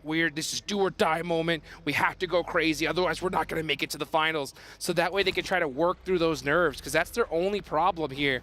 So I want to see some signs of life for Alpha 7 in these last 2 matches to give me a little bit more confidence for them come finals time. That's what we're looking for. I mean, a lot of people will have predicted Alpha 7 to be winners of this tournament. I know you got 7 over on the desk as one of their biggest fans coming from the Americas region. And to be honest, I put Vampires as my prediction to win. That was primarily because they're back-to-back defending champions here in Riyadh. But I think if I'm being honest, I think Alpha 7 did have, coming into this tournament, the best chance of winning it. Given Alliance and Tiamba's performance, though, it's kind of putting question marks as to what's going on in this lobby, and I'm really interested to see how that's going to develop moving forwards. Very likely that we see Alpha 7 making their way in to take them on in those final stages. And we, again, on the flip side, we talked about teams that it's very unlikely they're going to make it. Teams are starting to get like really quite solidly confirmed to be getting through to those finals. Obviously, Alliance, Tiamba, but also 4MV and DXavia, right? Those 4 teams looking pretty healthy, but what a shift on the circle. Hard Southeast cuts Los Leones in on the northwest side and keeps Puerto Paraíso in.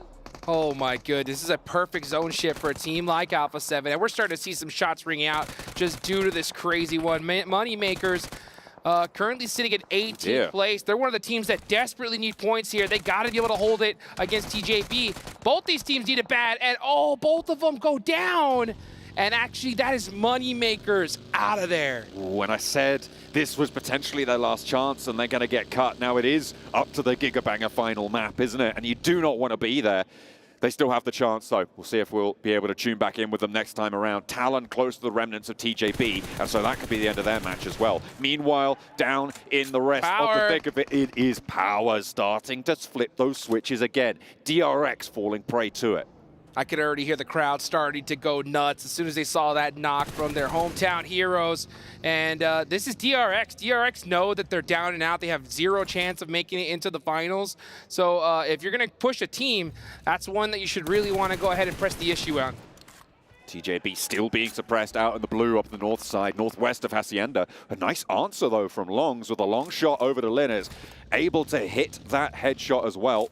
And that's going to be a difficult res to fully commit to. And looks like they are going to go for it. They're going to have to pick up, and I don't think they want to stay here now. But in comes the rollover. TJB pushing up to this. They might be able to pick up 2 points now. Yoru and Linux both do get up, but there is just a hail of bullets rolling down the hill. And now it's up to Axel to try and put the pieces back together. They've got Misery still in the fray, but you can see he's quite far away. Getting closer and closer, though. Can he have an impact?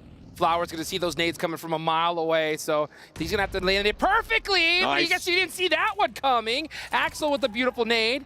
Got to have to make another play here for his team. Talon currently sitting in 6th place. TJB are the ones that desperately need those points, and they are out of there. Talon able to snaffle it away. 74 points now, and today's leaders on the tournament tables. That is great news for the team of Talon, and it is a great result.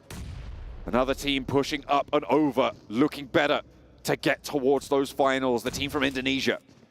Heads up play from Talon right there. They wanted to make sure they secured their slot to the finals. And honestly, with that squad wipe, I think it's going to do it. Power Esports, though, their ticket isn't punched just yet. They need to win this fight with DRX. They unfortunately lost a player in this fight. That is definitely going to hurt them here as the blue zone is now starting to pass them up. Ooh, Los Leones, difficult to navigate when you've got that close-range threat, and it's exactly the difficulty that's facing DRX and Power. But only 2 players remain now for DRX. 4 nades in hand, may be able to do something. Pops some mollies, forces players off that close window on the top floor, but not really going to have an impact. And again, puts it into the middle, plays it back. They're trying to create space here, allow his teammate to get through, so that they can play a 1-2 punch, maybe even breach the building. Power yet to disengage from this. They have 3 players alive. They're going to have to disengage here eventually, or just start pushing it. I'm surprised they're being so passive here. And this just could be the fact that, you know, they're in that cusp. They're right there on the leaderboards in that 12th place position. I think we're starting to see the nerves start to ring out for this team. It's pretty tricky to look to get out of this one if you aren't fully aware of the enemy team's locations, but the nades are starting to come through, and Power could really start to suffer here. It's only going to get worse and worse. Once the zone hits, it's going to tick harder and harder, and Power want to get out of there. They need to get out of there. Their campaign is not over. 2 chicken dinners not enough to secure the deal. It definitely is, and Power have to make a decision here. They have to push. They cannot just wait because, like you mentioned, that blue zone has started to tick, and it's started to tick hard right now, especially once it fully closes and we hit stage 4. Let's see how they decide to play it. I am so shocked right now that we're seeing Power just completely turtle up. They got to move. They've got to get out of there, but instead, over they go. Pops the shot, and that's going to give the game away. They're in the building, steps out, and that's the first knock going over. Huge. Easy, able to pick it up, and that is indeed huge. Power might just be able to win this fight off the back of it. They should know that the players upstairs, and DRX sat at the bottom of the table, sat on the top floor above Power. They've got 3 players to deal with. Just gonna be too much, I fear. You can't be pushing a building by yourself right now. I'm so shocked that they're even doing that. It's so risky. If you get knocked, you're getting thirsted 100%. So the entire Power squad need to just full send it onto this last player. Get every single person, run in and take them out. You got to get moving here because this zone is starting to really chunk away at you, and there's hardly any spots available. Know where he is exactly, but they are just not fully committing to it. The time is starting to burn. The candle almost down. No wick left, and that's what they need. Easy, able to seal it with the DBS. Now, can they move away? Who's this? There's someone else moving through Los Leones. It's Talon. They were dealing with TJB up in the north, and finally, they've made their way towards the circle. They divert away from that fight. They just want to get in. So late to the party, and I think that is exactly right. Talon just wanted to get in to the finals, and that finish right there will work for them. So now they are late to the party. They're going to pass up Power Esports. And, actually getting mighty close. Oh, dear. Some shots are starting to ring out, and I think that is one of the players from Talon getting knocked off the back of that buggy. That's, Axel on board, going to lose his passenger, and Power will be able to heal everyone up. Do they have the meds to sustain a push in? Because that northwest side is looking a little bit hairy right now. Talon get ahead of it, but you can see they're getting shot at by Mythic, by Team Liquid as well, from their longhouse high ground, and a knock over towards Misery. Now there's an opening potentially for Power to move through, and they're going to go on the north side of Team Liquid. As the attention is drawn south, they shimmy on in and potentially get a good spot against Team Liquid, because they're going to have to move further through. Neither team can stay where they are on the next circle. Super fortunate rotation for Power, not to mention 5 eliminations. This is exactly what they needed to do to secure that top 12 position. Team Liquid right there in 10th. You know, they're looking to put some points on the board as well. And meanwhile, you got a lot of squads still available here that need a big game. I'm looking at Mad Bulls, Boom Esports, even Inco Gaming. Falcons need to start popping off here as well. It is all about those inches to add to your tally, right? It is all about getting those single eliminations. Right. Crawling your way through this quagmire that is the group stage. Oh, every inch counts, John. Absolutely. Every inch counts, and every point counts right here, and it's going to be so close here. There's only one match remaining. Mafioso busting out the mini, looking to try and pass up some of these teams on the leaderboards. Team Falcons starting to move as well. Top just trying to get a little bit of information. You can see them on that buggy circling around. These players got to stay calm here. I know there's a lot of pressure. Your tournament life is on the line, but you want to make sure that you make it to that next stage, and you're going to do it by just working together as a squad and pushing one team at a time. But silly rotations like that, you're going to get punished. Harame Bro have them dead to rights, but the sprays just aren't connecting. The vehicle's eating most of that damage, which is pretty damaging towards the Falcons' rotations, right? And now Nerzit goes down. Top might just be the last holdout for them. And the Falcons on one player. They're right on the northern side. It's not even like they managed to get dead central. But he's not going to give up without a fight now. Top has the nade. Looking to cook it up towards Jappy. As over behind the vehicle, he's got cover. The smoke is there to stop Top from getting sprayed down from the high ground, but that's only going to last so long. Spray's coming in. I think that's from Boom across the way. It's a third party. Jappy going for the trade, but Top able to do it. Pushes forwards. Is going to be able to fall back. The teammates there. And with the front bumper, they bust his lip, and it's Falcons to fall. He was able to get at least 1 point, but now you got Boom Esports on the other side starting to pressure Harame Bro here. Shots are ringing out from all over the place. Man, a little bit of a lazy rotation there from Falcons, and they got punished for it. It's going to come down to the last match for them. They're going to have to pull out a miracle game if they want to make it to the finals. Meanwhile, Harame Bro in 21st place with only 30 points. They need a monster game, and 2 eliminations so far, 1 player down. It's not looking good. Not a happy couple of bunnies, those lot. Unfortunately, Team Liquid looking to continue their chase. Keep up the pace, 67 points right now. And they're in a pretty solid spot. Again, very few teams actually confirmed to be in on this one. Axel getting knocked there. Alula IHC, Demo. He's going to go ahead and start off with a nice elimination.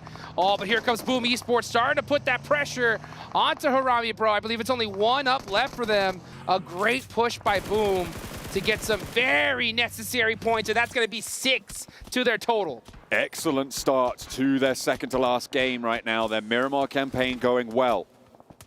That puts them up at 52 points. They still have more to do. A lot more. Looking at the circle, it's a hard northwest shift. Vampire right now in a really strong spot. The compound on that southwest corner of the flat that sits on their north side is going to be a lifeline. Tony K up on the higher ground that sits to the northwest of it. They need to control Inco, but once they do, it is great news for them. Very few positions stronger than that. Power Esports, you can see they're currently sitting in 10th place with those 5 eliminations. Looking really good here, but they still need to do a little bit more. Vampire Esports need to start putting that pressure because they're right there on that cutoff. They're sitting in 12th right now. No eliminations. You can see them playing this very calculated. Absolutely. And so Tani said 75 points their goal, right? If they're going to split that between the 2 games and they need 8 points to be able to get Is that right? No, they need more than that. You know what? I They think need they'll take it, 8 though. and 5. They need 13 points, right? So you split it, 7 and 6. Which is this going to be? You want to get as many of them in this match right now. When you have a central position, when you have a stronghold, controlling Inco was always the thing that was going to ruin them. But if they can do it, they have a beautiful position on this northwest side. They can control from that high ground. Everything looks pretty downhill from where they sit. Meanwhile, Team Liquid are now starting to feel that pressure. Mythic is knocked. Alula IHC on the gun. Oh, but Chief with a nice little stiff arm there on the Godless. He's going to get that confirmation. He's going to have to start hitting the deck, though. Actually, I might be looking for a vehicle and get on the move here. Alolex IHC from the south edge right now. 73 points. Another team looking to try and jump up towards that 80-point barrier that sees you fairly safe into those finals already. They have a lot more to do, and defending their global dominance from PMGC is what they are thinking about right now. But it's all about squeaking their way through the door. That's right. I think with those 4 eliminations, I think that could have just done it for them, especially considering how these other teams are playing. Team Falcons out is going to leave it down to the last match for them. Vampire are still up with all 4 in a really solid position for this next zone. We're going to have to really see where this circle goes, and a lot of these teams could really use a blessing right now. This 2-2 split for Vampire looks strong, but Alpha 7 are going to challenge the south side. Nuzi, Schwep, both going to try and hold it, and Inco are going to suffer because of it. Revo now with the challenge. Has got that pump action. Steps out, finds one. Nuzi goes down flush quickly. There's an answer, though. There's the knock in response. That came through from Stone in the vehicle, but Schweppes is now down as well, and there's only 2 players for Vampire. They're getting dismounted. Alpha 7 Summit, there was no backup. McGrellan on in, and the south side hold for Vampire crumbles. Stone getting caught with a nade in his hand. McGrellan's trying to go for the res here, but his teammate's moving just a little bit too much. But here comes Tony K, the last player up for Vampire Esports. They need this fight to win. Alpha 7 pretty much confirmed here to make it to the finals. Vampire, not so much. And they are allowing this reset. That nade helps give them just a couple more precious seconds to last in this match. Unlikely Stone gets out of this, though. Alpha 7 going to res, going to get McGrellan back to his feet. Tony K has bigger fish to fry, as well as Inco. Step around, 2 players to handle. If anyone can, it's Tony K. Nade over towards Schweppes to get the flush. Inco steal that point away, but they still have Tony K to deal with. Alpha 7 potential to third party, but power in the meantime. Dead center on the junction. A nice ridgeline to play around. Tony K so desperate right now, just trying to make it happen for his squad. He jumps out with the pre-fire, jumping back in, using his best parkour tactics here. He's pulling out every strategy he has. He has to win this 1v2. He hears the footsteps. Nenebete is in the building. He tries to pre-fire it. He's trying to time this perfectly. But now Alpha 7's going to be pressing up in here anyway. Tony K's got to make something happen here. Steps in, Nenebete across the way. Tony K out of the building, trying to find them on the back foot there. Spraying, pre-firing. Alpha 7 now descend. Moving on in for the third party on this one.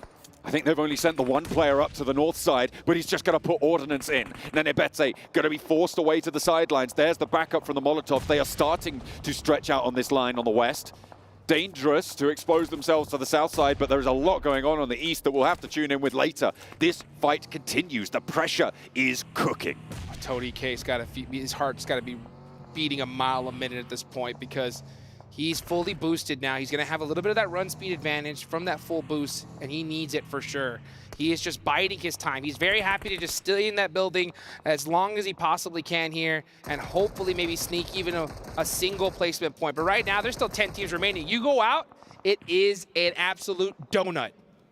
Alpha 7 fighting on 2 fronts, keeping Alolex IHC at bay. Let's see a Geosaka go down to Boom on the north side. In the meantime, Vitali goes down and the burn is there. The burn out, and Tony K survives. So Vampire go 1 step further towards those placement points to add to their tally. They'll take what they can get at this stage. What more can they do? The answer is nothing, because there is just more nades in the pocket for Alpha 7. They really want to seal the deal for themselves. Maybe they want to try and chase it as well, because from this western side of the circle, they have the potential to move through this match. Tony K trying the Jurassic Park strategies. If I don't move, they can't see me, but unfortunately, Alpha 7 have evolved to another level right here. Clever girls. Revo just had that 5th sense, able to get that knock. and that is going to push those guys over the edge. Alpha 7 crushing it.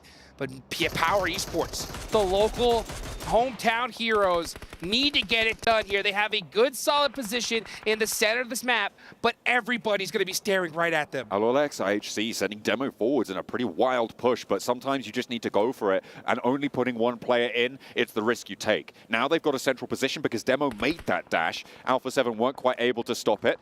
Mad Bulls on the east side against IWNRX, both going to be vying for that eastern edge. This is a really tricky spot for the Boom. Control the north side of the road. They have such great terrain right there. They're going to be forced off of it in a moment, but Mad Bulls find an opening onto their flank, so potential to sweep through, but IWNRX still in the way. Look at that ridgeline that Boom have. What can you do if you're IWNRX when they're there? You go to the survival stage. That's what you do. And that's what's going to happen, right? But I'll tell you what right now, this next zone goes dead center. A beautiful circle shift for Power Esports. That's the team I got my eyes on, as well as Mad Bulls. Even Boom. Boom Esports have 10 eliminations? Where did that come from? The north side, I'm telling you, man, that high ground position across the road acts like a river. There is nothing that you can do when Boom are moving forwards. This is the chase that they were looking for. We've been talking about teams that need strong games, and this is how you do it for Boom. 10 eliminations puts them on 56 right now, and they need more, but they are going about it the right way. A strong hold on the north side might be what they need. They needed this so bad. 10 elimination points. Oh, that nade looks good. Boom, baby. How about one more? That was an eviction notice, and that is how you do it. IWNRX getting punished. The red label on the door slapped up, and Boom put another one in the dirt. Swain falls down, and it's only the team's MVP himself, Zedwolf, who can stand between Boom and holding this northern side of the road to themselves. Another nade goes high. Yummy wants to put the final nail in. Another one just goes short, just not quite tickling on, and Zedwolf might get the res, but they are still trapped. That one looks quite good, and again, it bobbles down short. So close. I mean, he's definitely doing some damage. Yummy, they need every single elimination they can get. And here they go. They are full sending it onto this edge. They are trying to take him down. Let's go. But maybe a little bit too close here. Z-Wolf still up, but that is it.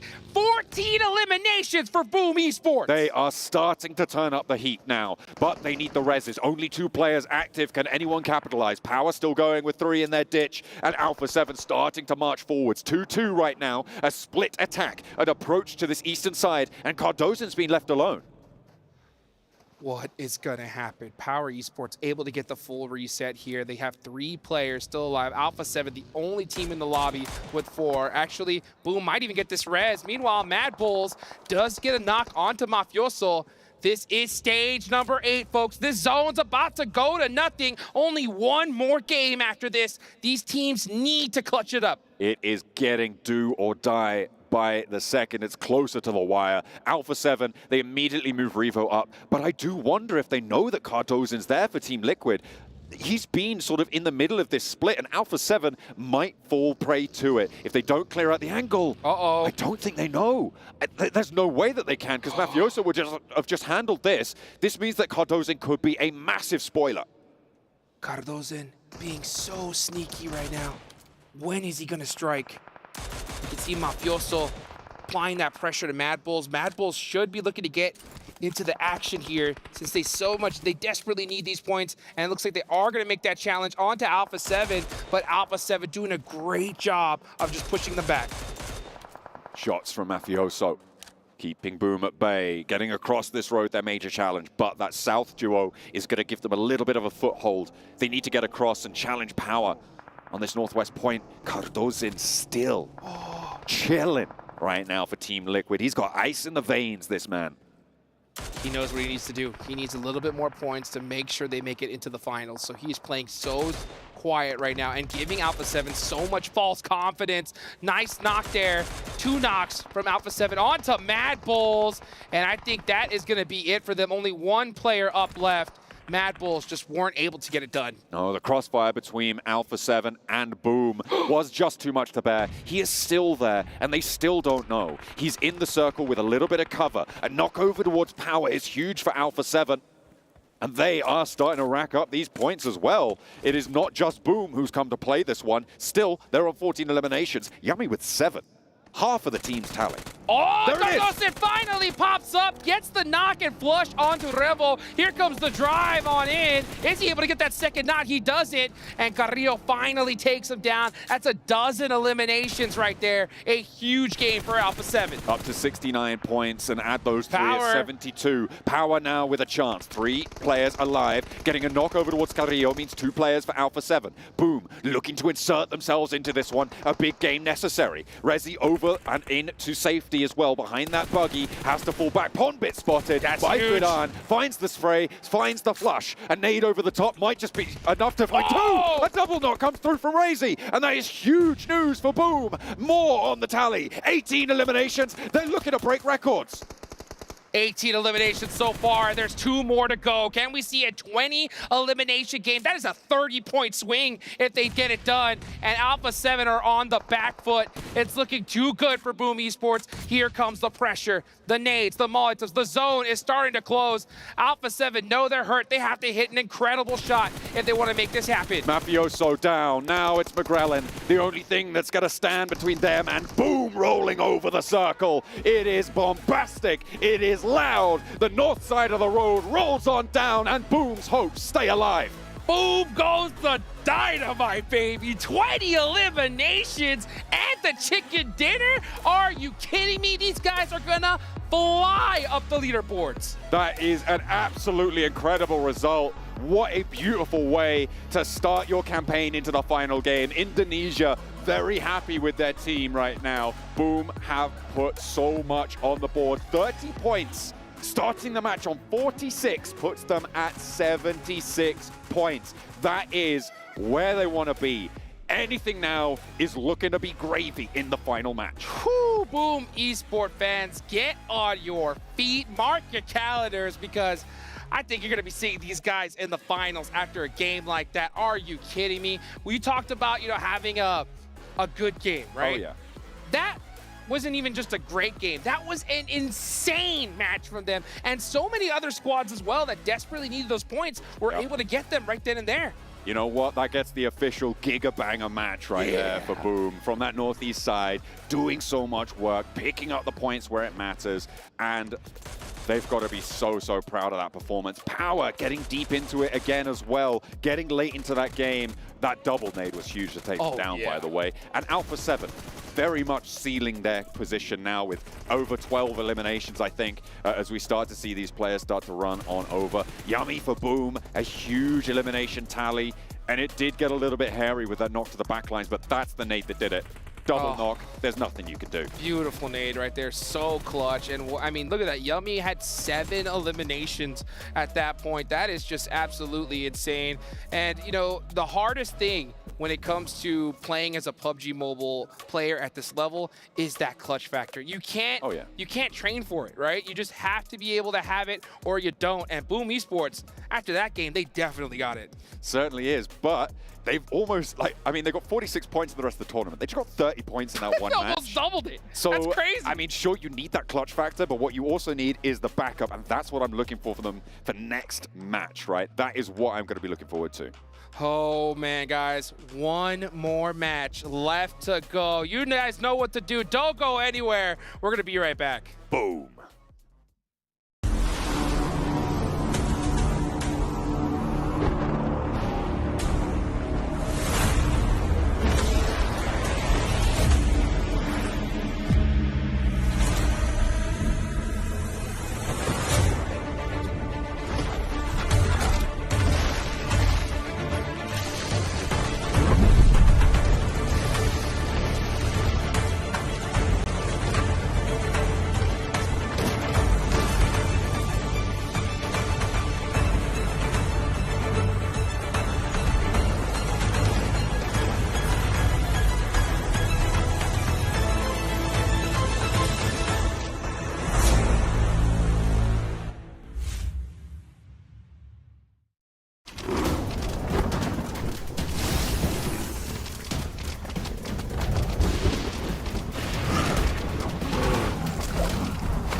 ne kadar çok şeyi değiştirebilir?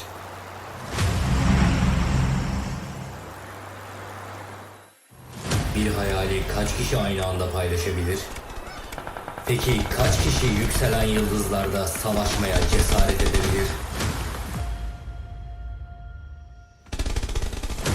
Parlamaya ve e-spor sahnesine adım atmaya hazır ol. Senin sıran geldi. Şimdi sen de takım arkadaşlarını bul. Turnuva adresine git ve kaydını tamamla. Bu heyecana ortak ol.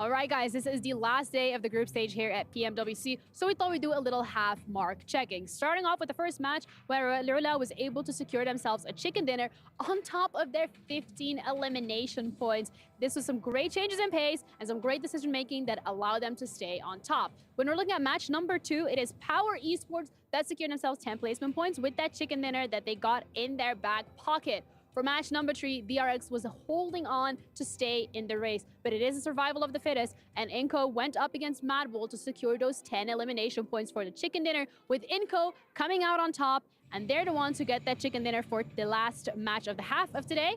I'll see you guys later.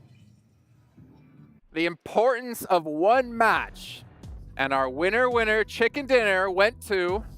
Boom! He did the bicep. Again, do it again. Boom! They We're don't all want off the sync. camera. It's all bad. It's all gone wrong. We Sorry. tried. It's fine. We But you know what tried. didn't go wrong? Boom's victory here. That was a massively needed game, considering I think they were the lowest ranked team from their region, and that should have put them high enough now in the overalls that they're gonna qualify for the main event. They were the biggest question mark out of the region, considering that they are the back-to-back PMSL champions out of their region. Let Evolaris over here go into that, because about What's your Boom. prophecy? Oh, yeah. Well, no, nothing to do with No. prophecy. That was IHC. Well, Aloe IHC, but yeah, they're going to be able to make it. Boom traditionally plays, honestly, better regionally than they do internationally. I think when it comes to regionals, they kind of play against their region as opposed to playing excellent PUBG to the standard where you need to do internationally, and then you're able to adapt to the international teams and be able to bring that kind of to the forefront, right? They've been very practiced against region only, but 30 points is massive. One thing that really went their way in this game is usually you're not able to easily transition over that road, but this time around, nobody was really holding them. They executed that brilliantly to be able to get themselves towards chicken dinner. I feel like after that game too, another team that needed the points to kind of, in a way, make it a little bit easier for them to secure their spot, don't have that much pressure on their shoulders going into the last match, is none other than Power Esports being able to get those 12 points. Now that is back-to-back good games out of them. Huge. Wait, let me check my notes. Back to back. Yeah. Yeah, you're right. Big Let's games. go. 4 big games for them, and the perfect time to be able to pull it off too. Because I said to Kelly, who walked by, I was like, I don't know if Power will be able to hold on to their spot. With the 12 points they did get, though, it should be very likely. But also Team Liquid get themselves 6 points because they were a team on the cusp as well, potentially not making it. They need to just get something going in this final game. But teams who desperately need to make something happen here, Vampire, 2 points this last match. Inco, 1 point. Falcon, 0. Those 3 teams are outside the bubble right now and have 1 match left to go to be able to try to get in. Falcons is just not looking good, man. We even got a chance to look at the stats. I'm not sure if it was updated after this match as well, but most of their illness has come from top, and I feel like that's what we're getting, just such reactions out of him whenever they do get eliminated, whenever they do end up showing him on the face cam. Yeah. It's just not working out for him. And with the way they're currently playing, I don't think they're going to end up making it into survival stage. Yeah, if I recall correctly, you take a look at the numbers, it was, what, 15 elims compared to like 4, 3, 4. It's very, very difficult here. If only one player is able to kind of step up to that level. Again, technically speaking, even if you do go down to survival stage, it is not all said and done. And there is still one more game, but they would have to go big mode to be able to get things done. They'd have to go boom! Oh, boom. Oh, they got me on camera, that one. I don't know, I got the muscles for it. The thing is, even if they do go in big mode, even if they do perform well, they have to hope that some of the teams that are above them, that are already secure it within the top 12. they have to hope that they don't perform well, which is very unlikely with the way some of these teams are currently performing. I mean, the fact is as well that one team we haven't mentioned just yet, and it's still technically unlikely to happen, but still possible, is Reject. Yes. Currently at 69 points. They still can be pushed outside of the bubble, but also D+. I don't know if they've been pushed out now, but if they are still somehow in this, they're in it by like 1 or 2 points, if anything. D+? Yeah. I think D+ pushed out already? Yeah, I think D+ has to. Which, we were kind of talking about this. That might be the highest fall from grace that we have seen in PUBG Mobile from yeah, that's today, a good point, 7. Yeah, thank you. Thank you. I appreciate it. Yeah, thank you, Jason. Yeah, I mean, what, 57 points in that first day compared to what was about 6 or 7 points. But yeah, this is Boom's stats coming in from this one. That is absolutely insane to do 3.6k damage across this game. And, all importantly, they hit some nades. Yes! Boom! Ooh. That's got to be the new the new profile picture. He's gonna be so happy looking at this bag and be like, I'm gonna screenshot this real quick. I think Tweet it out. contractually he has it where he has to be able to show off his biceps at least 1 or twice. I'm going to be real, guys, all right? I've never in my life had biceps. Okay. So, well, you do now. I'm you got to taking show this them off moment now, whilst but I can, okay? I think Boom needs to show off the fact that they're in 7th place. 76 points. They are safe. They are in it. They have been able to make it into the main event, which they have to be extremely happy about. And we definitely know the Indo talent who are right next to us. We're very happy to see. But it's all about the second page, and we can move along here and see where the teams currently stand and at what point. 64 points. D+ have, in fact, been pushed out. And Inko at 60, Falcons at 60, and Vampire right now are the cutoff at 64. If you're Vampire, I feel like you have to adapt your play now. You have to play safe. Yes and no. Hold on a second. I'm looking at Reject, a team that we thought it was going to be one of the safest teams. Right now, they're not looking safe at all with those 69 points. You still need effectively 1 or 2 teams to get 10 points, yeah, and they need to be the specific teams, right? But they are teams who could. There's a world where TJB, if they get a big win, could also be the one to take over. But yeah, these teams, yeah, I'm a little bit divided in my head, guys, because as much as they're great teams to be able to potentially challenge for that spot, they've been kind of inconsistent. That's why they found themselves on this border position. Well, for Inko, too, if they do end up getting the enough points, if for some reason we end up in a tie, they do have at least 1 chicken dinner to their name, too. So I feel like they would be able to edge that out of Reject. Let me check that. Yeah, Reject does not have any chicken dinners. Inconsistent? Same with TJB. That was not bad. That wasn't bad. Yeah, TJB, I think TJB's kind of been of a letdown, as we did discuss before.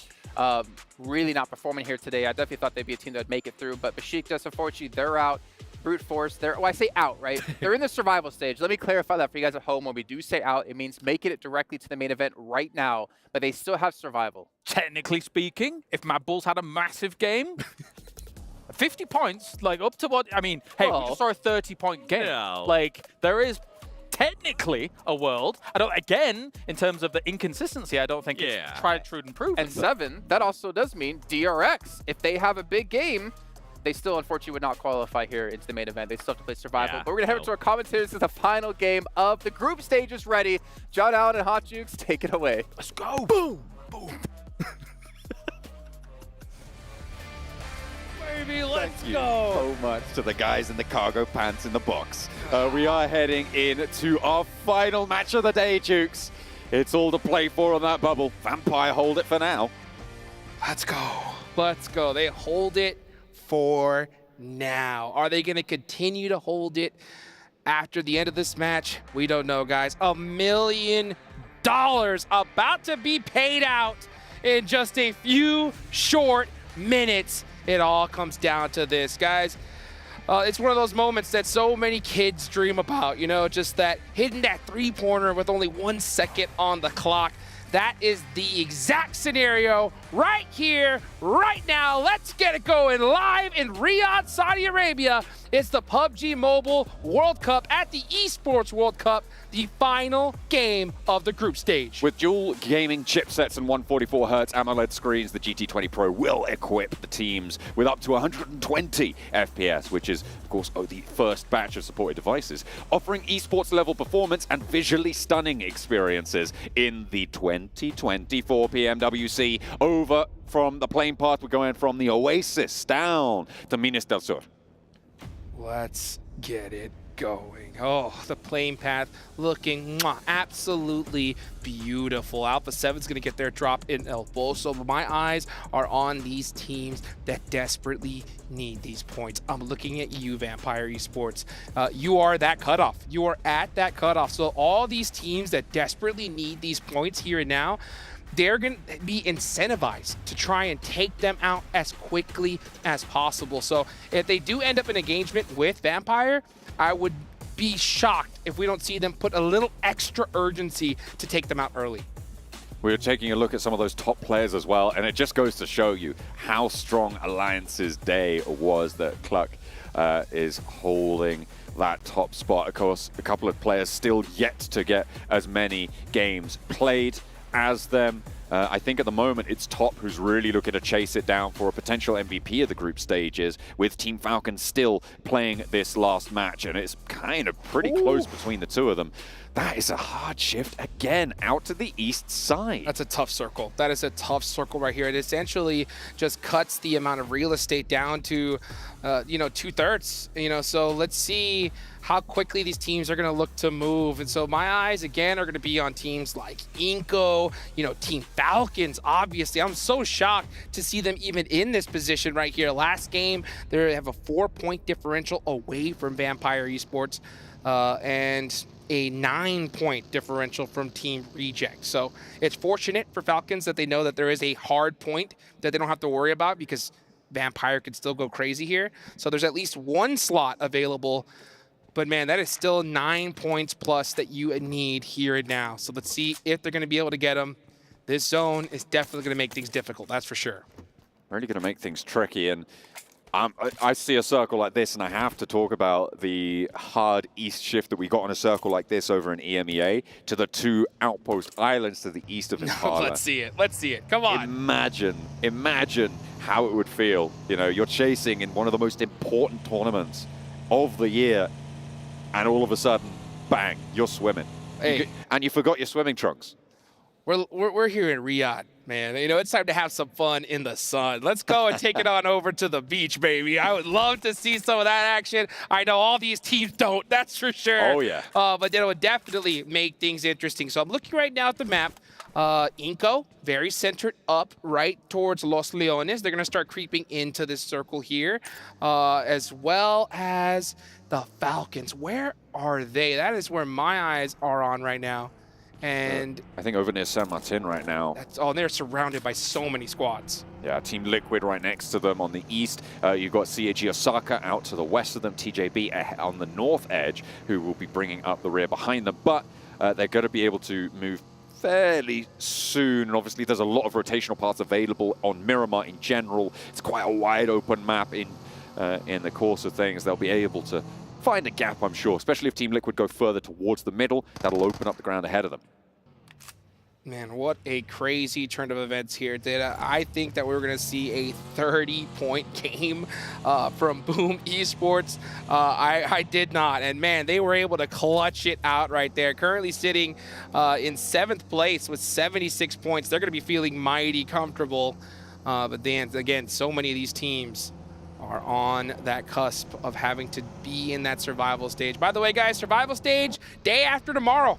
Day after tomorrow, we're going to see these 12 teams, or the bottom 12 teams after this one, there, as long as some new squads are going to be entering the fray. And those squads are going to be foaming at the mouth to try and make that slot to the grand finals that's coming right around the corner. Oh yeah, I saw one of the Team Spirit players in the hotel just before we left. They are here. Team Spirit, one of the teams that will be joining that survival stage, having qualified in that low enough place that they didn't make it to the group stage initially. They did go straight there. They're going to be joined by Rook, by Pandem, Twisted Minds as well. Those are the 4 teams that have already been placed in the survival stage from their qualification, and they will be joined by 12 of these teams. Some of them on your screen right now. 3 of them, though, it's going to be Brute Force, Besiktas, and D plus Kia, all already confirmed over to those survival stages. They've dropped below that 12th place already, and obviously not playing any more games now. Man, D plus Kia is the big shock for me. I mean, after their day 1 performance, I thought that they were going to be an absolute lock for the finals, but weren't able to replicate that in day number 2. And it just goes to show that, you know, some teams, when they get the circles, you know, they go crazy. D plus Kia did, and when they weren't able to get those zones, man, they just got absolutely punished right there. So hopefully we can see them, you know, show some signs of life during that survival stage. But, oh boy, we got to focus on right here and right now. Team Falcons, this is one of those squads that have such high expectations. Gonna try and clutch up at least one of those 12 spots, and they don't need very many points in order to do it.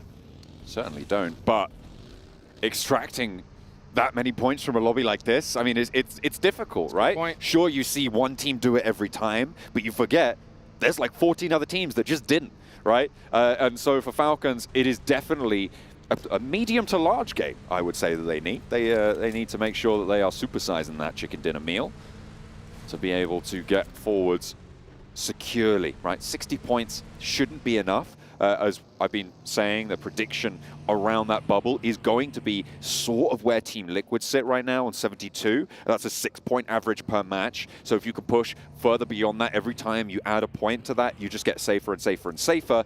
60 points, as famously we all know, is less than 72 by 12 points. So that's what they're trying to push up. Yeah, I mean, if I am that team, Team Falcons, I am 100% at least trying to pass up Reject, right? Reject are currently sitting in 11th place with 69 points. So if you're able to pass them up, you should have a decent shot of making it into that top 12. And that's, of course, unless Inco Gaming go crazy and TJB have a phenomenal game, because that's still a possibility. If Reject drop below that bubble, that would be half of Group Red down in the bottom 12. Obviously, 3 Group Red teams already in those bottom 12. We're looking to take another potential today with that 69-point barrier.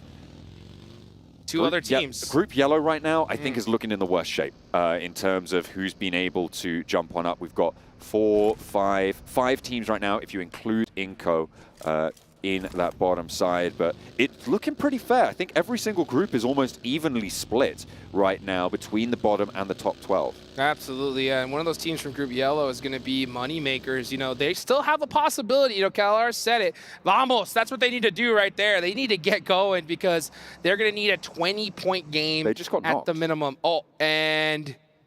that's all the way on the north side. They're way not next to anyone. Nowhere. I didn't know it was a crash. They are so far away from this. They're playing it way too safe.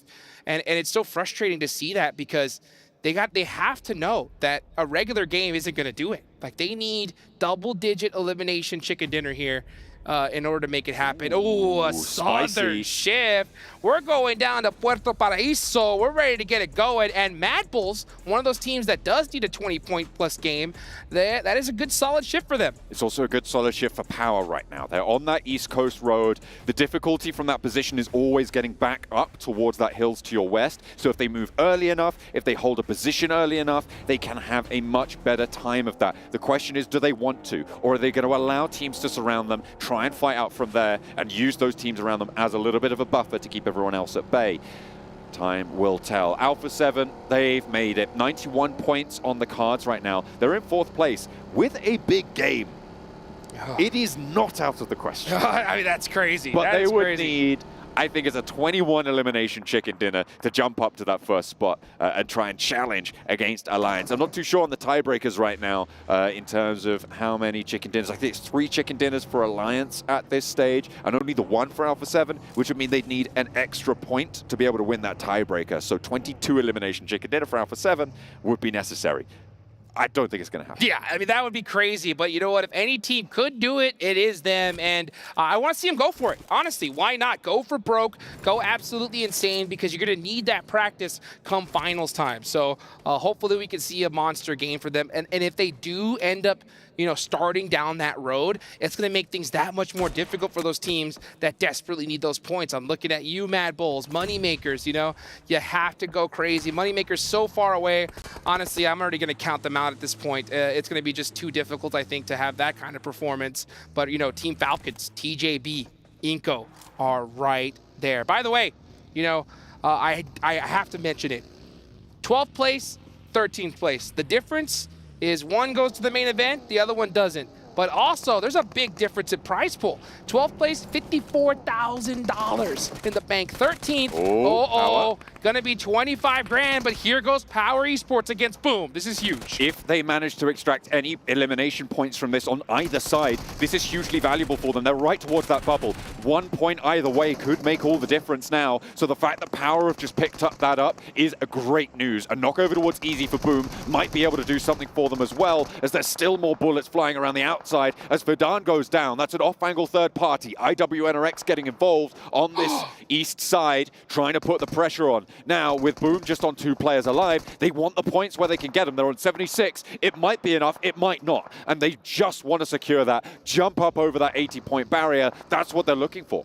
Boom just said, you know what? We just go in the water at this point. We have to survive. We have to make something happen here.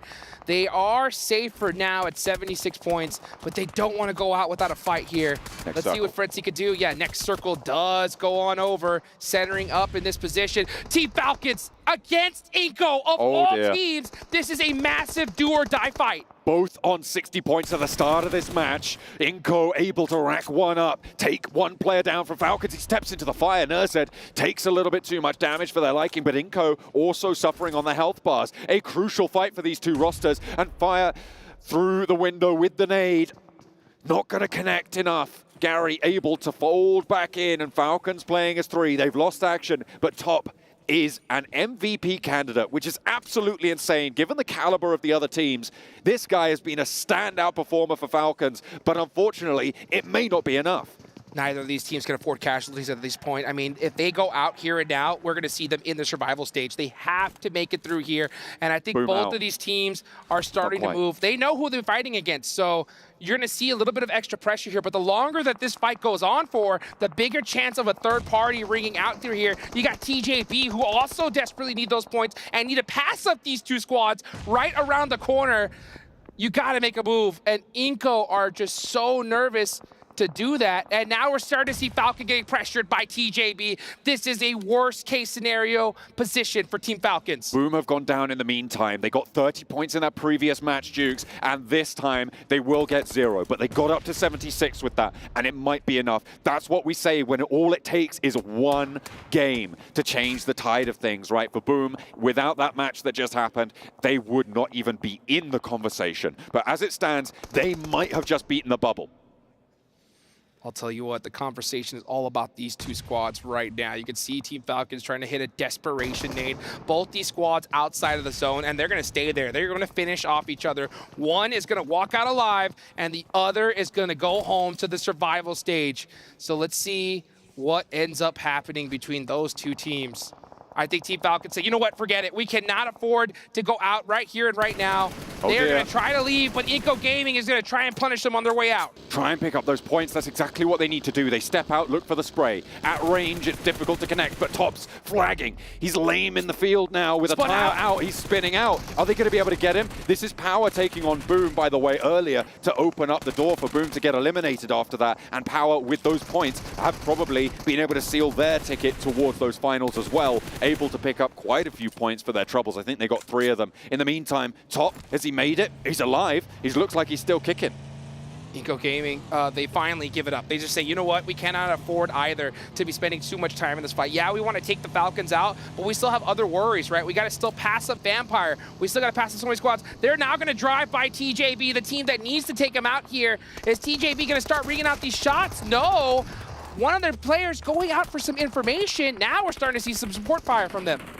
Inco trying to roll around now, find some cover. Flower with an excellent angle, but not quite able to connect at the roof of the vehicle. Keeps them safe. Nades in from TJB. They're going to funnel in, and it is just going to be so difficult to hold, but Vitali has the challenge with the DBS close. Steps up, knocks one back. Rebuffed, looks for the flush, but there's another player to take the challenge. Not going to find the shots this time around. GK first wants the spray. One knock over towards Inko, but that's all they'll find for now because Vitali's got more to say. They have an answer. The long-range help will find the shot, and the pump action not going to connect underneath. GK first with the heal, steps out wide, but there's an answer. The volley is back, and Inko are fighting for their lives. DJB want to try and mash into the fight as well, but with 56 points, they have not done enough if they go down here. Inko Gaming are in a death bowl right now, and they know it. They're going to try to get these reses off as soon as possible. Here comes Flower, the last remaining member for TJB. Is he going to go for the run over? He jumps down and gets shut down by Inko. What a clutch shot. 4 eliminations for Inko. They can get these reses now. Looking on the north side, Alolex IHC might try and flush them through, but it's unlikely. In the meantime, it is Talon to roll on over the Moneymakers, and their dreams are dashed of making it straight to the main event. Then the nade might change things a little bit, though, as IC wants to try and take a little bit out of Talon. But Talon looking good. 2 eliminations now. They're on 76, and again, they too may have beaten the bubble. Falcons are out. The Falcons are out, folks, and you can see the look on their faces. Absolute devastation. They're going to have to make it happen come survival stage. Moneymakers are done. That is it for them.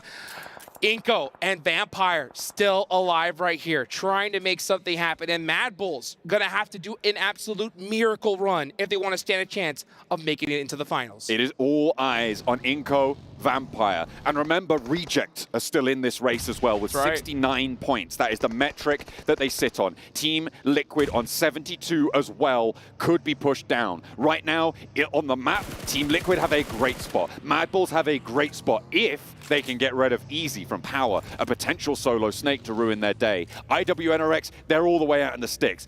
Harame Bro with a wide split, but they've got a lot of control here.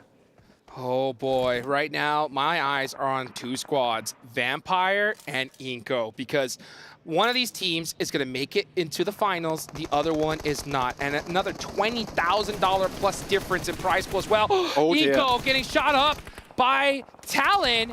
Talon with some great angles. Nunez desperately trying to be able to get out of this position.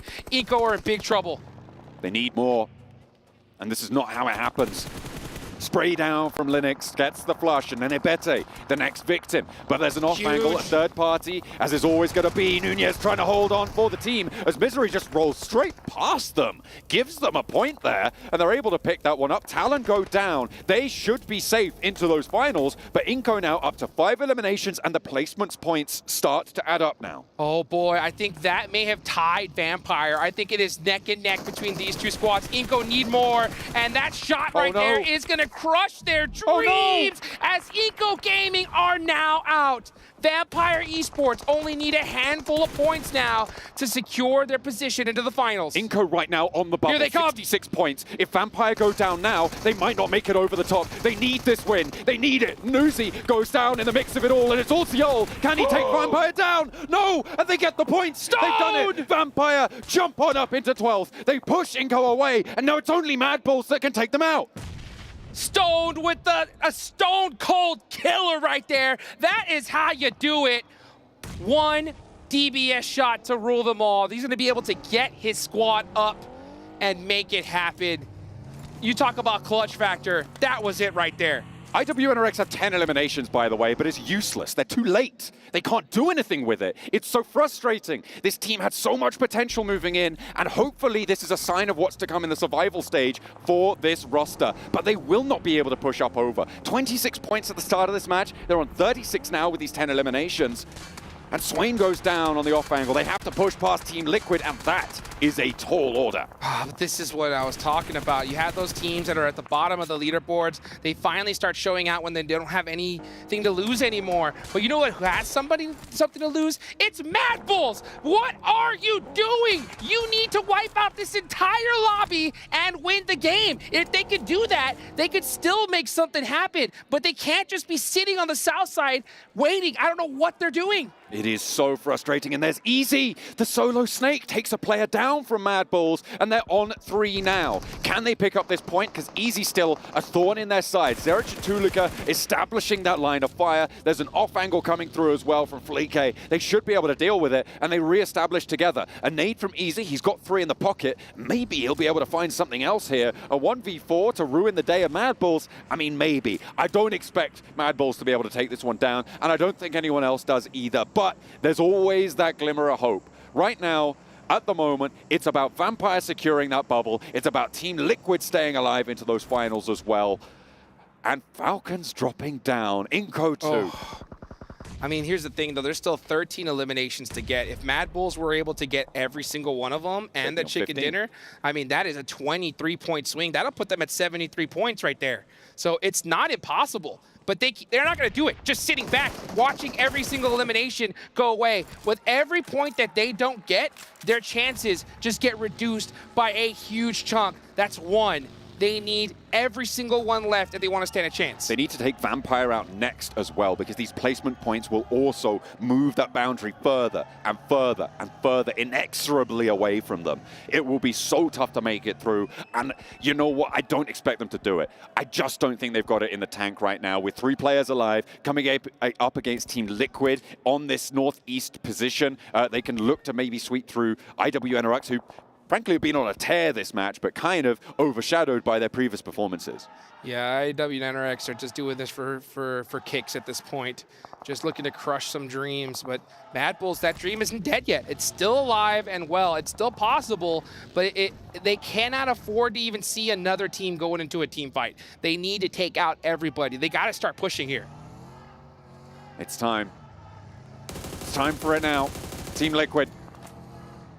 They should be aware that they've done it at this stage.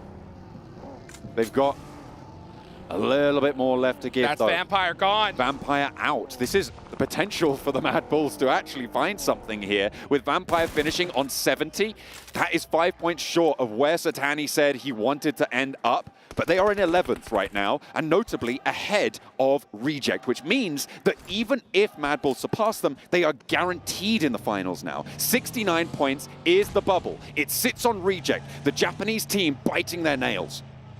11 eliminations available for the Mad Bulls. They need all of them.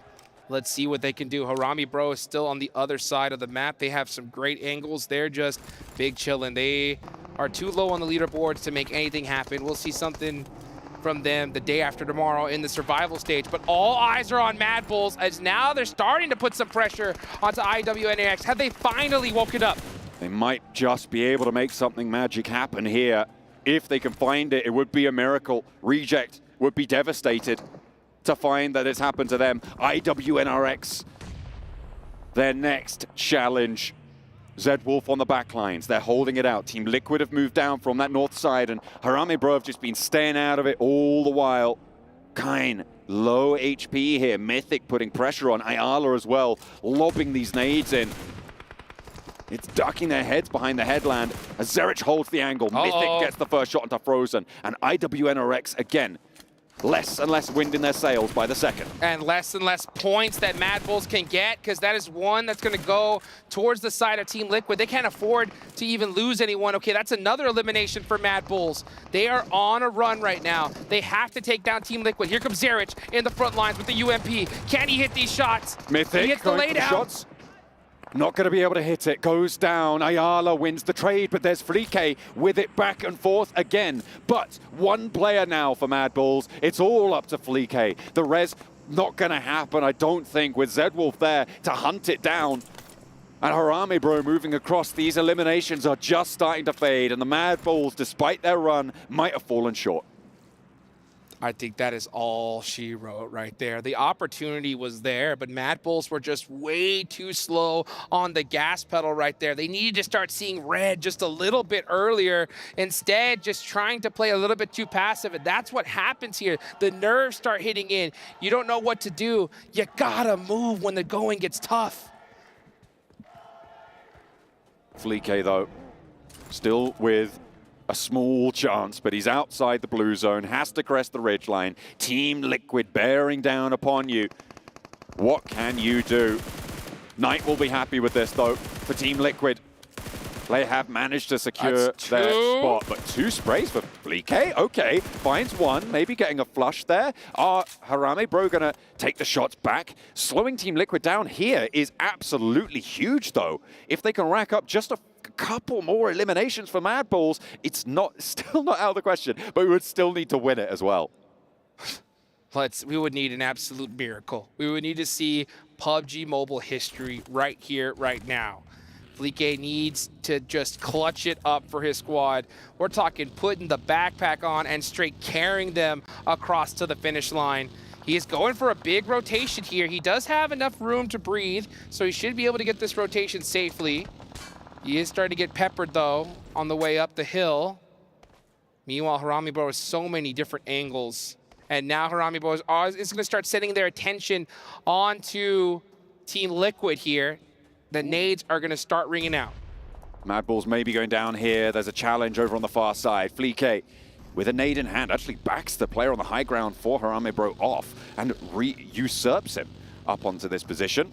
Interesting turn of events, but not going to be in the next circle. Has managed to get away from under the pressure. Eliminations needed for this team right now. With the 5 eliminations they got, there are 55 points. Remember, 69 is the bubble. If he wins it, and I grant you that is so unlikely to happen. But if he wins it, that would put them up at 65. 69 is the bubble, which means that he needs 4 more eliminations. And with a chicken dinner, they win the tiebreaker against Reject, which would put them over the top. But, as I say, it is so unlikely. It's basically out of the question. But we know, we've seen the impossible before. Can we see it here? Live in Riyadh, Saudi Arabia, the PUBG Mobile World Cup. Fleek down to 10% HP. That buggy is beat up. He has to jump out. Goes for the spray. And that is going to be the Mad Bulls miracle run ending right then and there. That is a little bit sad, but I didn't expect it to happen. He just kept teasing me with it all the way until the end, and that is unfortunate. Harame Bro going up against Team Liquid now to close down the final match as we're going to isolate our top 12 teams at the end of this. Dish out that fat Millie. Over the top, Harame Bro setting forwards a little bit. 1 player down. Can they get a trade? Doesn't look like it. Not just yet.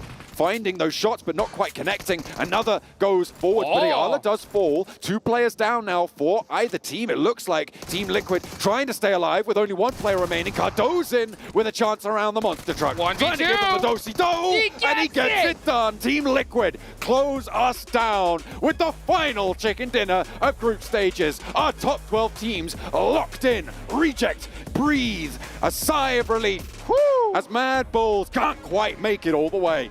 What an incredible game. I can't wait to see the leaderboards, to get those official scores in, see exactly who made it, who did it. Team Liquid, after that game, they know they're going to the finals. So just where did they end up, though? That's my question, because that was a huge one for them right here towards the end. Absolutely. It has been a story of real big performances at the end of today as well. Let's remember that boom chicken dinner, that 20 elimination game on the first Miramar. That alone saw them safe, right? They were at 46 points before that. They got nothing in that last match that we just saw. And it is a 1-game kind of tournament. When you play 12 matches, there is just that one spark of brilliance that you need, and it can change everything. Unfortunately, 12 of our teams were not quite able to get those sparks going. I mean, what was that, like 40% of their points in just 1 game? That is absolute insanity right there. Just take a look at the replay here. Mad Bulls, man, they had a shot, but I'm just so shocked that they played this so passive for so long. There was plenty of fights that they could have taken, but that's the way it goes. If you're just too late to pull the trigger, you ain't gonna get it done.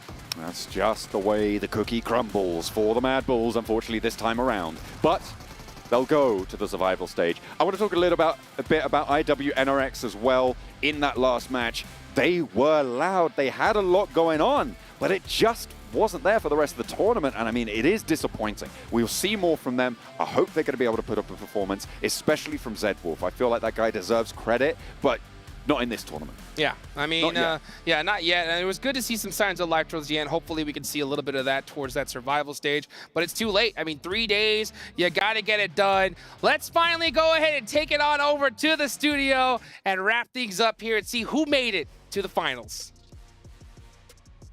Yeah, I understand what you guys mean with IWNRX. It was like, why didn't they start doing this earlier? Why did it come down to the final game for them to finally pick up some eliminations, show what they could do, show what they did in EMEA? But either way, they still have a second chance. They still have the survival stage to play in, but that also means, I think, why we should have our 12 teams locked in. And as you heard John say, Reject probably breathe a sigh of relief here.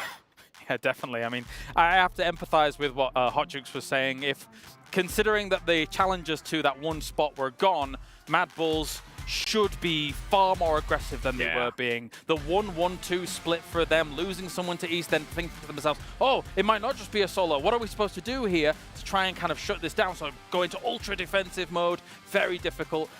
This is not the Mad Bulls I'm used to seeing personally. They were so split, but just not being proactive on those eliminations. Right. They were just being super patient. I don't know if they didn't weren't quite sure of the math of how many elims they needed. They were maybe, okay, if we just wait, get the chicken dinner, maybe that'll be enough. It just wasn't enough. Well, the question now comes, did Team Liquid pass Alpha 7? Oh. Team Liquid beating Alpha 7 when it came to PMSL Americas. And Alpha 7 being, I'd say, more experienced and definitely better results when it comes to national events. Were they able to hold on to their top Brazilian spot? Let's quickly talk about the 2v4 that we just witnessed from them as well. Harami kind of bottling it a little bit, I want to say. I mean, Team Liquid, they went into that with a pump shotgun, which is not exactly the best of weapons to be going into that with, and then an to finish things off. Team Liquid played a blinder in the 2v4, but again, Harame shouldn't be giving them the 1v1s that they were giving them. You should be peeking over at the same time to shut down that and use your man advantage. Overall, for Team Liquid, this is the Team Liquid that we've been wanting to see. I mean, we got a chance of it yesterday whenever they did get the win at the start in Sandhawk, but we want to see more out of this team, considering that they are the champions of the PMSL. We'll have to wait and see, though. Did they do enough to pass Alpha 7? Because that is bragging rights between those two all the time. You know what you're not going to brag about? 14th place, Team Falcons, losing 3, and then leaving it all into the one man to try to survive to get them into this, and unfortunately not going to be enough. So Falcons, one team, I don't think any single talent here, whether it's English, Indonesian, Arabic, would ever expected.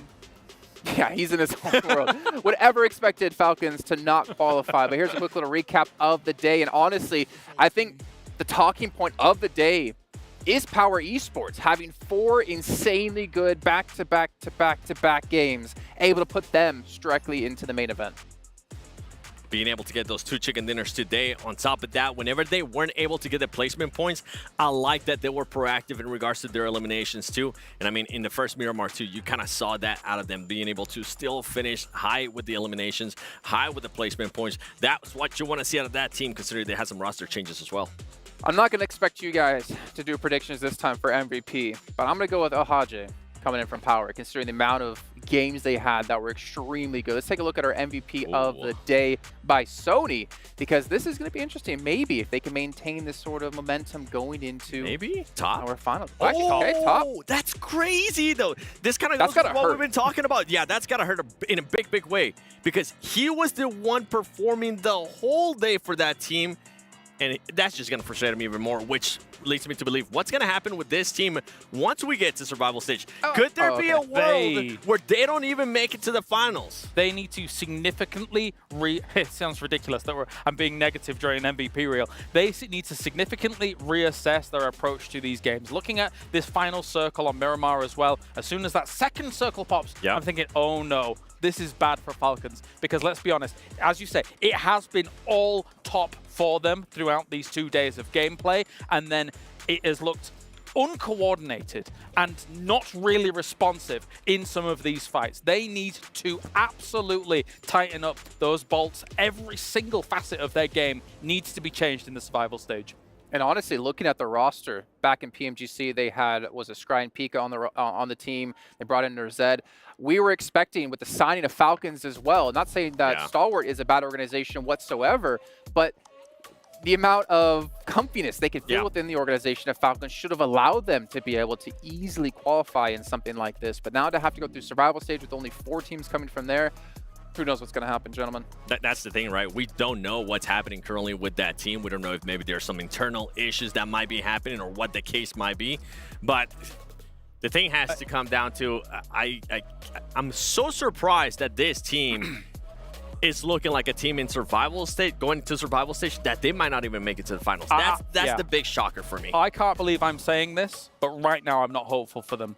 Survival stage is brutal. Regardless of what we think of the 4 teams that are coming in from survival stage that we haven't seen just yet, they're going to give them a run for their money as well. If this Falcons shows up, they're not getting to the main tournament. Well, let's take a look at our overall so you guys at home can see all the teams who did qualify, but I think we knew kind of towards the end of that game which ones are going to be there. But more importantly, I don't think any of us expected Alliance to be first place here, and Team Liquid in the head-to-head, because of the extra chicken dinner they got in the last game of the day here, did pass Alpha 7.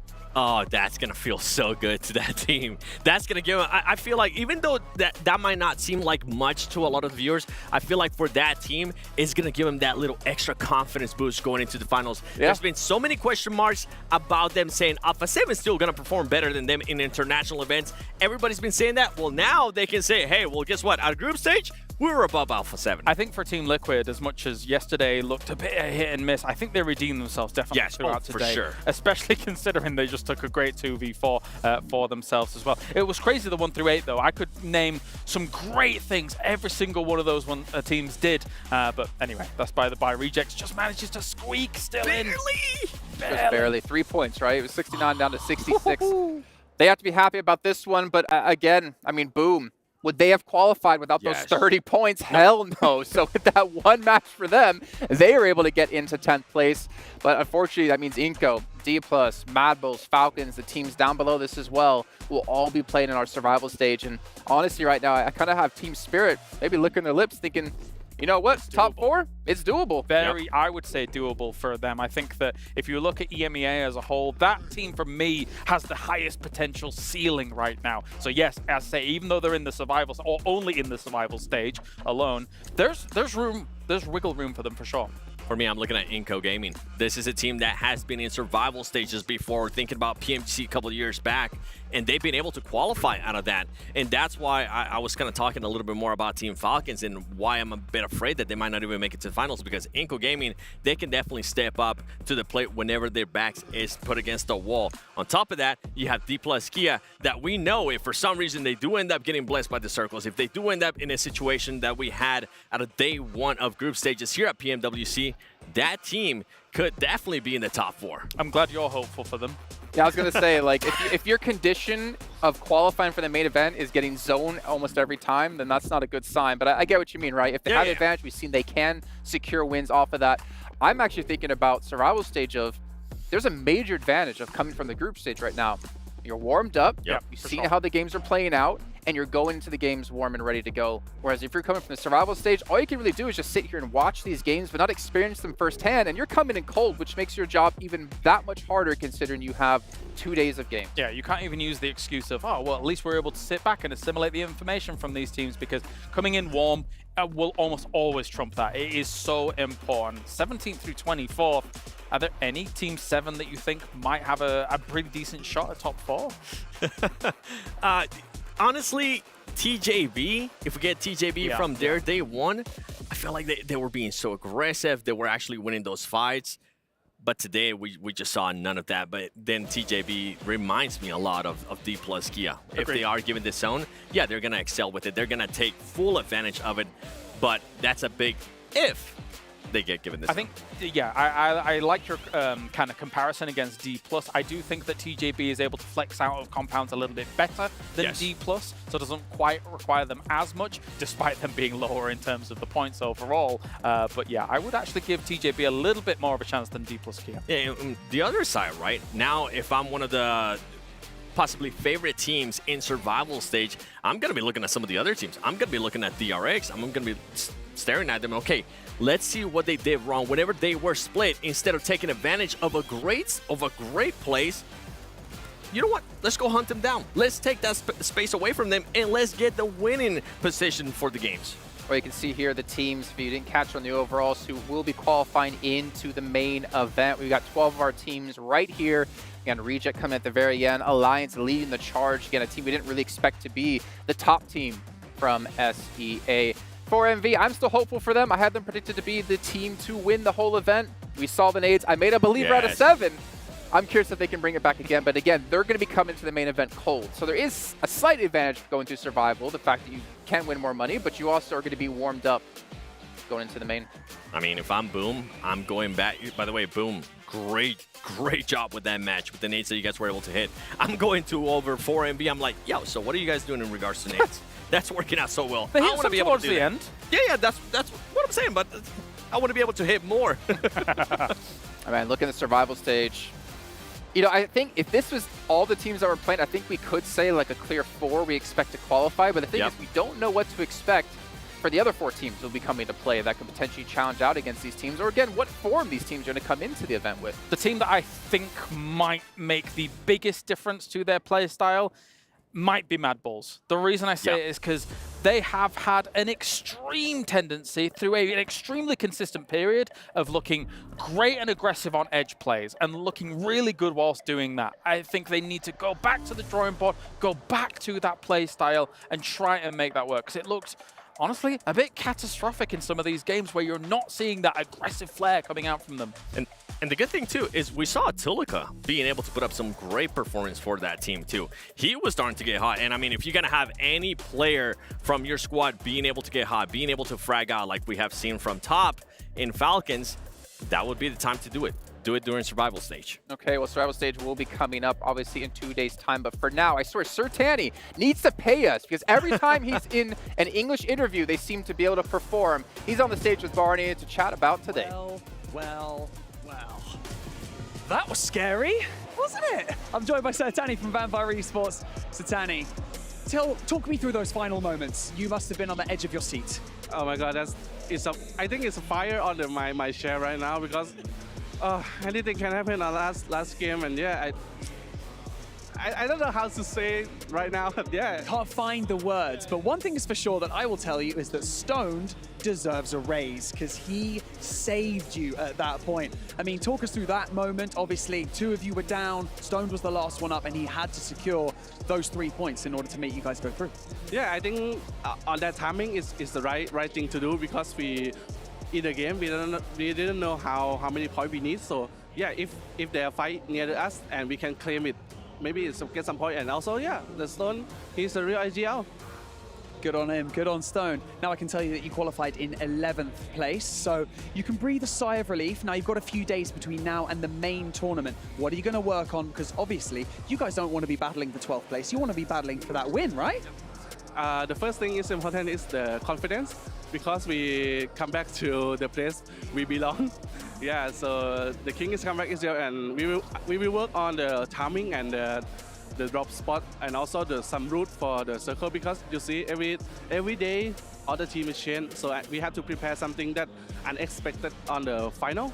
So yeah, we will prepare for it. Something unexpected for the final. I like that. The Kings are going to be back. You've heard it here first. But for now, we've got another interview on the main stage, of course, and that is being run by Sandstorm. Enjoy.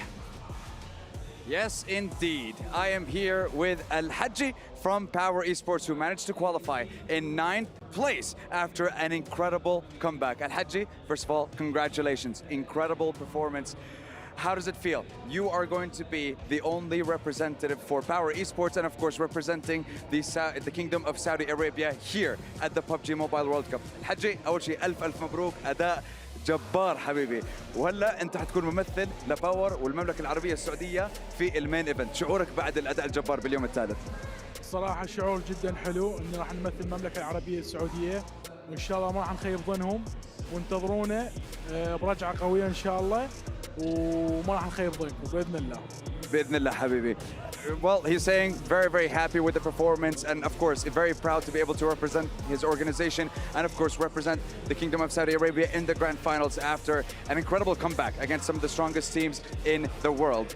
Now, another question for you, Al-Hajji. What was the change between day 1 for you guys in the group stage and day 3? إيش كان الاختلاف لفريق الباور بين اليوم الأول واليوم الثالث؟ لأنه عن جد أنت بتحكي 18 نقطة باليوم الأول وصلتوا تقريبا 76 77 نقطة باليوم الثالث.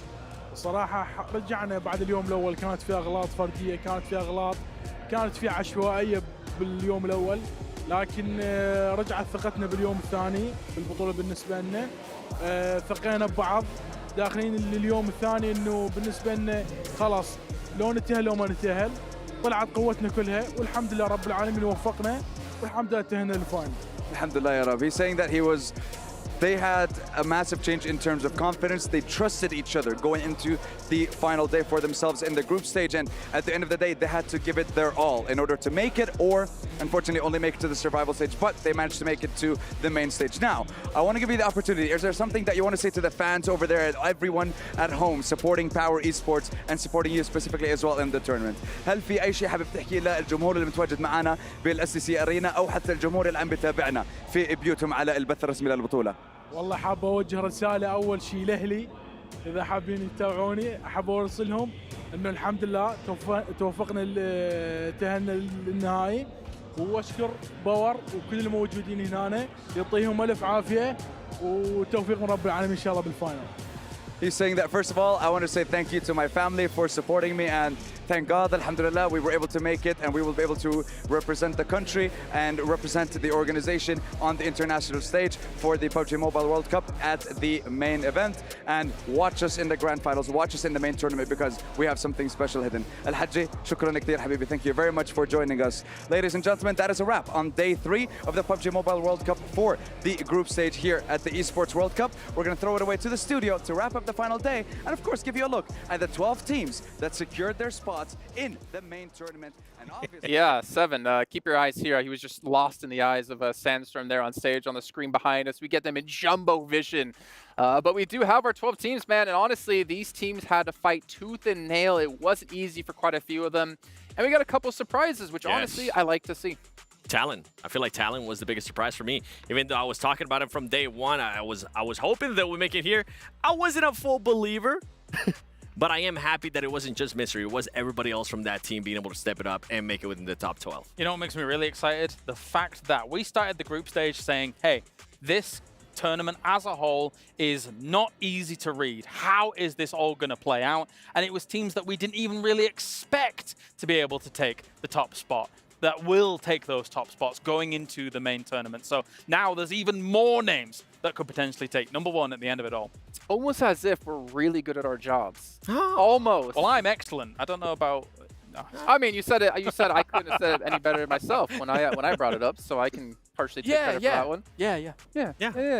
All right, so then obviously we're now done for the day, but what are you guys looking forward to the survival stage? Any team in particular, anything in particular you're looking for? Team Falcons.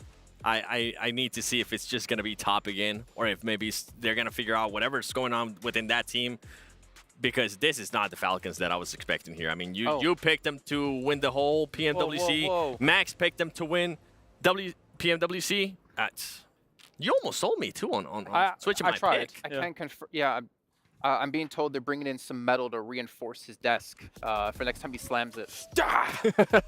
What about you, Claris? Oh, I'm looking forward to soul-crushing defeat when teams get sent. No, it feeds into you, man. You love to see pain. Tears. I do. It makes me very happy. No, I think that the cool thing about survival is it is brutal. The fact that you have to be on your game. There's only 4 spots. That is devastatingly difficult for all of these teams. They are some of the greatest teams in the world. However, you are going to have to play your absolute tip-top PUBG Mobile to get those top 4 spots. Yeah, and especially if you want to be able to play for 400K at the very end of it in the main event. You guys watching though at home, make sure that you fill out this survey that's going to pop up on your screen. We'd love to hear what you guys have to say about the show, whether it's we need to get a box for 7, whether we need to have Claris do a dialogue 1v1 against the camera where it zooms in, he starts to froth from the mouth.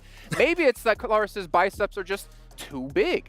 Who knows? Whatever it's going to be there, make sure you guys fill it out. And also make sure you guys pick up the Violet Thunder set here for PMWC, based off the design by Ailu from the PDPX Esports Outfit Design Contest, which includes elements of the trophy. You see that big W on the back. You see the big W on the trophy. Make sure you guys check it out. And I did get a text from Max, who is well enough to text, we can say, that he did pick it up. He said they got me. And he sent me a picture of his brand new skin. So, good on you, man. Oh, do you reckon he'll be back for the survival stage? I hope do you reckon he'll survive? I can either confirm or deny if that's going to happen. But I hope so, because we do, you know, we joke with Max, but we do miss Max. He's a great attribute to the show when he brings, Yes. I do. Yes, we do. I do. I mean, because then we get to stop bullying each other and we get to focus all our bullying on one person. Oh, it's going to be a great time. It's going to be great. Max is sitting there watching this at home like, I don't know if I want to come anymore. I don't want to bring back to the show. But for you guys watching at home, we appreciate you guys being here. But we are now done. We will have a day off tomorrow on Monday. We'll be back Tuesday at the same time to kick off our survival stage here live at the PUBG Mobile World Cup 2024, live from the Kingdom of Saudi Arabia. And we'll see you guys then. امسك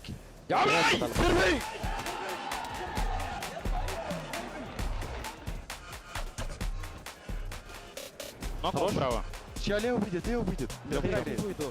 On pochodu, хай грей. Вот, лежит, прострелить. Лоу было. Хорош. انتين. ورا الميراد توقع يمين يا دمج هنا حوش مور بعد Pedin. Kas aja. Gue ready deh. Nice bro. Alhamdulillah ya Allah.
You ever wondered how a Hollywood movie is shot? On a Sony. You review it on a Sony. And how do you make that sound epic? You record it on a Sony. Lunch break on a Sony. So why wouldn't you watch it on a Bravia by Sony?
They wanna live for.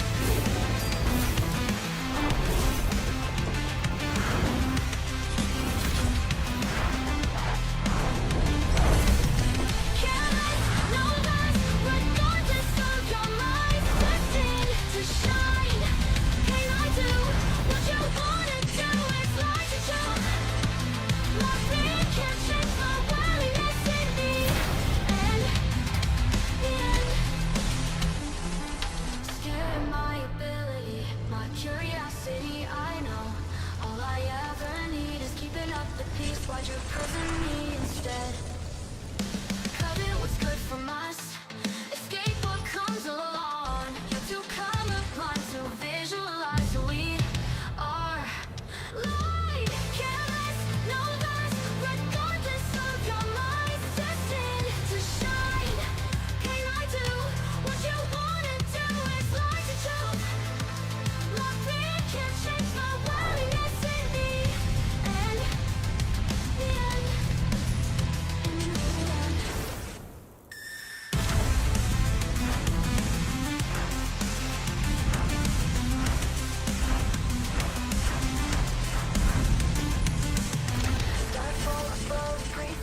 Wonder what they wish for, what they wanna live for.